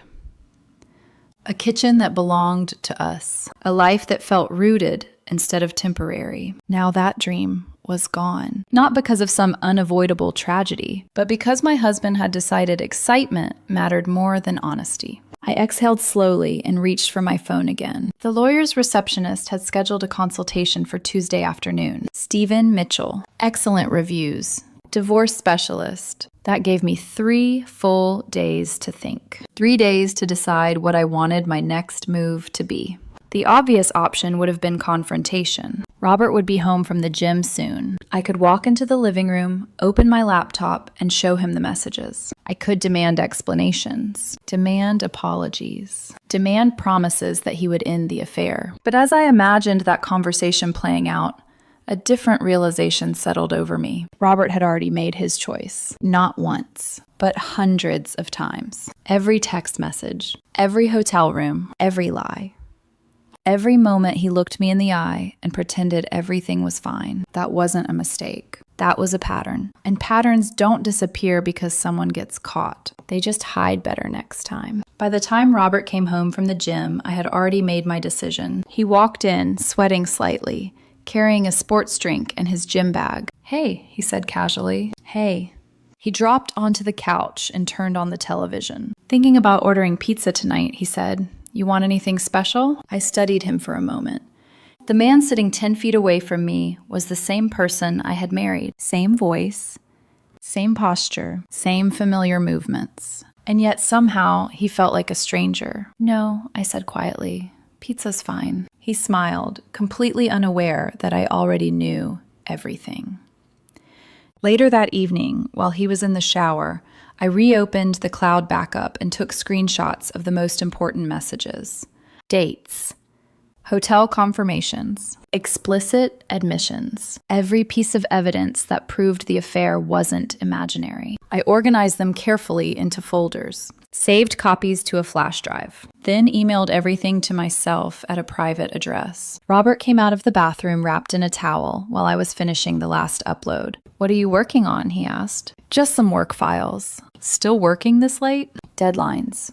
He nodded and disappeared into the bedroom to get dressed. The lie passed between us as easily as breathing. And strangely, I didn't feel guilty about it at all. Because for the first time in months, I understood something clearly. Robert wasn't my partner anymore. He was simply someone I happened to be married to. The next morning, I woke up early, made coffee, and opened my laptop again.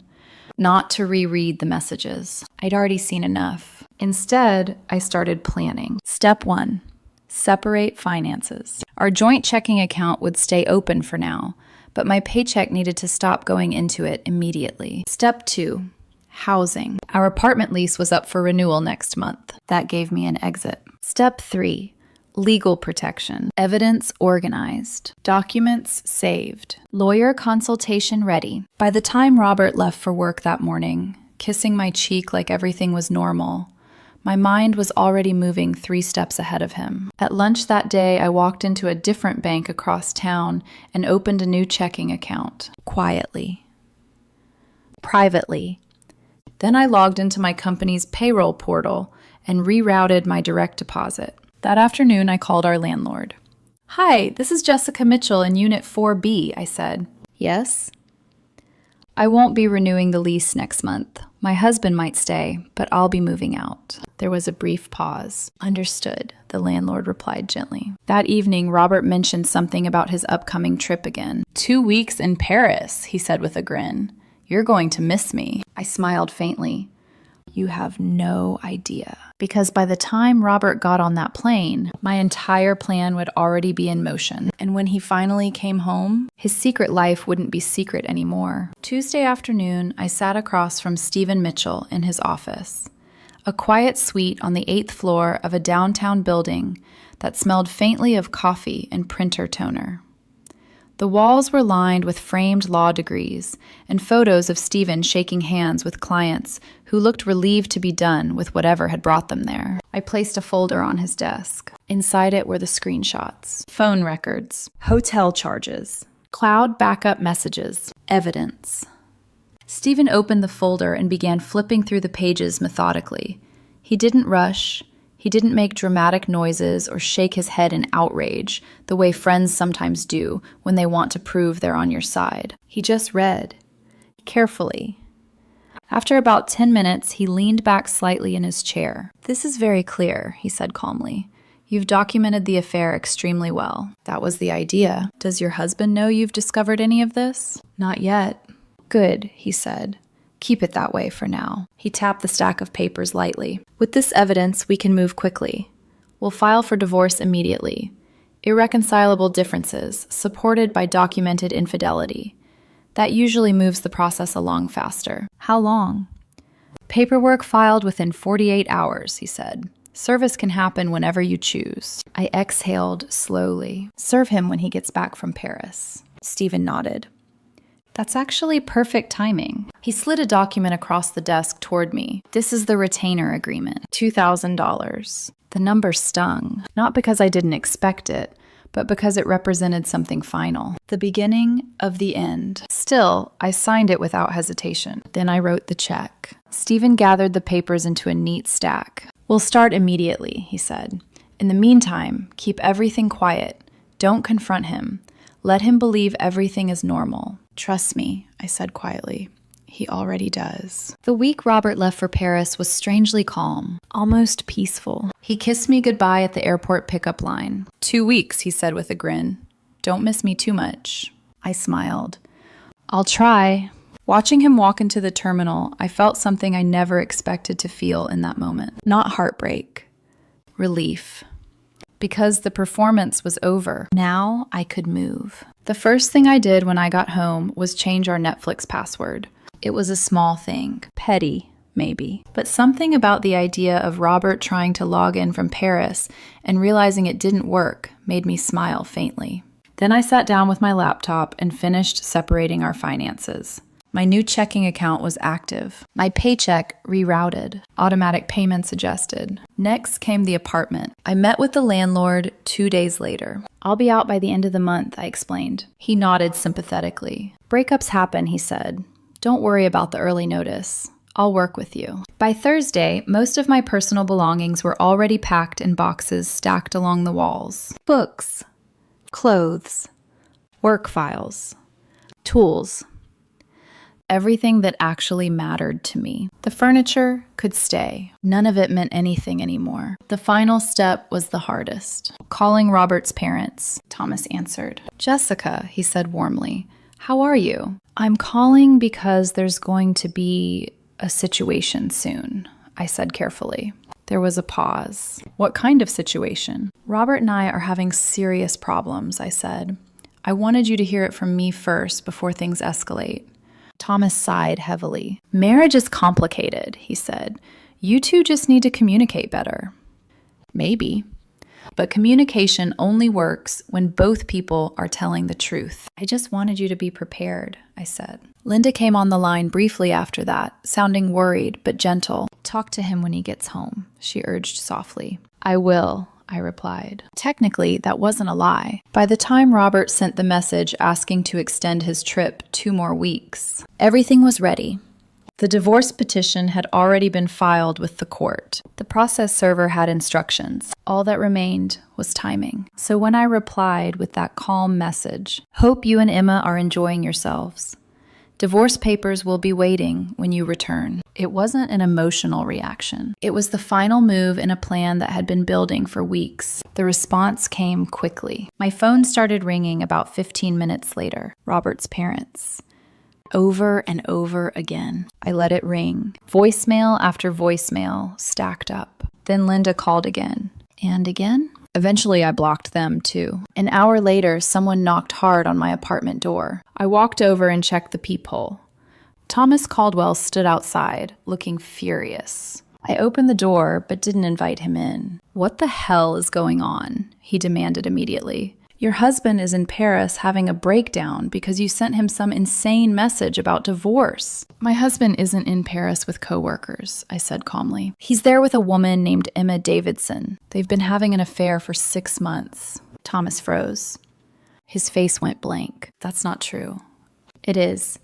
I have the messages, phone records, hotel receipts, everything."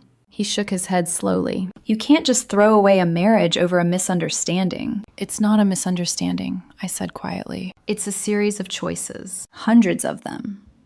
Every message, every meeting, every lie." Thomas tried to argue for several more minutes. Marriage requires forgiveness. Marriage requires patience. Marriage requires effort. But eventually he realized something important. My decision had already been made. "I'm not discussing this further," I told him. "The divorce is already filed. He'll be served when he returns." Then I closed the door. Through the wood, I could hear him standing in the hallway for a moment. Then his footsteps slowly faded away. That night, my phone exploded with messages. Friends. Family. People I barely knew. Everyone demanding explanations. I ignored all of them. Instead, I poured myself a drink, sat on the couch, turned on a baseball game, and for the first time in months, I felt something strange. Peace. Real peace. Robert had made his choice. Now he was going to live with it. The next morning, I woke up to silence. No missed calls. No frantic messages. No new voicemails piling up. Robert must have finally realized that I had blocked him everywhere. Good. I made coffee slowly, letting the quiet morning settle around me.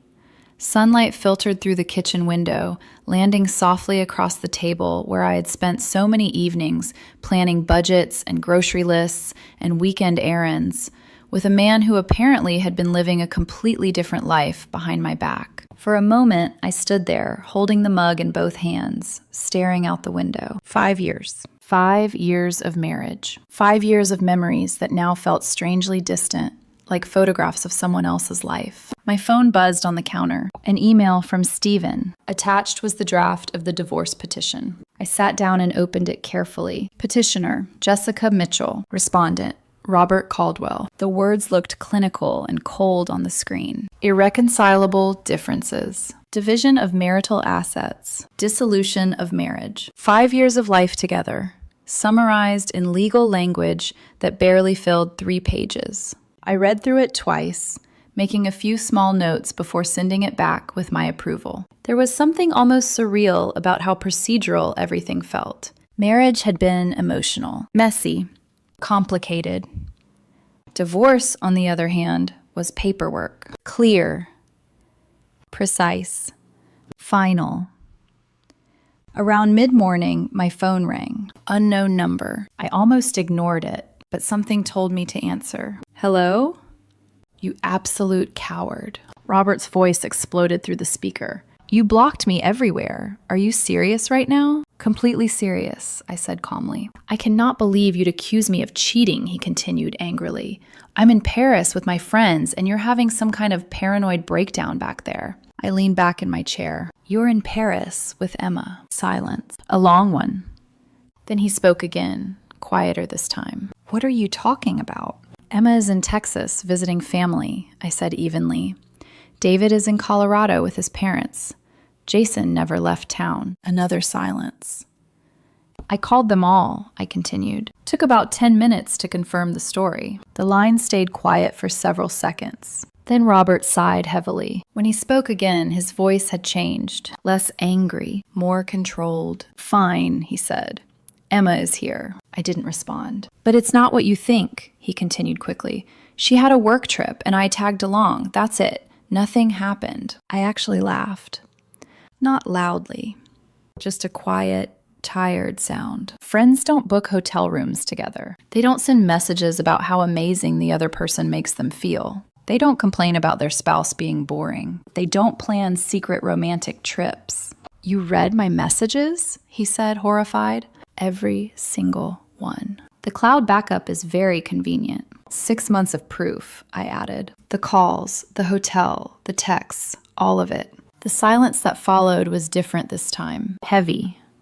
And then Robert started crying. The sound was familiar. I had heard it before during arguments, during difficult conversations, during moments when he wanted sympathy more than accountability. "Jessica, please," he said through the tears. "I made a mistake, a terrible mistake. We can fix this. We can work through it together." "No," I said quietly. "Yes, we can," he insisted. "We'll go to counseling. We'll go to therapy. We'll figure this out."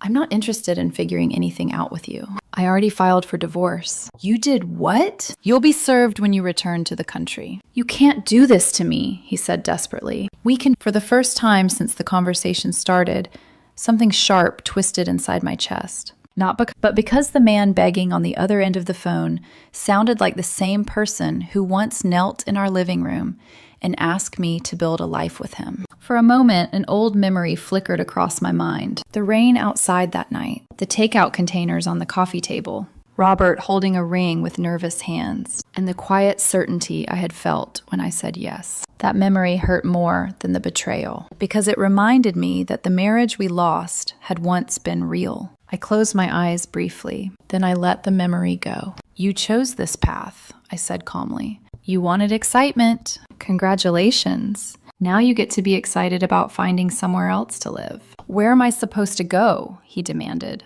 "What am I supposed to do?" Not my problem anymore.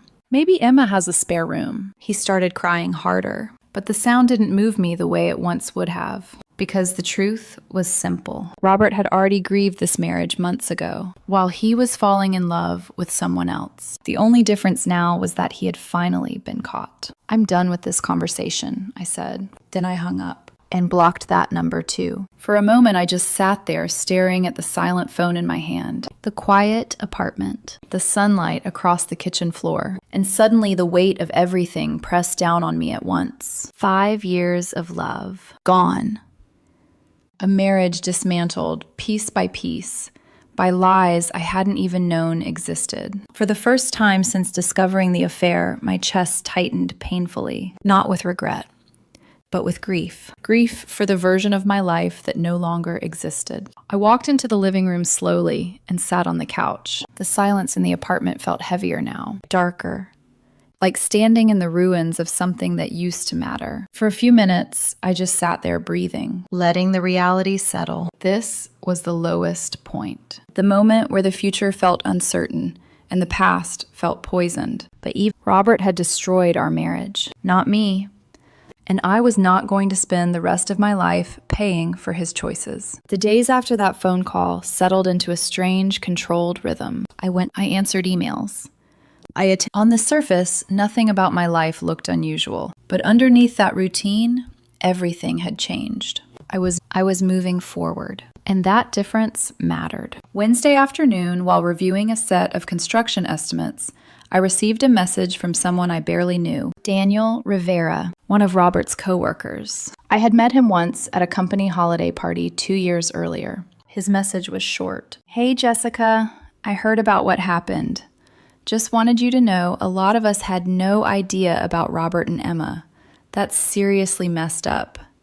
If you need anything, let me know." I stared at the message for a moment, then typed back a simple reply. "Thanks, I appreciate that." A few seconds later, another message appeared. Honestly, people at the office suspected something for a while. That sentence made my stomach tighten. Suspected what? I asked. Robert and Emma. They were getting lunch together almost every day. leaving work early at the same time, staying late in conference rooms. He added another message. Corporate culture. You know, nobody wants to get involved in someone else's drama. I leaned back slowly in my chair, so it hadn't even been a secret. Not really. People had seen the signs. They just hadn't said anything. And that realization didn't make me angry. It made something inside me go cold. Because Robert hadn't just disrespected our marriage. He had done it openly enough that people around him had started to notice. I thanked Daniel again and ended the conversation. Then I opened a new email. For a moment, my hands hovered above the keyboard. I wasn't doing this out of revenge. I told myself that clearly. But actions have consequences. And Robert had spent 6 months ignoring that reality. So I attached the screenshots. The most explicit messages. The hotel confirmations, the call records. Then I typed a short, neutral email addressed to the Human Resources Department at Robert's company. No accusations, no emotional language, just the evidence. And one simple line. These communications appear to show an undisclosed relationship between 2 employees in violation of company policy. Then I hit send and closed my laptop. 2 days later, my phone rang. Unknown number again, I answered cautiously. Hello?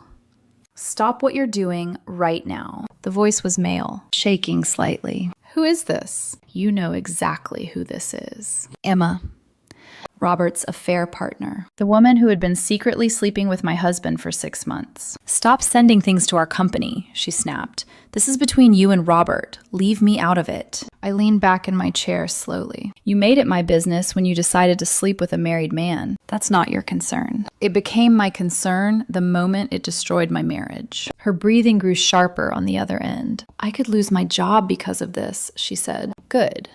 There was a stunned silence. Maybe next time you'll think twice before getting involved with someone else's husband. You're being vindictive, she said bitterly. No, I replied calmly. I'm being honest. You lied. Robert lied. Now you both get to deal with the consequences. You're ruining 2 careers. No, I said quietly. You both did that yourselves. I hung up and blocked the number. That weekend, I finished packing the last of my belongings. Boxes lined the hallway, books stacked neatly, my clothes folded carefully into suitcases. The apartment already felt like a place I no longer belonged. Saturday night, as I was taping a box closed, someone knocked on the door. I checked the peephole. Jason, Robert's brother. I opened the door halfway. What do you want? He looked uncomfortable. We need to talk. No, we don't. Jessica, listen. Robert is falling apart over there in Paris. I crossed my arms.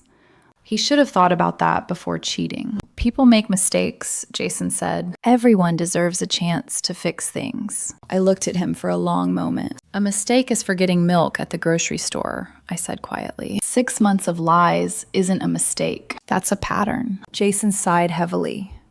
You're being harsh. No, I said. I'm being realistic. He tried to argue again, but I stepped back and closed the door before he could finish.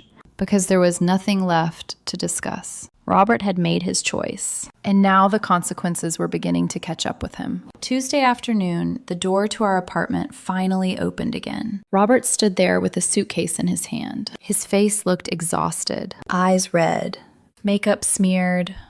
He had clearly been crying for hours on the flight home. He froze when he saw me sitting calmly on the couch. You're here.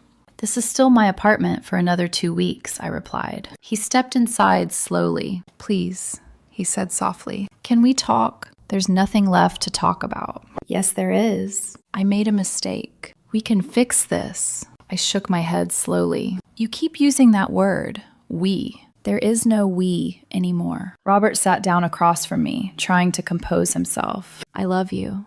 Funny way of showing it. Emma meant nothing. 6 months is a long time for something that meant nothing. Frustration flashed across his face. Why are you being so cruel? Cruel.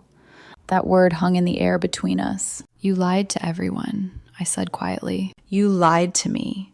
You lied to your parents. You lied to your friends. You spent our money on hotel rooms. You mocked me in messages. And somehow I'm the cruel one? Robert didn't answer. At that exact moment, the doorbell rang. Perfect timing. I stood and opened the door. A woman in her 40s stood there, holding a clipboard and an envelope. "Delivery for Robert Caldwell." Robert stepped closer behind me. "That's me." She handed him the envelope. "You've been served." Then she turned and walked down the hallway. Robert stared at the envelope like it might explode. His hands trembled as he opened it. He read the first page, then the second, then the third. "You're serious?" he whispered. "Completely." He looked around the apartment slowly, only then noticing the half-empty rooms, the packed boxes, my missing belongings. "You planned all of this while I was gone." "Yes." His phone suddenly buzzed loudly. He pulled it out and read the screen, his face drained of color. "What now?" I asked calmly. I got fired." The words barely left his mouth. "They just sent the email." I said nothing. He looked up slowly. "Did you do this?" I met his eyes evenly. "Someone informed HR that you violated company policy. You didn't disclose the relationship. That's on you." Robert's phone slipped from his hand and hit the floor. "My career is over," he whispered. "My marriage is over." I watched him quietly, because in that moment, the balance of power had finally shifted. And for the first time since discovering the truth, I felt completely in control of my own life again. Robert stood in the middle of the living room like someone who had just been dropped into a completely different life. His phone lay on the floor where it had fallen. The cracked screen glowed faintly with the email that had just arrived. "Termination of employment. Effective immediately." He picked it up slowly, reading the message again, like the words might rearrange themselves into something less devastating. "They can't do this," he muttered. "They can," I replied calmly. "You violated company policy. That policy exists for a reason." Robert's eyes snapped toward me. "You ruined my career." "No," I said quietly. "You did that yourself." His hands began shaking. "You sent those messages to HR." "I sent the truth." "That's not the same thing. It is when someone spends 6 months lying to everyone around them." Robert ran both hands through his hair, pacing across the half-empty apartment like a trapped animal. "I have nothing now," he said hoarsely. "No job, no wife, no future." I watched him carefully, because the truth was, none of those things had happened suddenly. They had happened slowly, choice by choice, lie by lie. "You should have thought about that before you got on a plane with Emma," I said. His head snapped up again. "I told you it was over with her." "That's nice. It doesn't change anything." Robert looked like he wanted to argue more, but the fight had drained out of him. Instead, he grabbed his suitcase and stormed into the bedroom. A moment later, I heard drawers slamming, something hitting the wall, then the unmistakable sound of someone crying. I sat down on the couch again. My phone buzzed softly in my hand. A message from Steven. "Process server confirmed delivery. Hearing scheduled in 6 weeks." I typed a short reply. "Thank you." An hour later, there was another knock at the door. I already knew who it would be. Thomas and Linda Caldwell stood outside when I opened it. Linda's eyes were red and swollen. Thomas looked furious. "Our son is in there having a breakdown," Linda said desperately. "What did you do to him?" "I divorced him for cheating," I replied evenly. "That's what I did." "She made a mistake," Linda pleaded. "People make mistakes." 6 months is not a mistake, I said. "It's a pattern." Thomas stepped forward aggressively. "You need to be reasonable about this. Go to counseling. Work through it like adults." "I'm not interested in counseling with someone who lied to my face for half a year." "Marriage requires forgiveness," he snapped. "Marriage also requires honesty," I said calmly. "Your son broke both." Linda's voice trembled. "He loves you." "He's sorry. Can't you give him another chance?" "No." The word hung in the air between us. "Final." "Why not?" she whispered. "Because I will never trust him again. And I'm not spending the rest of my life wondering if he's telling the truth or planning his next affair." Thomas's face turned bright red. "You're being selfish." "I'm protecting myself." "You're destroying this family." "No," I said quietly. "Robert already did that." Then I closed the door. They knocked several more times. Voices raised, pleading, demanding. Eventually, the hallway went quiet again. That evening, Robert came out of the bedroom. His eyes were swollen, his face blotchy and pale. He looked 10 years older than he had that morning. "Can I ask you something?" he said quietly. "What?" Did you ever love me at all? The question surprised me. I did, I said, until you chose someone else. I never chose her over you. Yes, I replied calmly. You did. Every text message, every hotel room, every lie, every time you deleted a message thinking I wouldn't find it. You chose her. Robert sank down against the wall, sliding slowly to the floor. I don't know what to do now, he whispered. Where am I supposed to go? You're an adult. Figure it out.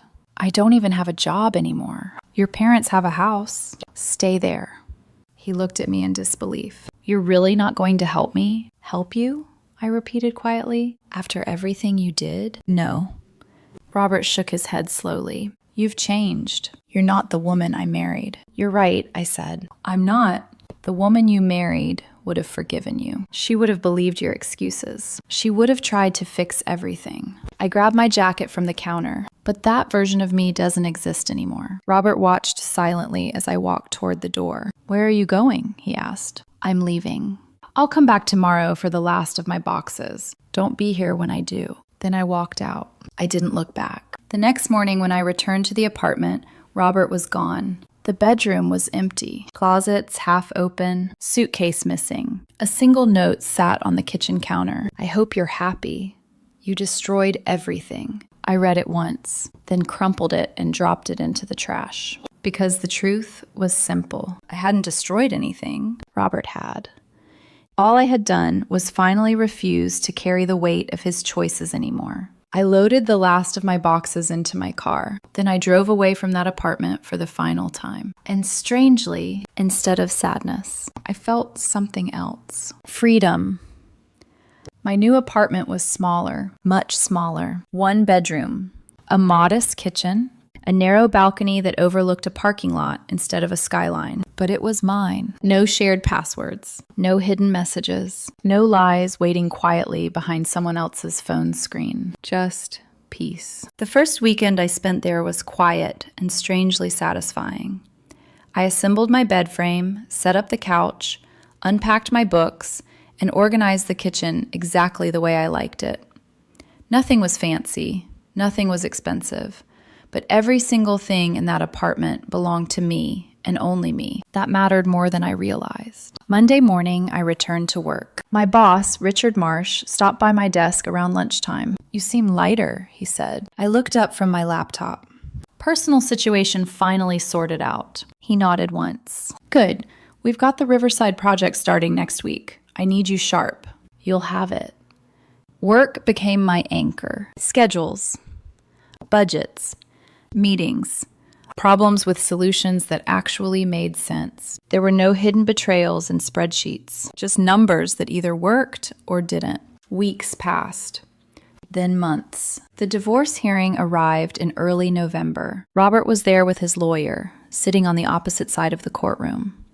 He looked thinner, older, like someone who had spent a long time wrestling with consequences he never expected to face. We didn't speak. We didn't even make eye contact. Stephen presented the evidence calmly. The messages, the hotel records, the phone logs. Robert's lawyer tried to argue that I had refused counseling and abandoned the marriage. The judge wasn't impressed. Infidelity is clear grounds for divorce, she said plainly. The decision took less than 20 minutes. No spousal support. Assets divided by law. Case closed. Outside the courthouse, Robert looked like he wanted to approach me, but his lawyer physically stopped him. Don't, the man said quietly. I walked straight to my car without saying a word. And just like that, 5 years of marriage ended in less time than a lunch break. Life moved forward after that. 3 months later, I received a promotion at work. Supervisor position. Better salary. More responsibility. Richard said I had earned it.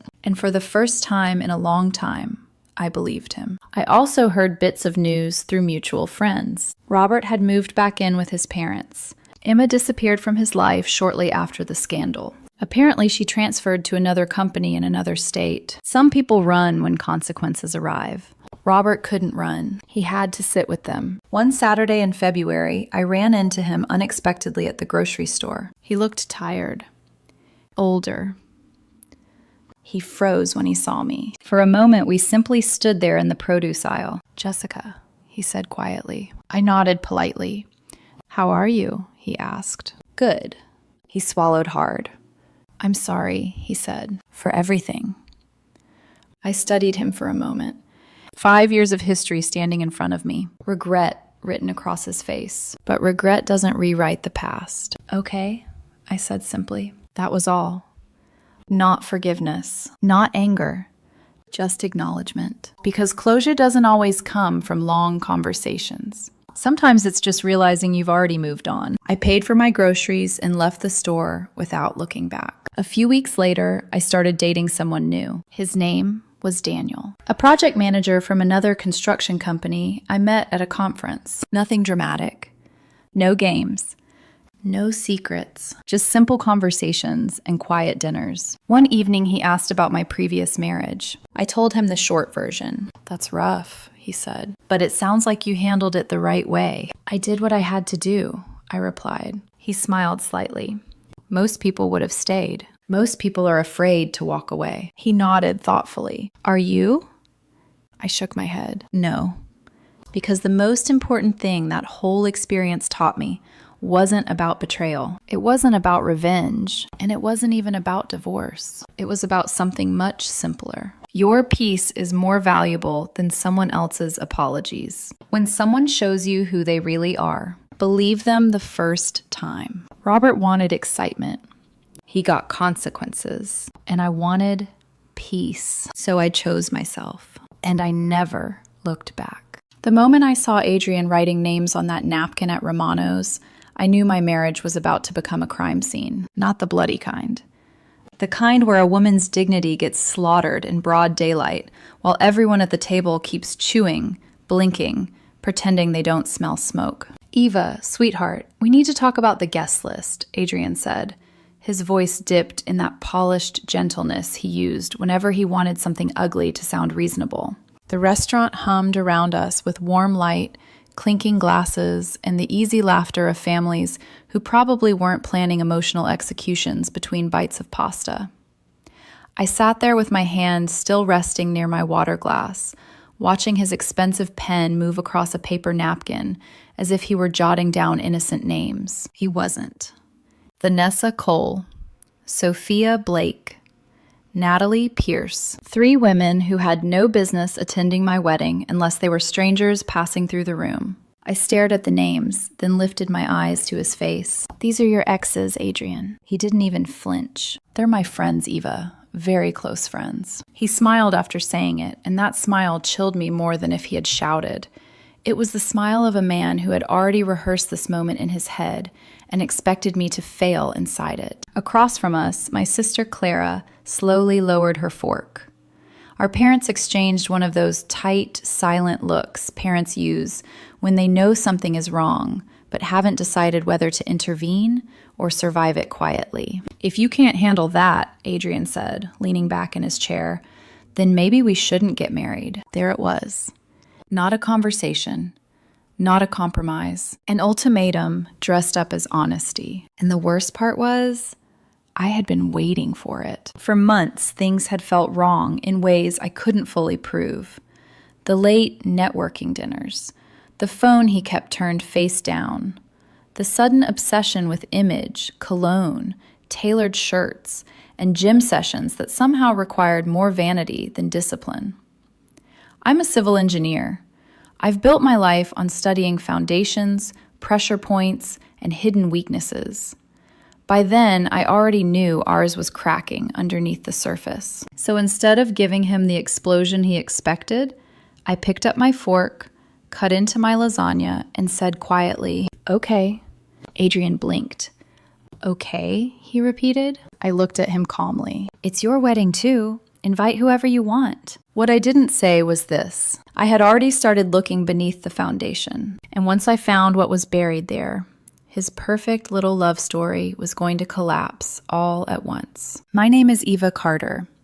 I was 32 years old when I almost married a man who thought loyalty was something you negotiated. I'm a civil engineer, the kind who spends most days studying blueprints, calculating load capacities, and thinking about structures most people never notice.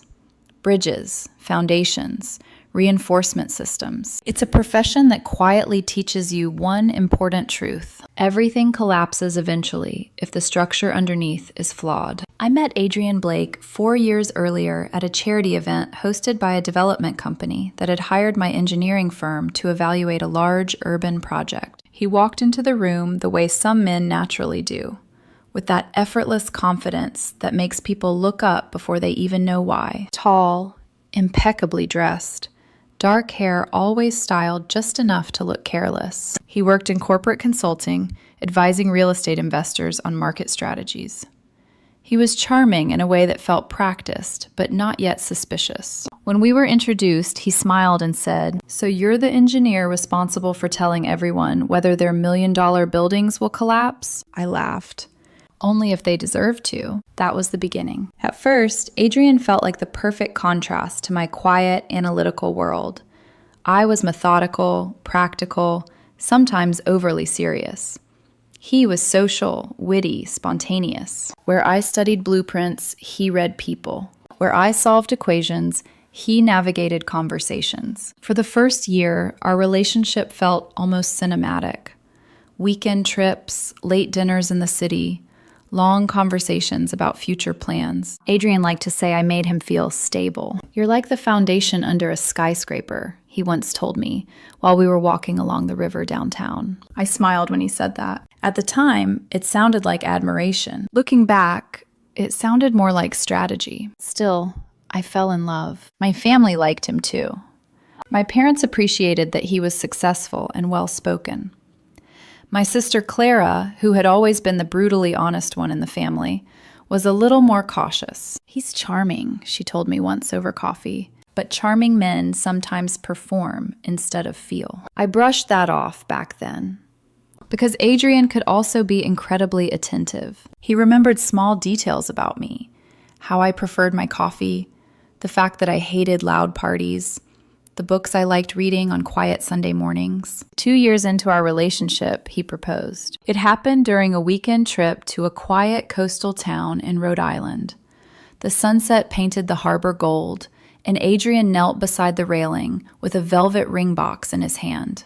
"Eva Carter," he said softly, "you make my life feel solid." The ring sparkled under the fading sunlight. "Will you marry me?" Of course, I said yes, because everything looked right from the outside. But if I'm honest, there were already small warning signs. Adrian had many female friends from his past. Ex-girlfriends he claimed to have remained close with. Vanessa, Sophia, Natalie. Each time he mentioned them, he framed it the same way. We're mature adults. Not every relationship has to end in bitterness. At first, I admired that attitude. Then I started noticing patterns. Text messages late at night. Business drinks that stretched until midnight. Occasional canceled plans because one of those women needed advice. Nothing that could be clearly labeled cheating, but enough to make my instincts whisper quietly in the back of my mind. I ignored those whispers longer than I should have, because Adrian was good at reassurance. Whenever I questioned him, he would laugh softly and pull me close. "You worry too much, Eva," he would say. "You're the only one I'm marrying." And for a long time, that sentence felt like proof. Until the night at Romano's. Until the napkin with those 3 names. Until I realized that maybe Clara had been right. Some men don't fall in love. They stage performances. And the closer we got to the wedding, the more I began to feel like the only person in the relationship who didn't know the script. Looking back now, I realized the cracks in my relationship with Adrian didn't appear suddenly. They had been forming slowly, quietly, like hairline fractures in a bridge support that no one notices until the entire structure begins to groan. At the time, each moment seemed small enough to ignore, but together they told a story I refused to read. It started about 6 months after we got engaged. Adrian suddenly became much busier, not with one specific project, just life. Networking dinners, client meetings, quick drinks with former colleagues. Many of those evenings included the same names that had appeared on that napkin at Romano's. Vanessa, Sophia, Natalie. Whenever I asked about them, Adrian would shrug casually. "They're part of my professional circle, Eva. Real estate consulting is a small world." He always sounded relaxed, almost amused that I would even ask. And because I've always hated unnecessary drama, I told myself not to be the suspicious fiancé. Still, certain things started bothering me. Adrian's phone habits, for example. Before we got engaged, he would leave his phone anywhere. On the coffee table, kitchen counter, sometimes even forgotten in the car. After the engagement, it rarely left his hand. When it did, the screen was always face down. If a message notification appeared, he would glance at it immediately, not in panic, but with the alert focus of someone guarding a secret. One night, I casually asked, "Who keeps texting you this late?" Adrian didn't even look up. "Work." I watched his thumbs move quickly across the screen. "What kind of work messages arrive at midnight?" He finally looked at me and smiled gently, the kind that pay for our future house. Then he leaned forward and kissed my forehead. Conversation over. Another time, about 2 months before the wedding, he suddenly developed an intense enthusiasm for fitness. Adrian had never been particularly athletic. He was in decent shape, but the gym had never been a serious priority. Then suddenly, he was going 4 times a week. New workout clothes. Expensive gym membership. Protein shakes cluttering the kitchen counter. One evening, when he returned home unusually late, I asked casually, "Long workout?" He loosened his tie and smiled. "Had to stay after and talk to Vanessa. She trains at the same place sometimes." My stomach tightened slightly. "But she's not a trainer, right?" "No," he said lightly. "She just likes working out." The explanation sounded harmless, but something about the way he avoided eye contact when he said it made the back of my neck prickle. Clara noticed the changes too. One Saturday afternoon, she came over while Adrian was out, claiming he had a strategy meeting with clients. She stood by the kitchen window, stirring her tea slowly. "So," she said casually, "how often do you see Adrian these days?" I frowned. "We live together. That wasn't the question." I sighed. "He's busy with work. The wedding is coming up." Clara leaned against the counter. "I just want to make sure you're not ignoring things you shouldn't." "What things?" She gave me that same look she had given me months earlier. "Eva, charming men sometimes perform instead of feel." I crossed my arms. "You're overthinking this." Maybe I said that because I needed to believe it. Because the alternative was terrifying. Admitting something was wrong would mean confronting the possibility that the man I planned to marry might not be the person I thought he was. So I kept moving forward. Wedding planning became our shared project. Cake tastings, guest list discussions, venue decorations.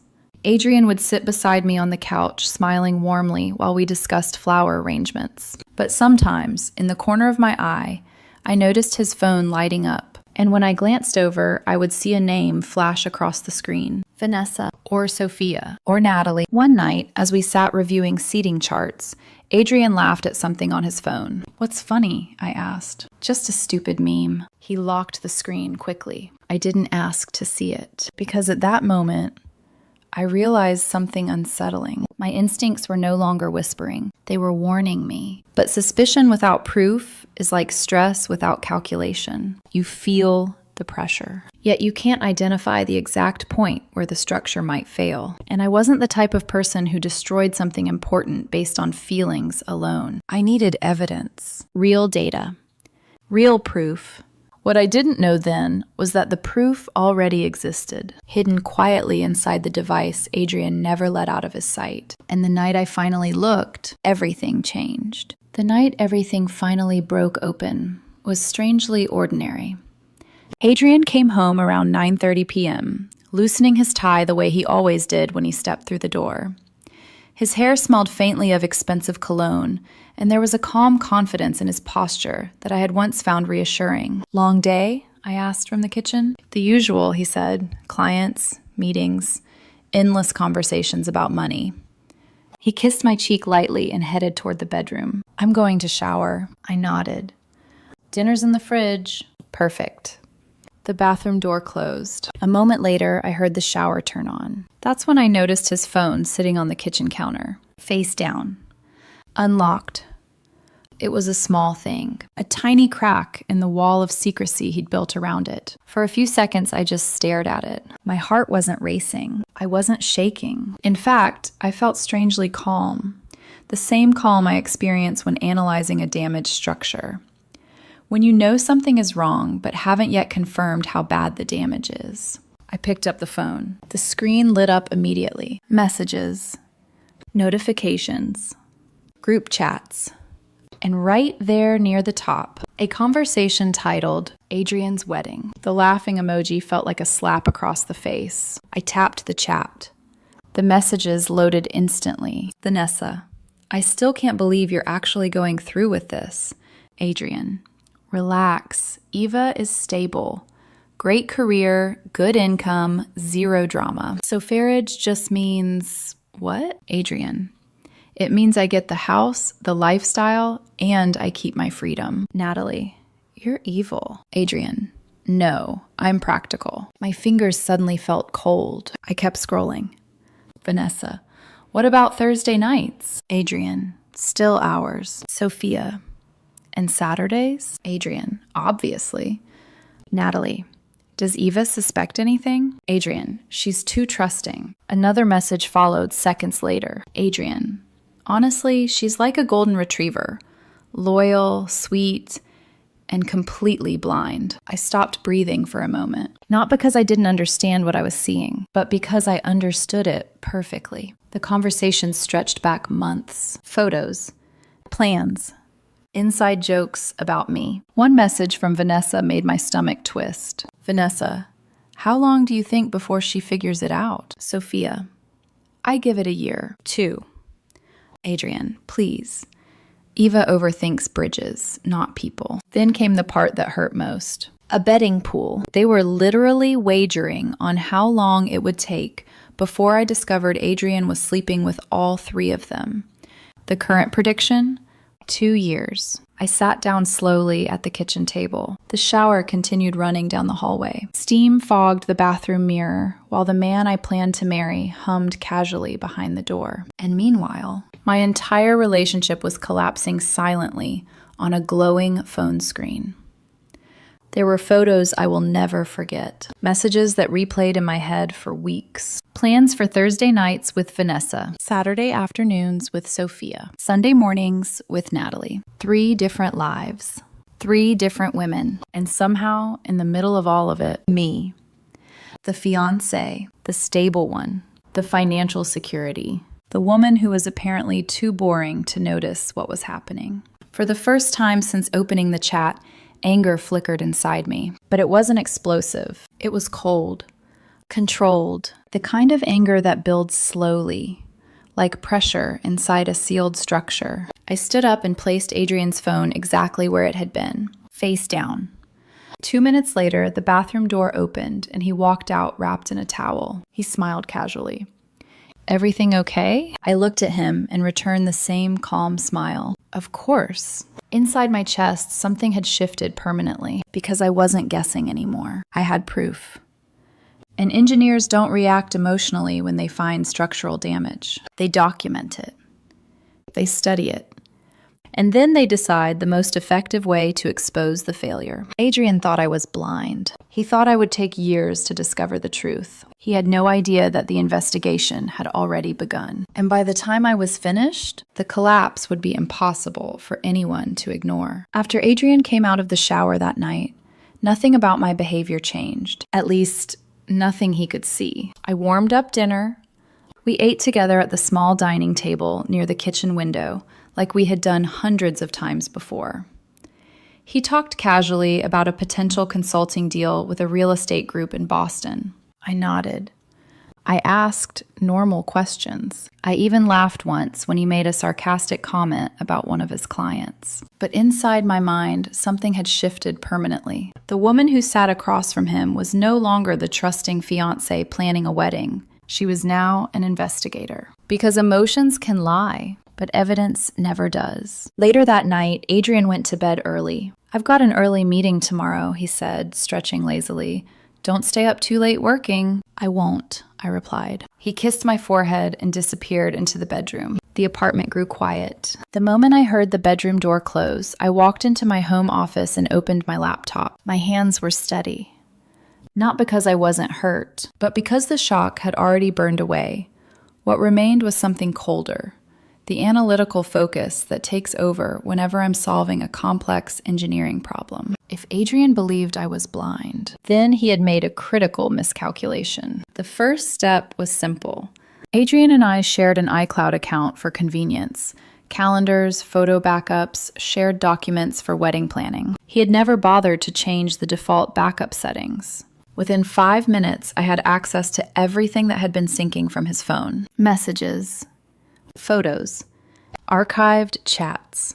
The deeper I looked, the worse it became. 3 months of conversations with Vanessa, Sophia, and Natalie. Explicit photos. Plans for meeting at hotels. Jokes about how easy it was to keep their schedules separate. Adrian had even assigned them nicknames in his phone to avoid suspicion. Vanessa was saved as gym manager. Sophia was art consultant. Natalie was client services. Every lie carefully layered, every detail organized. It was almost impressive if it hadn't been happening inside my life. I sat in my office chair for nearly an hour scrolling through the evidence. Every message chipped away at something inside me. But strangely, I didn't cry. Not yet. Instead, I began doing what engineers do when they discover structural damage. I started documenting. Screenshots. Backup downloads, timestamps, message logs. I created folders on my laptop labeled carefully Vanessa, Thursdays, Sophia, Saturdays, Natalie, Sundays. Patterns appeared quickly. Adrian had built a perfectly balanced schedule. Thursday evenings, he told me he had networking events. Saturday afternoons, he claimed he was attending business seminars. Sunday mornings were supposedly his gym recovery sessions. Each excuse corresponded precisely with one of those women. It was almost mathematical. Around midnight, I leaned back in my chair and closed my eyes. For the first time that evening, the emotional weight finally pressed against my chest. 4 years. 4 years of trust. 4 years of believing this man loved me. And all that time, I had simply been part of a system he designed to benefit himself. The humiliation was unbearable. But humiliation alone doesn't solve anything. What mattered now was what I would do next. At 12:30 a.m., my phone buzzed with a message from Clara. Clara. Still awake? I hesitated before answering. Eva, yes. 3 dots appeared immediately. Clara, something's wrong, isn't it? I stared at the screen for a long moment before replying. Eva, you were right about Adrian. Her response came instantly. Clara, tell me everything. So I did.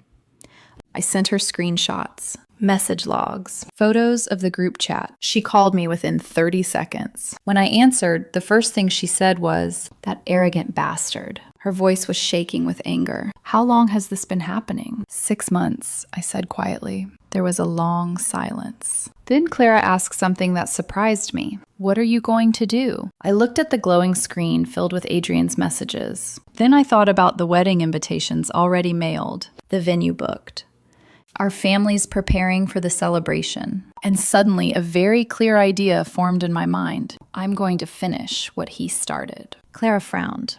What does that mean? I exhaled slowly. Adrian thinks I'm too trusting to notice what he's doing. Yes. He thinks I'll take 2 years to figure it out. That's what his friends bet on. I closed the laptop and stared at the dark window beside my desk. Well, I said quietly, they're about to lose that bet. Because engineers don't panic when they find structural failures. We study them. We measure them. And when the time is right, we reveal exactly where the structure breaks. The next morning, Adrian kissed me goodbye before leaving for work. The gesture was casual, automatic. The same affectionate routine we had followed for years. Don't forget we're meeting the florist tonight, he said while putting on his watch. I remember, I replied. He smiled warmly.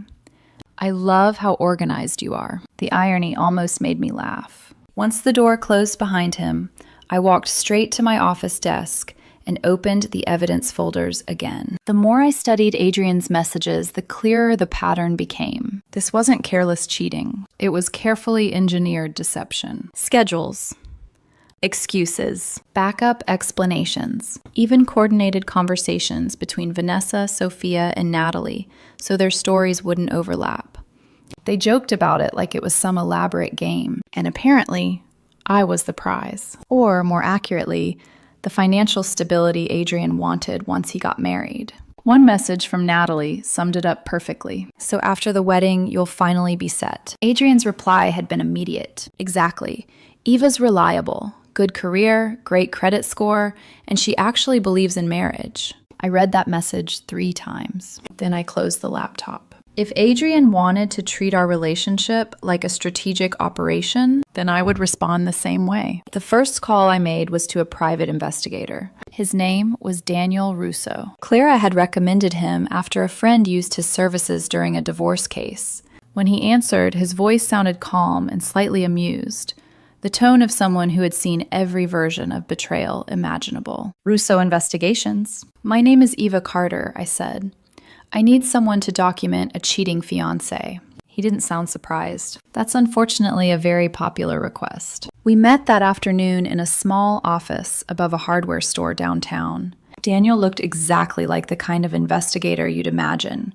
Mid-40s, rough stubble, worn leather jacket, and a coffee cup that seemed permanently attached to his hand. He studied the screenshots I brought with quiet concentration. Well, he said, after a few minutes, leaning back in his chair, your fiancé isn't exactly subtle. I folded my arms. I know.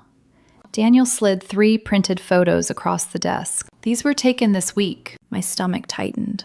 The first photo showed Adrian outside a gym. Vanessa stood beside him, laughing while touching his arm. The second photo was taken outside an art studio. Sophia leaned against Adrian's shoulder while he unlocked the door. The third picture was the worst. Adrian and Natalie entering the Riverside Marriott Hotel together early Sunday morning. He rotates them, Daniel said calmly. Thursday with Vanessa, Saturday with Sophia, Sunday with Natalie. He flipped another photo toward me. And yes, Sunday mornings. I stared at it. Sunday mornings, I repeated quietly. Adrian had always told me Sunday mornings were his quiet gym time. Daniel shrugged. Well, technically, there's probably some exercise involved. I almost smiled at the dark humor. Almost. How long has this been happening? I asked. Hard to say exactly, he replied, but based on the frequency, I'd guess several months. 6 months. Exactly what the messages had shown. Daniel leaned forward. What's your goal here, Miss Carter? Evidence. For divorce? For the wedding. That made him pause. You're still planning to marry him? No, I said calmly, but he doesn't know that yet. Understanding slowly spread across his face. Ah, he said softly. So this is going to be educational. I nodded. Very. For the next 2 weeks, Daniel documented everything. Photos, locations, times, hotel receipts. Meanwhile, I quietly conducted my own investigation. Our neighbor, Mrs. Henderson, unknowingly became an additional source of information. She was a retired school teacher who spent most mornings tending her garden and apparently observing everything on our street. One morning, she leaned over the fence while I was collecting mail. That handsome fiancé of yours travels a lot, she said casually. Oh? I replied. That black BMW of his leaves all the time. She lowered her voice conspiratorially. And when he comes back, he always checks his reflection in the mirror before getting out. She smiled knowingly. No man checks his hair that carefully after a business meeting. I thanked her politely. By the end of the second week, the evidence had become overwhelming. Photos, financial records, text messages, location data, and perhaps the most revealing discovery of all, Adrian's laptop. He had never been particularly careful with passwords. He used the same one for nearly everything. Vanessa, 2019, the year they first started dating. Inside his email archive, I found something almost unbelievable. Adrian and the 3 women had been coordinating schedules like a military operation. Vanessa was labeled trainer. Sophia was artist. Natalie was consultant. And me? I had a nickname too, Golden Girl, the one paying for everything. Meanwhile, Adrian continued wedding planning like nothing was wrong. He tasted cake samples with me on Saturday afternoon, then disappeared that evening to meet Sophia. He discussed honeymoon locations while texting Vanessa under the table. One message from Natalie finally pushed me toward a decision. Natalie, does Eva know you're planning to keep this up after the wedding? Adrian replied instantly. Are you kidding? Marriage is just paperwork. Eva's too boring to notice. That was the moment I stopped feeling hurt and started feeling something else. Clarity. If Adrian wanted a wedding performance, then I was going to give him one. Just not the kind he expected. Because by that point, I had already chosen the stage where everything would collapse. And when it happened, everyone would see the truth. At the same time, despite all the evidence, despite the folders full of screenshots and photos and hotel receipts, there was still a moment when everything inside me nearly broke. It happened late one night, about 3 weeks before the wedding. Adrian had fallen asleep on the couch beside me while we were supposedly reviewing seating arrangements. His head rested against the cushion, his breathing slow and steady, the faint light from the television flickering across his face. For a moment, he looked peaceful, familiar, like the man I had loved for 4 years. The man who had held my hand when my grandfather passed away. The man who had once driven 3 hours in the middle of the night just to bring me soup when I was sick during my final year of university. I looked at him and felt something painful twist inside my chest, because betrayal doesn't erase the good memories. It poisons them. I quietly closed the wedding planning binder and stared at the engagement ring on my finger. It caught the light softly. When Adrian proposed, he had said, "You make my life feel solid." At the time, I thought that meant love. Now I realized it meant something else entirely. Convenience. Financial stability. I had not the woman he truly respected.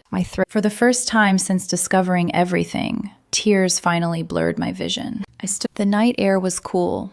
The city lights glowed in the distance like scattered embers. For several minutes, I just stood there, breathing slowly, letting the weight of the situation settle over me. 4 years. Thousands of shared moments. Plans for the future. And now he had been living 3 separate lives with 3 different women. The humiliation cut deeper than the betrayal itself. Because Adrian hadn't simply cheated. He had mocked me for trusting him. The messages replayed in my head again. She's like a golden retriever, too boring to notice. Great income, stable. It wasn't just infidelity, it was contempt. My phone buzzed softly in my pocket. A message from Clara. "Clara, you still awake?" "Eva, yes." She called immediately. "Tell me you're not sitting there crying over that idiot," she said the moment I answered. I wiped my eyes. "I'm not crying over him. So why do you sound like you've been hit by a truck?" I hesitated. "Because I feel stupid." Clara's tone softened instantly. "Eva, you're not stupid. I trusted him." "That's not stupidity. That's being a decent human being." I leaned against the balcony railing. "He treated it like a game, Clara." "I know." "They were betting on how long it would take me to notice." Her voice sharpened. "And now?"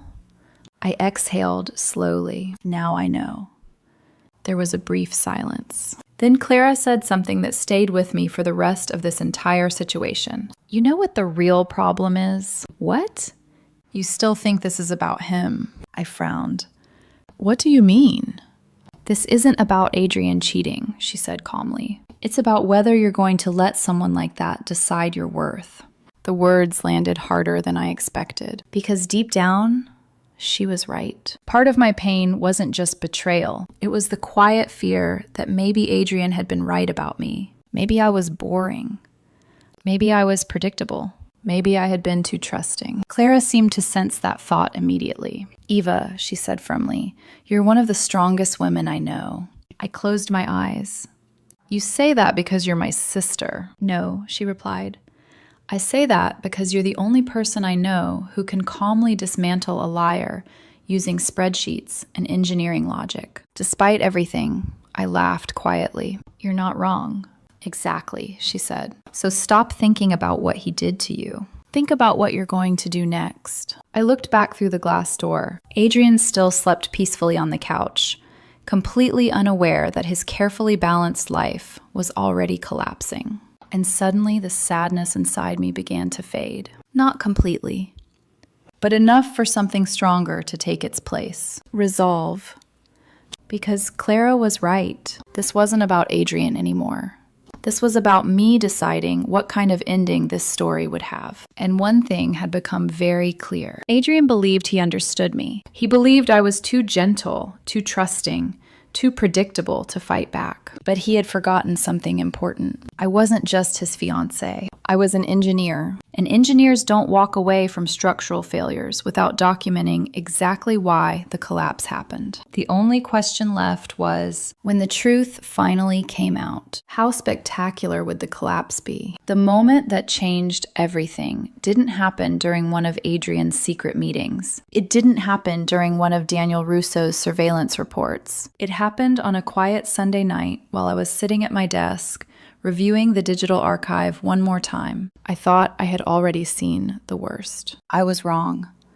Earlier that evening, my colleague Sarah Nguyen, who specialized in digital data recovery, had agreed to help me analyze a shared cloud storage account Adrian and I had once used for wedding planning. "Are you sure you want me to dig into everything?" she asked while connecting the external drive to her laptop. "Yes," I replied. "Absolutely everything." Sarah had a reputation in our engineering firm for recovering files people believed were permanently deleted. 2 hours later, she leaned back in her chair and frowned. "This is interesting." "What is?" She opened a folder that hadn't appeared during the original file scan. The folder was labeled simply "Wedding Stuff." Inside were dozens of files Adrian had apparently deleted weeks earlier. Photos, screenshots, videos. Sarah clicked one of the video files. The screen flickered. Then Adrian's living room appeared, and Adrian himself, sitting comfortably on the couch with his phone camera pointed at his face. He looked relaxed, almost proud. "What's this?" I whispered. Sarah didn't answer. We both watched. Adrian leaned closer to the camera and said casually, "Day 42 of the experiment." Experiment. The word made my stomach twist. He continued talking like someone recording a private vlog. "So far, everything is going exactly as expected. Eva still hasn't noticed anything. She's actually helping me finalize the guest list this week." He laughed. A quiet, arrogant laugh. "She's so loyal, it's almost sad. Like having a golden retriever who pays half the rent." My chest tightened painfully, but the video kept playing. Adrian leaned back against the couch. "The trick is keeping everything balanced. Vanessa on Thursdays, Sophia on Saturdays, Natalie on Sundays." He raised his eyebrows. "It's basically a scheduling problem." Sarah slowly paused the video. Neither of us spoke for several seconds. Finally, she said quietly, "Eva, this man documented his cheating like a science project." I nodded slowly. "Apparently." But the video wasn't finished. Sarah pressed play again. Adrian's voice continued. "The wedding is next month. Once that happens, everything becomes much easier." He shrugged. "Marriage is just paperwork anyway." Then he smiled directly into the camera. "And Eva's too nice to ever really fight back." The video ended. The room fell silent. Sarah looked at me carefully. "You okay?" I stared at the blank screen. For the first time since this entire situation began, I felt something strange. Not anger, not sadness, clarity. Because Adrian had just handed me something more powerful than any screenshot. Proof of intent, proof of arrogance, proof that everything he had done wasn't a mistake. It was calculated. Sarah spoke carefully. "If you ever need evidence in court, this would destroy him." I nodded. "But I don't need court. What do you need?" I leaned back slowly in my chair. "A stage." She frowned. "A stage?" I smiled faintly. "Adrian loves performances. So I'm going to give him one." At that moment, my phone buzzed. A message from Clara. "Clara, you won't believe what Mrs. Henderson just told me." I called her immediately. Clara answered with barely contained excitement. "You're not going to believe this." "What happened?" "Your fiancé is planning something dramatic." I frowned. "What kind of dramatic?" "Apparently, he's been telling people you're unstable and that he might need to prove his love publicly to calm things down." "Prove his love?" Clara laughed in disbelief. "He thinks you'll forgive him if he makes some big romantic gesture." I closed my eyes. The irony was almost unbelievable. Adrian still thought he was controlling the story, still believed he could manipulate the narrative. But now I understood something important. Adrian's biggest weakness wasn't the cheating. It was his ego. He needed an audience. He needed attention. And that meant he would walk straight into the kind of public moment where the truth could no longer hide. I opened the video file again and watched the last 10 seconds. Eva's too nice to ever really fight back. I paused the video.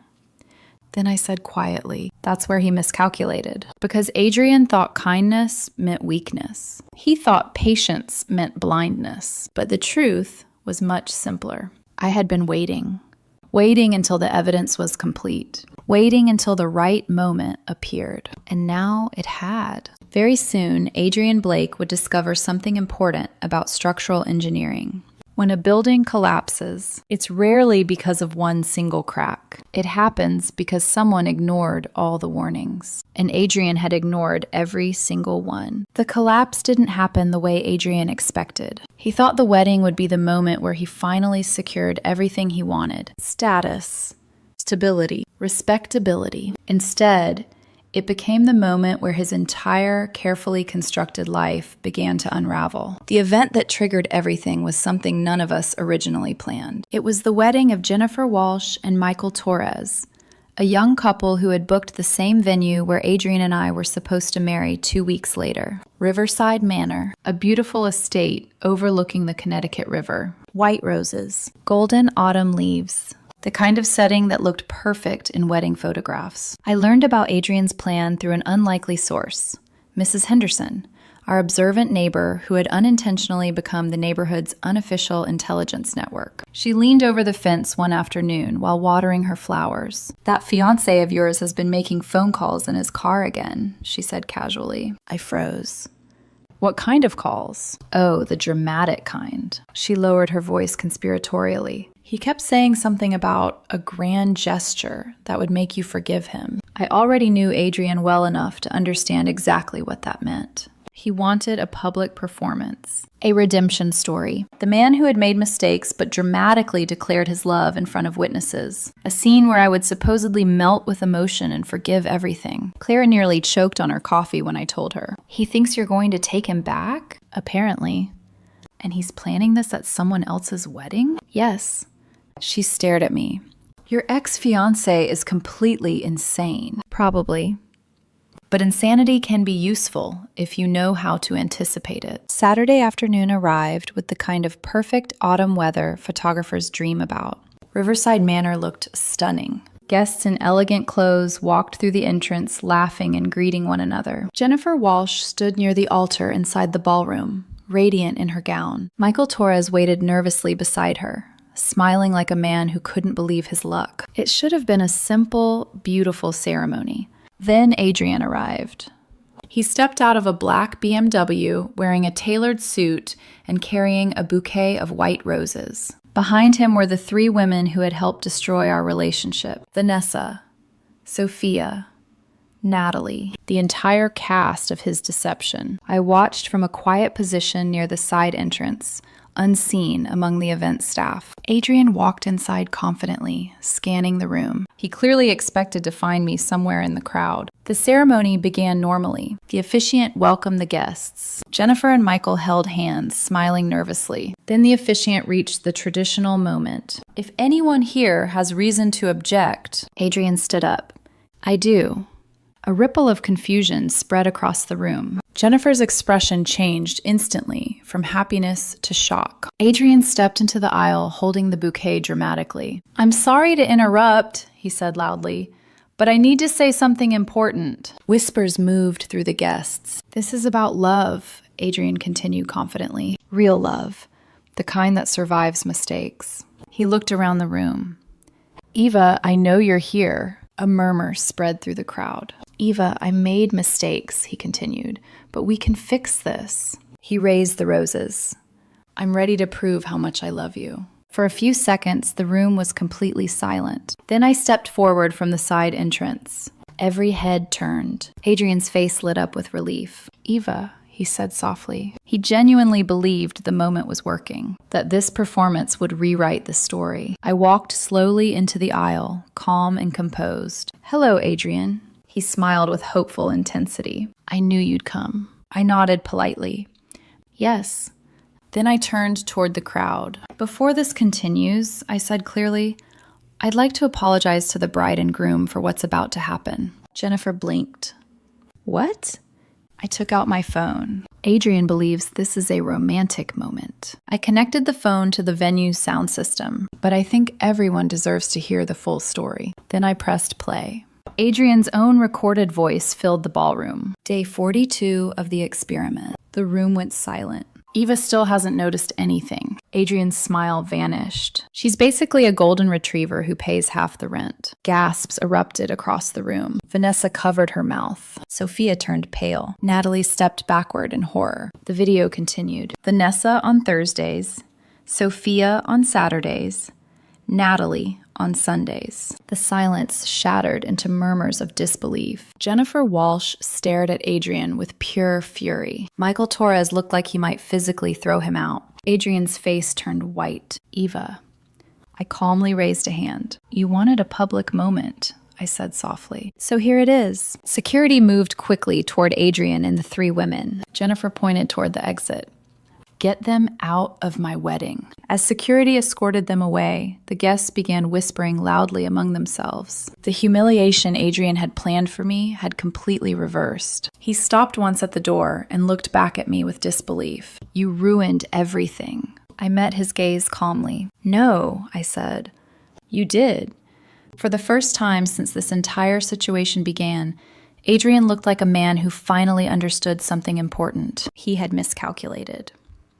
Completely. And in engineering, a miscalculation at the foundation level doesn't just cause cracks. It causes total structural failure. I quietly stepped outside before the ceremony resumed. The cool evening air felt incredibly light. Behind me, inside the ballroom, Jennifer and Michael's wedding continued. But Adrian Blake's reputation had collapsed in front of 200 witnesses. And unlike bridges or buildings, some structures can never be rebuilt once everyone has seen the truth. I didn't stay to watch the rest of Jennifer and Michael's ceremony. Once Adrian and the others were escorted out, the tension inside the ballroom slowly shifted back to where it belonged, on the couple actually getting married. That was their moment, not mine. So I slipped out through the side entrance and walked toward the parking lot. The autumn air was crisp, carrying the faint sound of laughter and music from inside Riverside Manor. For the first time in months, my chest felt light, not because the situation had been easy, but because it was finished. As I reached my car, I saw Adrian standing near the edge of the lot.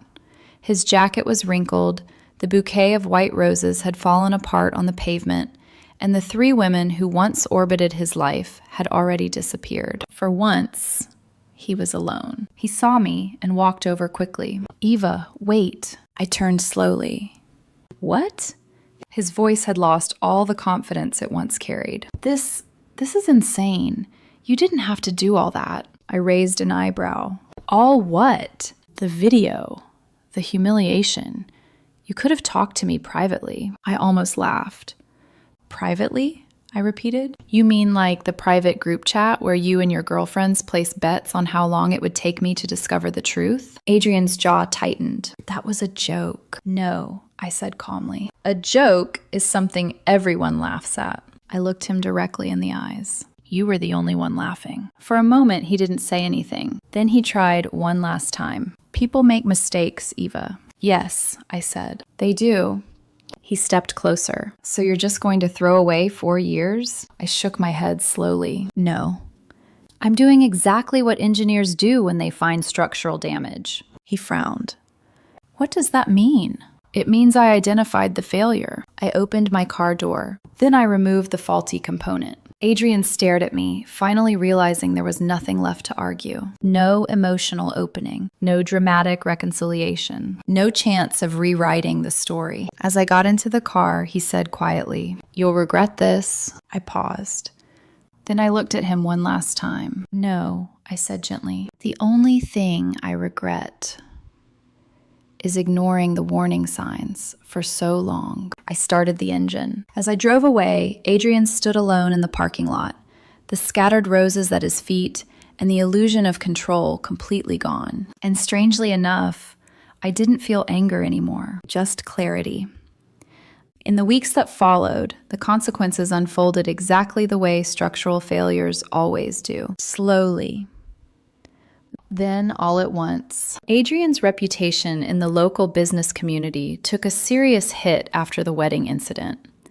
Videos from the ceremony circulated quietly through social media and private networks. People talk, especially when arrogance collapses in public. His relationships with Vanessa, Sophia, and Natalie didn't survive the fallout either. It turns out people who bond through deception rarely trust each other when the deception is exposed. As for me, life became quieter, simpler, stronger. The wedding venue refunded most of the deposit once they understood the situation. My parents stopped worrying. Clara continued reminding me daily that she had warned me from the beginning. And slowly, piece by piece, I rebuilt my life. Not around romance, not around someone else's expectations, but around something much more stable, myself. Sometimes people ask me what the biggest lesson from that experience was. It isn't about cheating. It isn't about revenge. It's about something deeper. Because betrayal doesn't destroy you. Ignoring your own instincts does. When someone treats your trust like a weakness, that says nothing about your value. It only reveals their character. And the truth is this: when a relationship collapses, it doesn't mean your life is ruined. Sometimes it simply means the foundation was wrong. And once the damaged structure is gone, you finally have the freedom to build something stronger. This time on ground that will never